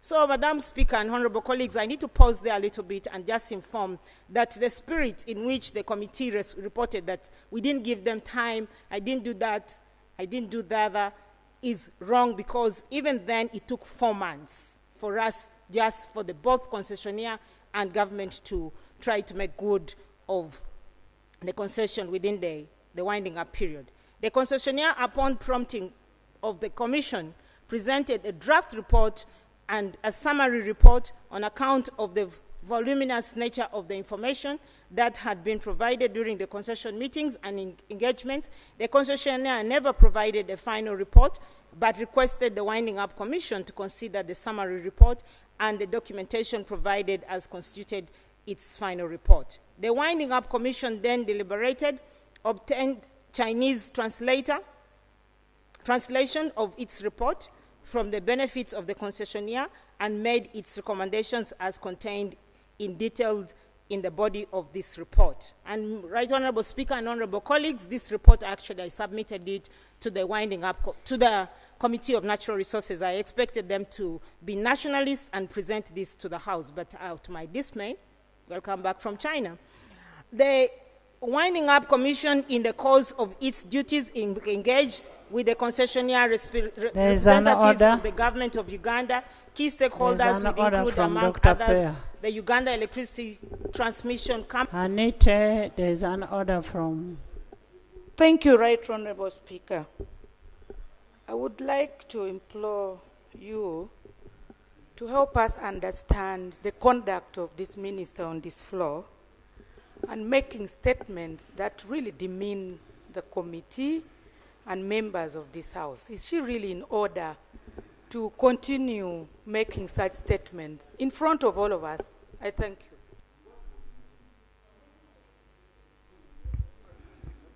you. Honorable Minister, as I said, tone down. Have respect for one, yourself, for the committee, for members of parliament, and finally for the speaker, if she deserves respect. Thank you, Right Honorable Speaker, most obliged. The Winding Up Commission then deliberated and obtained Chinese translation of its report for the benefit of the concession and made its recommendations as contained in the in the body of the report, this report.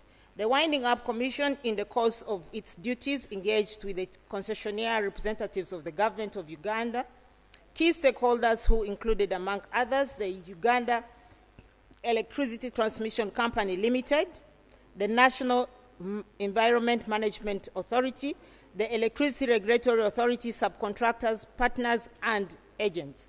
In general, the Winding Up Commission established that the concessionaire had carried out some investments at the Kilembe mines, particularly at the mill, in fabricating trolleys and repairing the rail track and the foundry. The concessionaire was, however, unable to provide the Winding Up Commission a physical justify. There's a procedure matter. Honorable colleagues, I'm just becoming impatient. The honorable member, right honorable speaker, the chairperson, presented the report. I expected the honorable minister to respond to the report. Issue by issue. And I'm only seeing her reading a report. Maybe for avoidance of doubt, if I saw, this is, you keep this. I don't want to read from it. It's okay. Winding up.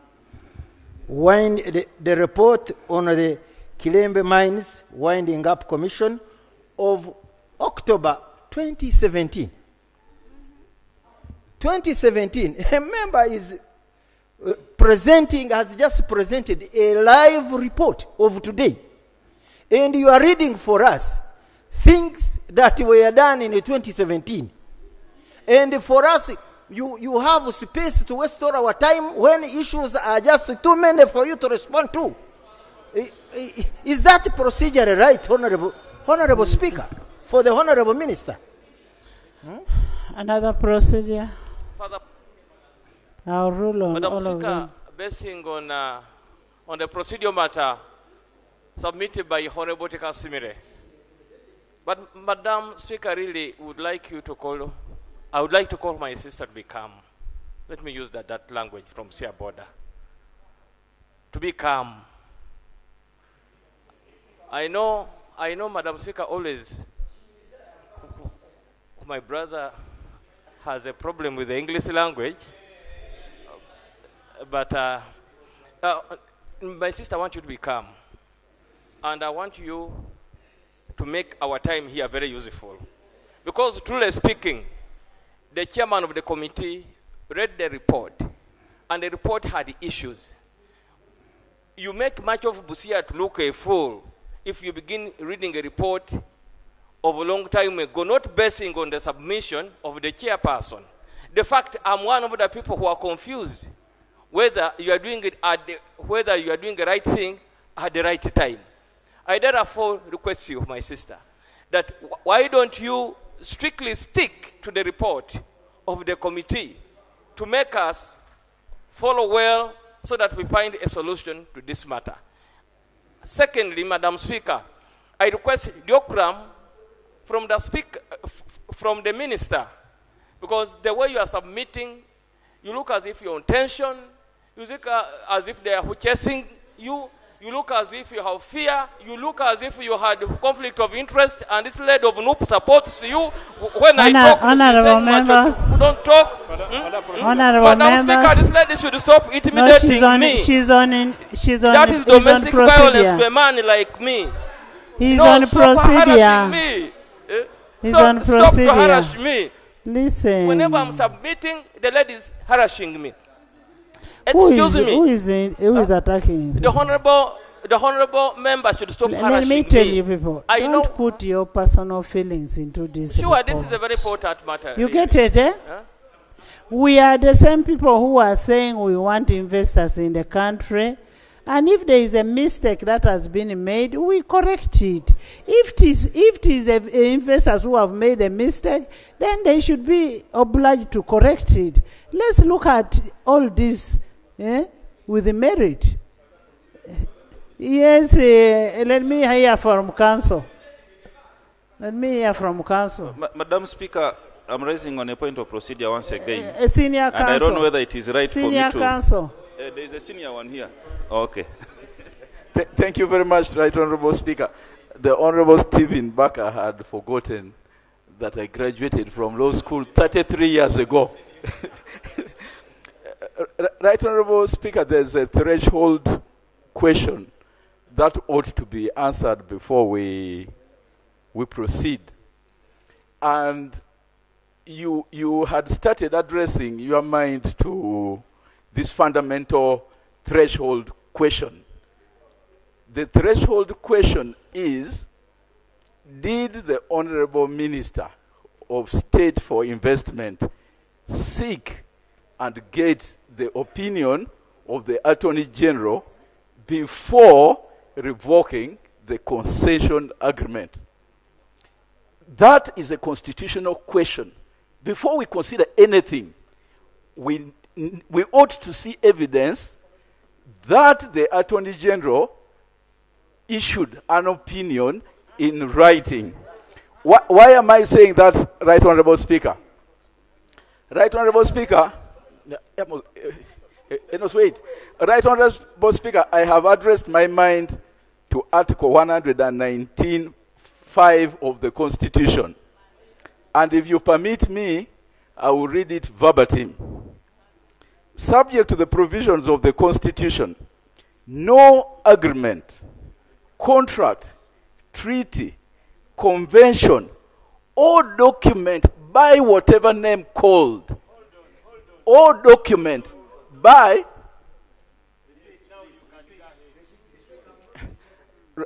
Right Honorable Speaker, for the benefit of my beloved sister, the Honorable Anite, I was reading verbatim the contents of Article 119(5) of the Constitution. Subject to the provisions of this Constitution, no agreement, contract, treaty, convention, or document by whatever name called, emphasis mine, document by whatever name called, to which the government is a party or in respect of which the government has an interest, shall be concluded without the legal advice of the Attorney General. Shall be concluded without the advice of the Attorney General. Now, Right Honorable Speaker, we are talking about a subsisting contract and the termination of that contract by a document called the termination letter. That could never have happened without the express advice or opinion of the Attorney General.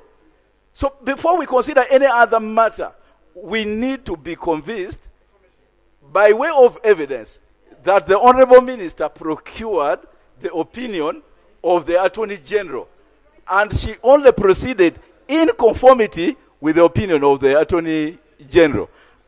I beg to submit, Right Honorable. Thank you. It still goes back to Honorable Anita. Did you, as per the law, consult the Attorney General? Madam Speaker.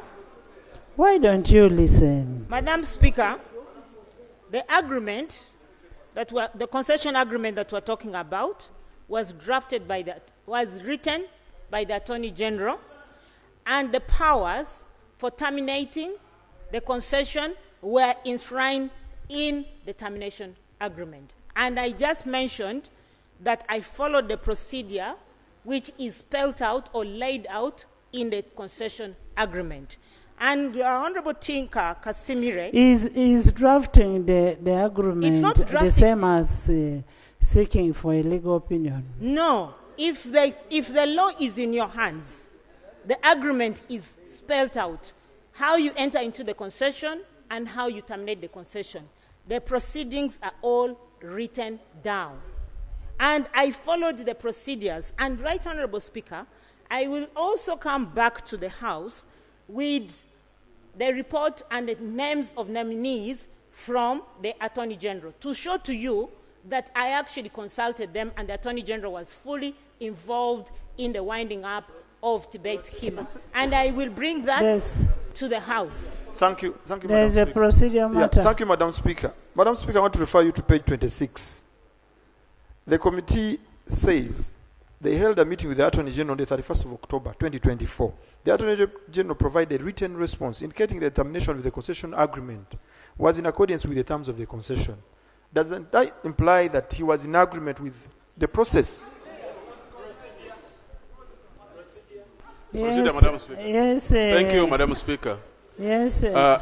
Madam Speaker, I just want to raise some procedural issue.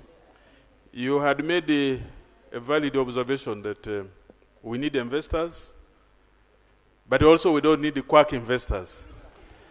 We need investors who can help us and do the right thing, make us to grow. There are situations where you find investors come after exploiting our avenues of benefit, tax benefits. After 10 years, they change names, they change situations. Some say for us, this is not a lucrative venture. We want to close and go.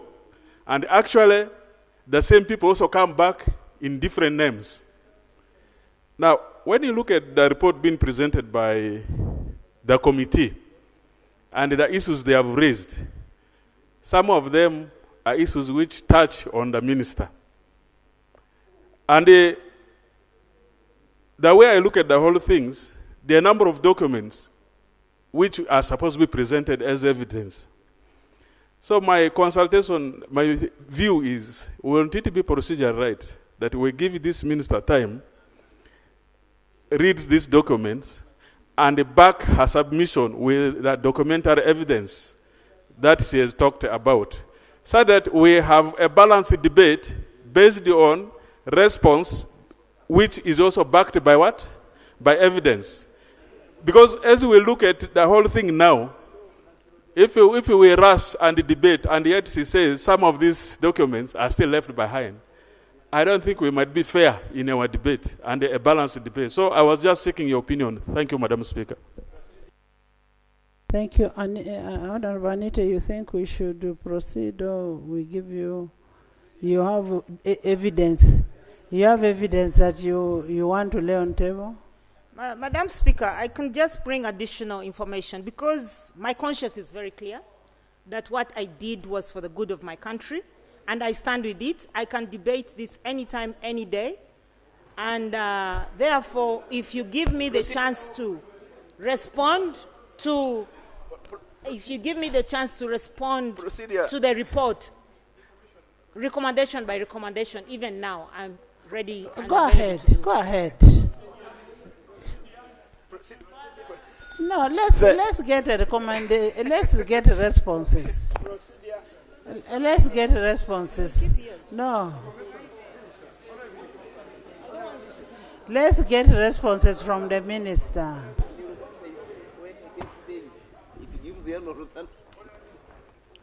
Right Honorable Speaker, there are three parties that are involved in this. I will only stick to the areas that concern me as the minister responsible, that is issuing notice of termination and then formation of the winding up commission if I did it in accordance with the law.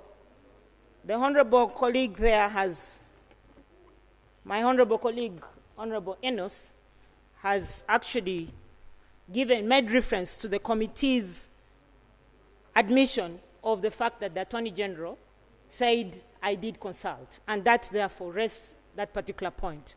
I therefore would like to make reference to point 26 and page 26 and point number 3. Point number 3, having rested the point that whether I consulted or did not consult, I actually did consult, and it has been confirmed in the committee report. And I still want to confirm that I consulted and followed the concession agreement that was written by the Land Attorney General. Now, recommendation number 3 says, Honorable Anita Evelyn should take political responsibility for her involvement in the misfairness regarding the performance and the unfair termination of the concession agreement and consider resigning as a minister. My response to this is that I shall not resign even when I have gained enough capacity to be a private citizen, but I am not going to resign because I did the right thing for the just cause of the country. Maybe just we could make a correction on that, not taking a political responsibility, because it was collective responsibility, not taking a political responsibility. It was a collective responsibility under Article 117.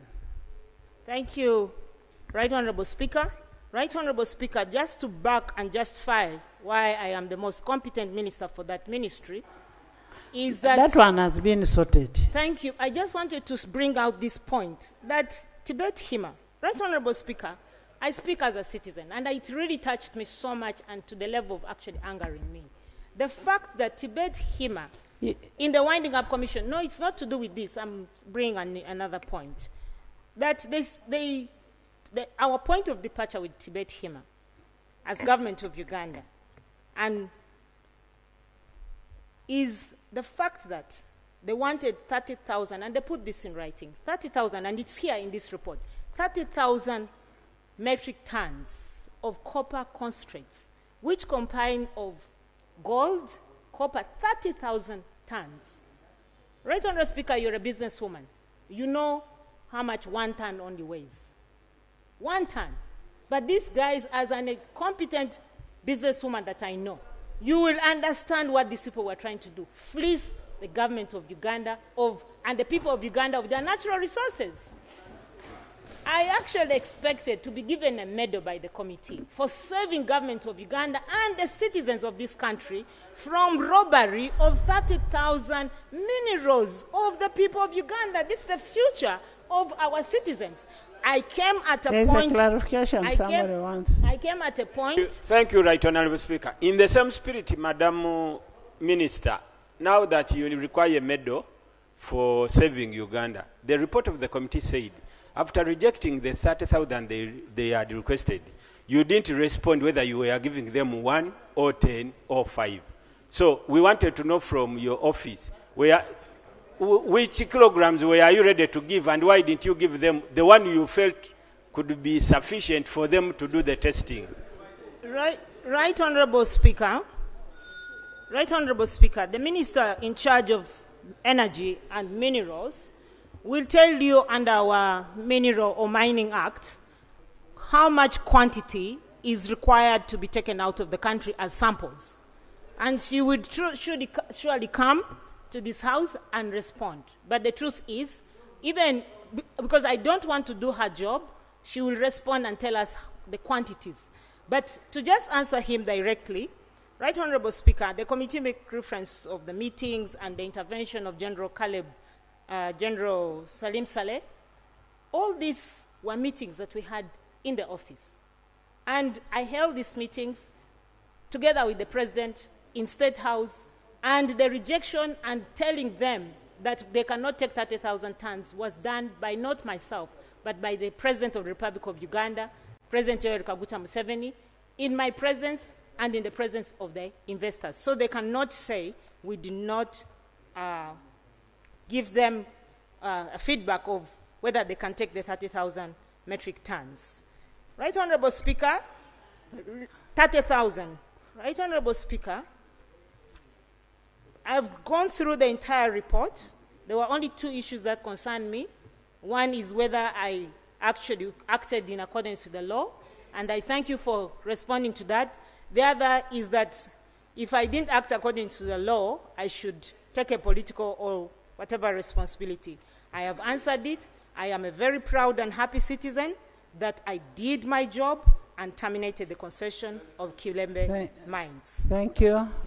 Honorable. Thank you, Right Honorable Speaker. Me, I just want to seek clarification from the minister, because she just stated here that the company, why she cancelled the agreement was because the company was exploiting our resources. I just want to seek clarification from you, Honorable Minister.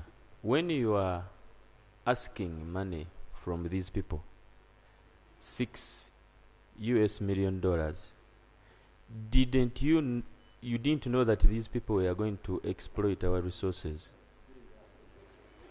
You first get my money, and then after you cancel the agreement. Maybe when I say I want you to refund my money, you give an excuse that we realize that you want to exploit our resources. Why did you take their money when you knew that these people were going to exploit our resources? Or else, after discovering that these people were exploiting our resources, why didn't you refund their money? Maybe the question would be, what was the 6.6 billion meant for? Further clarification?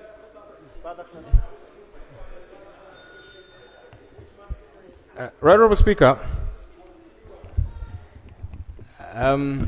this is one of those debates that are intriguing. There seem to be interesting sides. Here there are those who went to China, there are those who didn't go to China. The minister is telling us she did a job good enough on behalf of the country. The committee is also saying they're working for the good of the country. The lawyer in me is intrigued by something on page 23 of the report. And this is a procedural issue that I'm raising.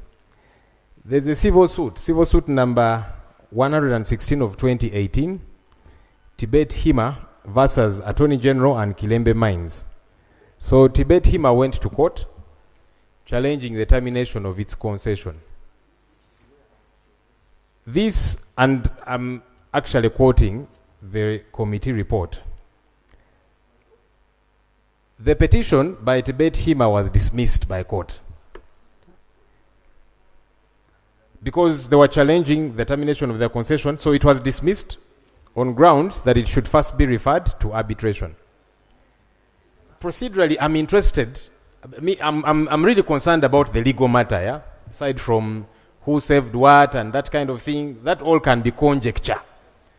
But the law, which I'm concerned about, there is a court matter. There was a verdict of court. Court dismissed this petition and said go to arbitration. Can we be updated? What happened?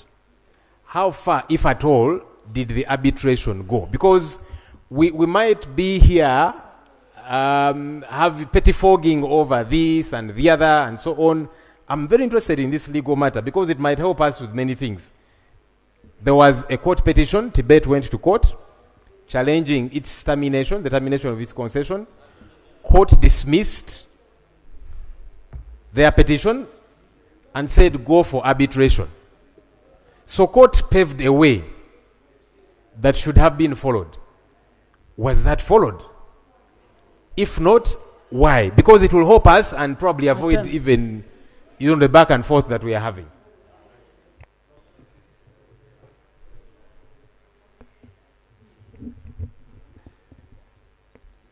Thank you, Right Honourable Speaker. I appreciate the issue raised by the Leader of Opposition.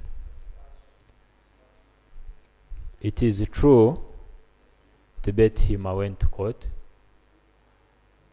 and their suit was dismissed, specifically for the reason that the concession upon which they were basing their suit had a proviso that any dispute relating to the concession should be taken for arbitration first. So they had not taken the matter for arbitration and instead gone to court. And court said, no, you do not have jurisdiction here.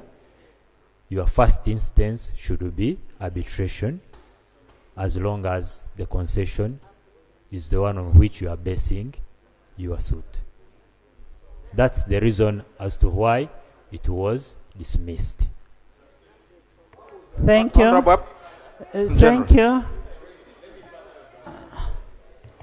Right Honorable, let me clarify further with the Attorney General. I'm glad he has provided some pointers. Again, my question does not seem to be answered, Right Honorable Speaker. So court is saying you should deal with this the arbitration way. So court provided a remedy, as far as I'm concerned. And I'm interested in establishing whether that remedy was explored. Because also, Right Honorable Speaker, and as one of the colleagues did raise, many times you have dissuaded us from debating matters that either are in court or that have been determined by court. Because if a court determines a matter, Parliament cannot undo it. So the legal guidance I'm giving, and there are many more senior lawyers than myself here, but it's important that we cover ourselves legally. I want to dissuade us, whether it be from, and it doesn't matter who you are for. In fact, for me, I'm for Uganda. That's why I want to know who did wrong and how it gets to be determined. So I'm not going to say I am for Tibet or I am for the decision taken by the minister. All of that, for now, as far as I'm concerned, is conjecture that does not help us. Court provided a remedy and said, go and do arbitration. Information law. We need an update. There's an information on whether or not arbitration was done. In fact, actually, as you provide that information, Honorable Speaker, when court orders that go and do arbitration, you are meant to give a report back to court. Because court gave its guidance. So how did this matter end? My colleague wanted to give information. Yeah. Senior lawyer. Thank you very much, Right Honorable Speaker, and thank you, Lord, for yielding the floor. There's no court order to go to arbitration. The suit was dismissed, and dismissed on the grounds that there was an arbitration clause. The parties were bound to go to arbitration in the first place. But the critical information I wanted to give you, Lop, is in respect of matters legal. When you are a subject of arbitration and you elect to go to court, the prevailing position of the law is that you have abandoned your right to go to arbitration. Thank you for that information. In 30 seconds. Let me hear from Attorney General. Honorable, allow me just 30 seconds, since he gave me information. I want to appreciate Senior Counsel for the information he has provided. Through you, Right Honorable, I don't know that will be the Attorney General or Senior Counsel who has provided that to guide the House further. So you have abandoned arbitration, which is provided for in the concession agreement. You have gone to court. Court has dismissed your suit. What is your remedy? Because I want to be sure that Parliament is the remedy. Because also, as we are determining this matter, regardless who, court was involved. So if court is saying, I am dismissing your suit, you should have gone for arbitration. Did it happen? Because that's an option that they did not explore at the first instance. What is the latest update, AG? Yes. Thank you very much. Perhaps honorable members, stop just shouting that we are bad. That's why we accommodate petitions. I'm glad, Right Honourable Speaker, I'm glad Lop has brought it out the way he has. Now, allow me use his position to clarify. I want you to understand, when the report was read and presented, they talked of suits that were dismissed, okay? But there was also a suit that succeeded. The suit that succeeded is a suit of Gilbert Mujogia, a son of the King of Toro, who was a shareholder in Kilembe, who was not consulted or involved in the negotiation of the concession. He woke up one day only to realize Tibet Hima and the government had entered the concession, and yet he was a part owner of the mine who was not consulted. So he challenged that in court.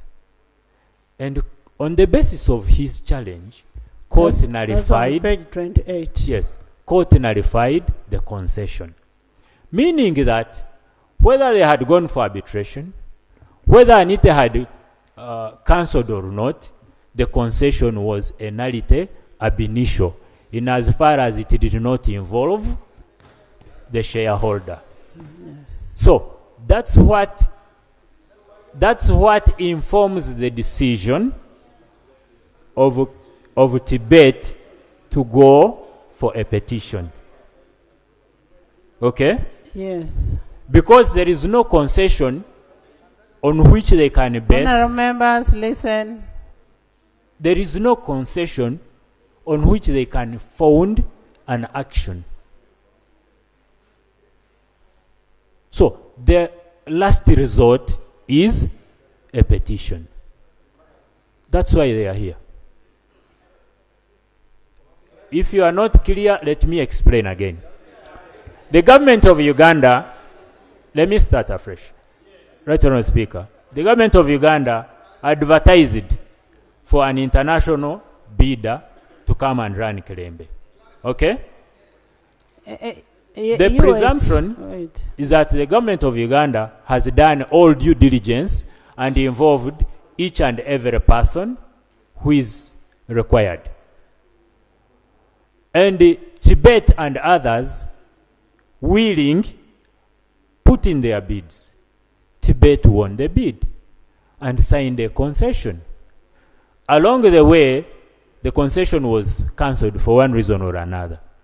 But whether that concession had been cancelled or not, Mujoja, a shareholder in Kilembe, decided to challenge the legality of the concession itself, because he was a shareholder who was left out, who was not involved. You understand? And on the basis of that, court said this concession was void ab initio. It was wrong from the start. And because it was wrong from the start, government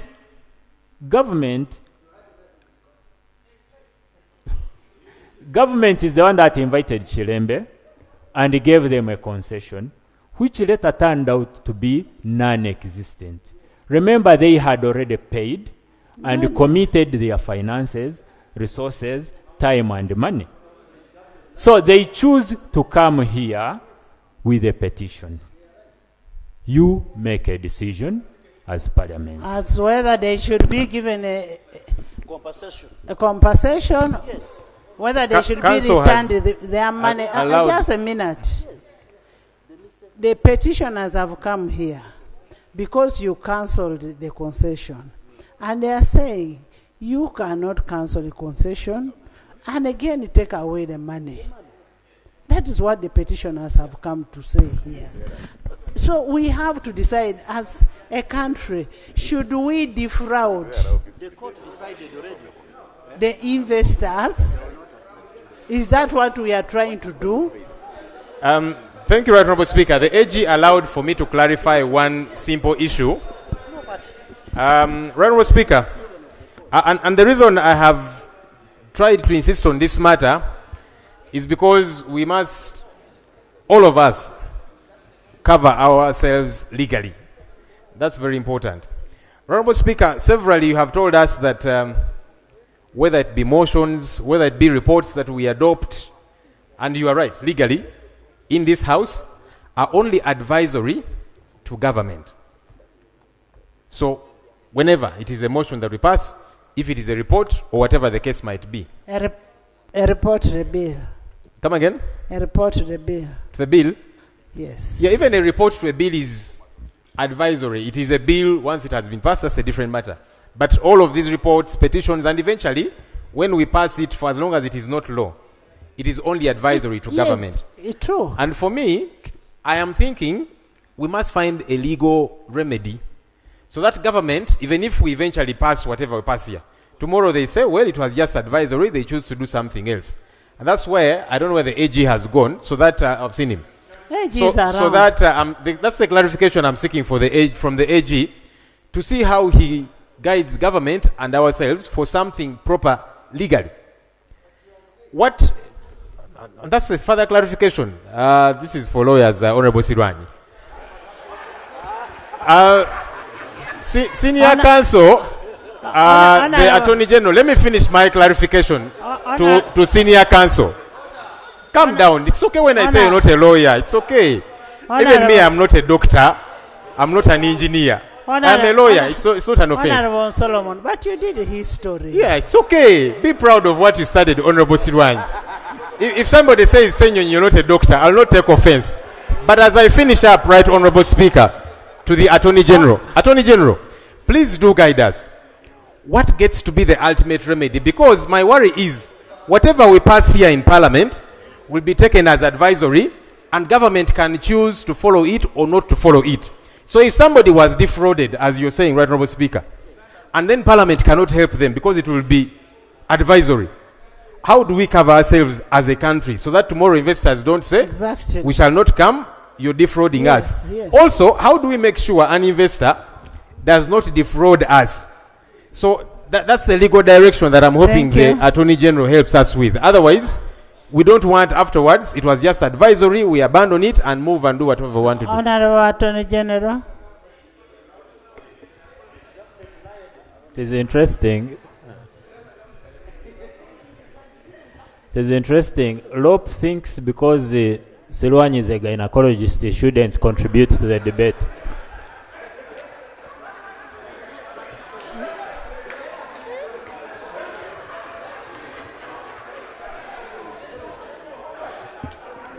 Right, Honorable Speaker.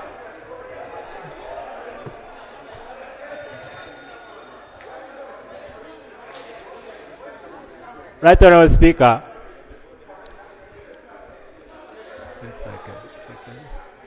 Right, Honorable Speaker. Of course, that's a joke. That's a joke, and it's a light moment. And I want to appreciate. Lope once again. You see, the ideal thing to do is to look at the prayers of the petitioner in the petition. What are they praying for? And based on the facts as they have been set before you, you are able to determine what prayers they qualify for and what they do not. You understand? For example, we all agree, or we at least have come to know, that the concession was null and void. So, but they had acted upon it, invested, paid money. Do we simply say, you paid for something that does not exist? So, even your proposal can come in answer to their prayers. That's why I'm saying I do not want to be the one now to make the decision for Parliament. Yes. I want Parliament to make a decision, but guided by the prayers. Thank you. Yes, thank Honorable Akamba, Honorable Baka is back. Then local government and Honorable Pair.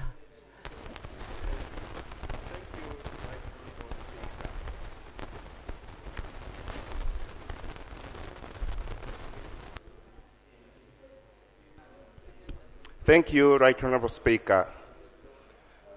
Right Honorable Speaker and colleagues,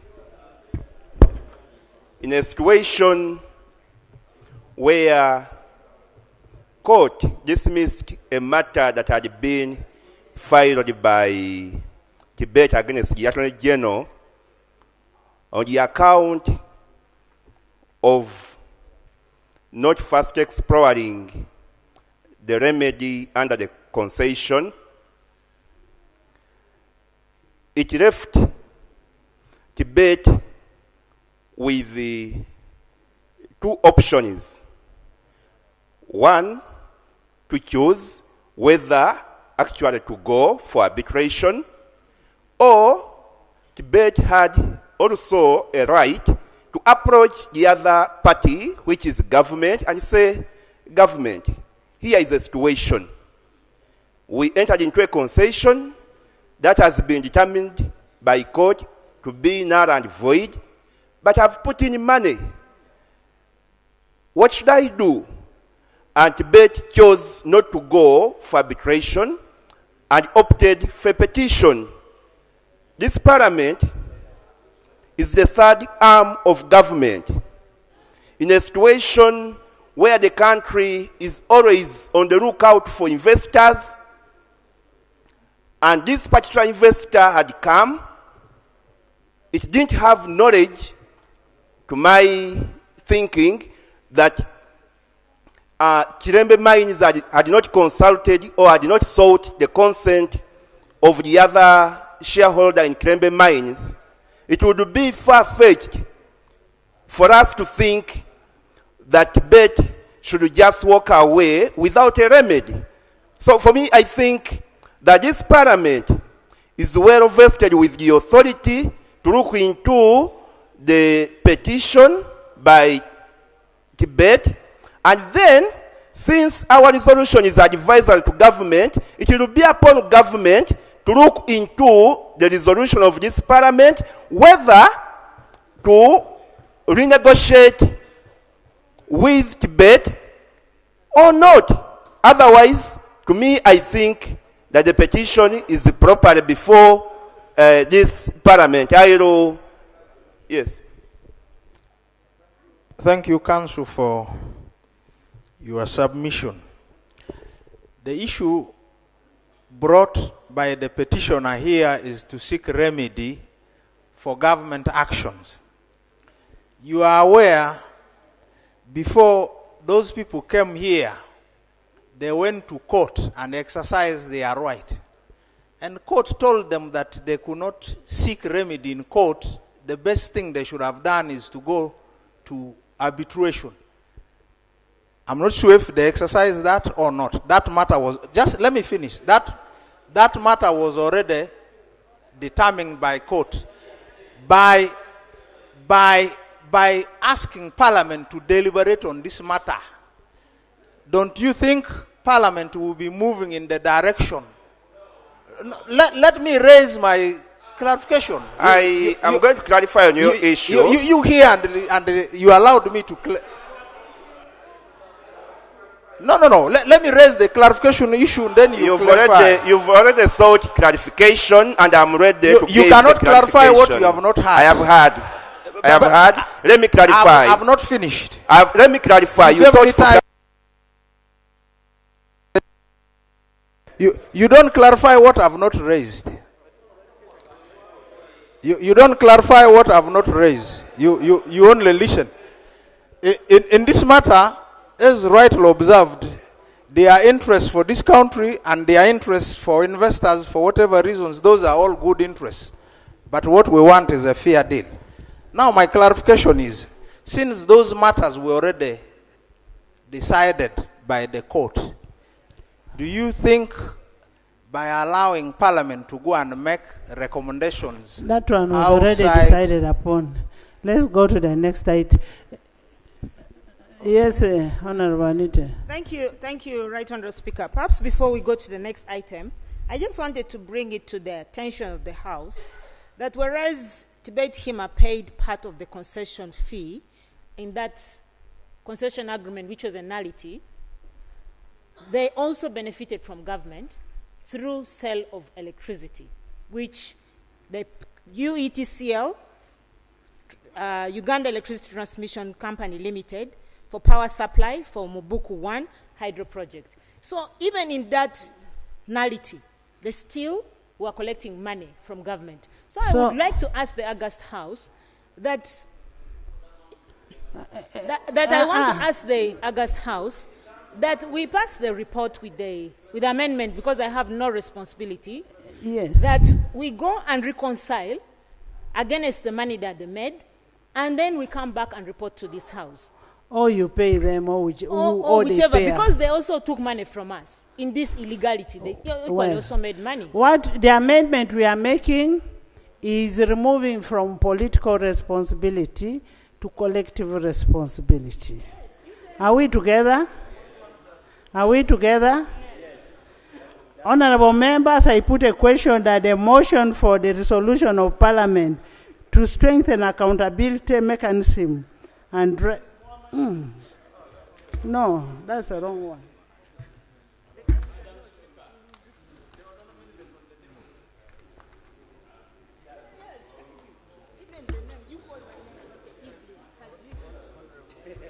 Honorable members, I now put a question that the report on the Committee of Environment and Natural Resources on petition by Tibet Hima Mining Company Limited against termination of their concession agreement with the government of Uganda be adopted by this Honorable House with amendment of political responsibility to collective responsibility be adopted by this House.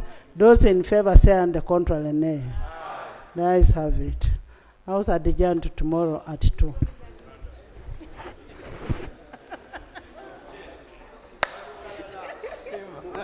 Coming.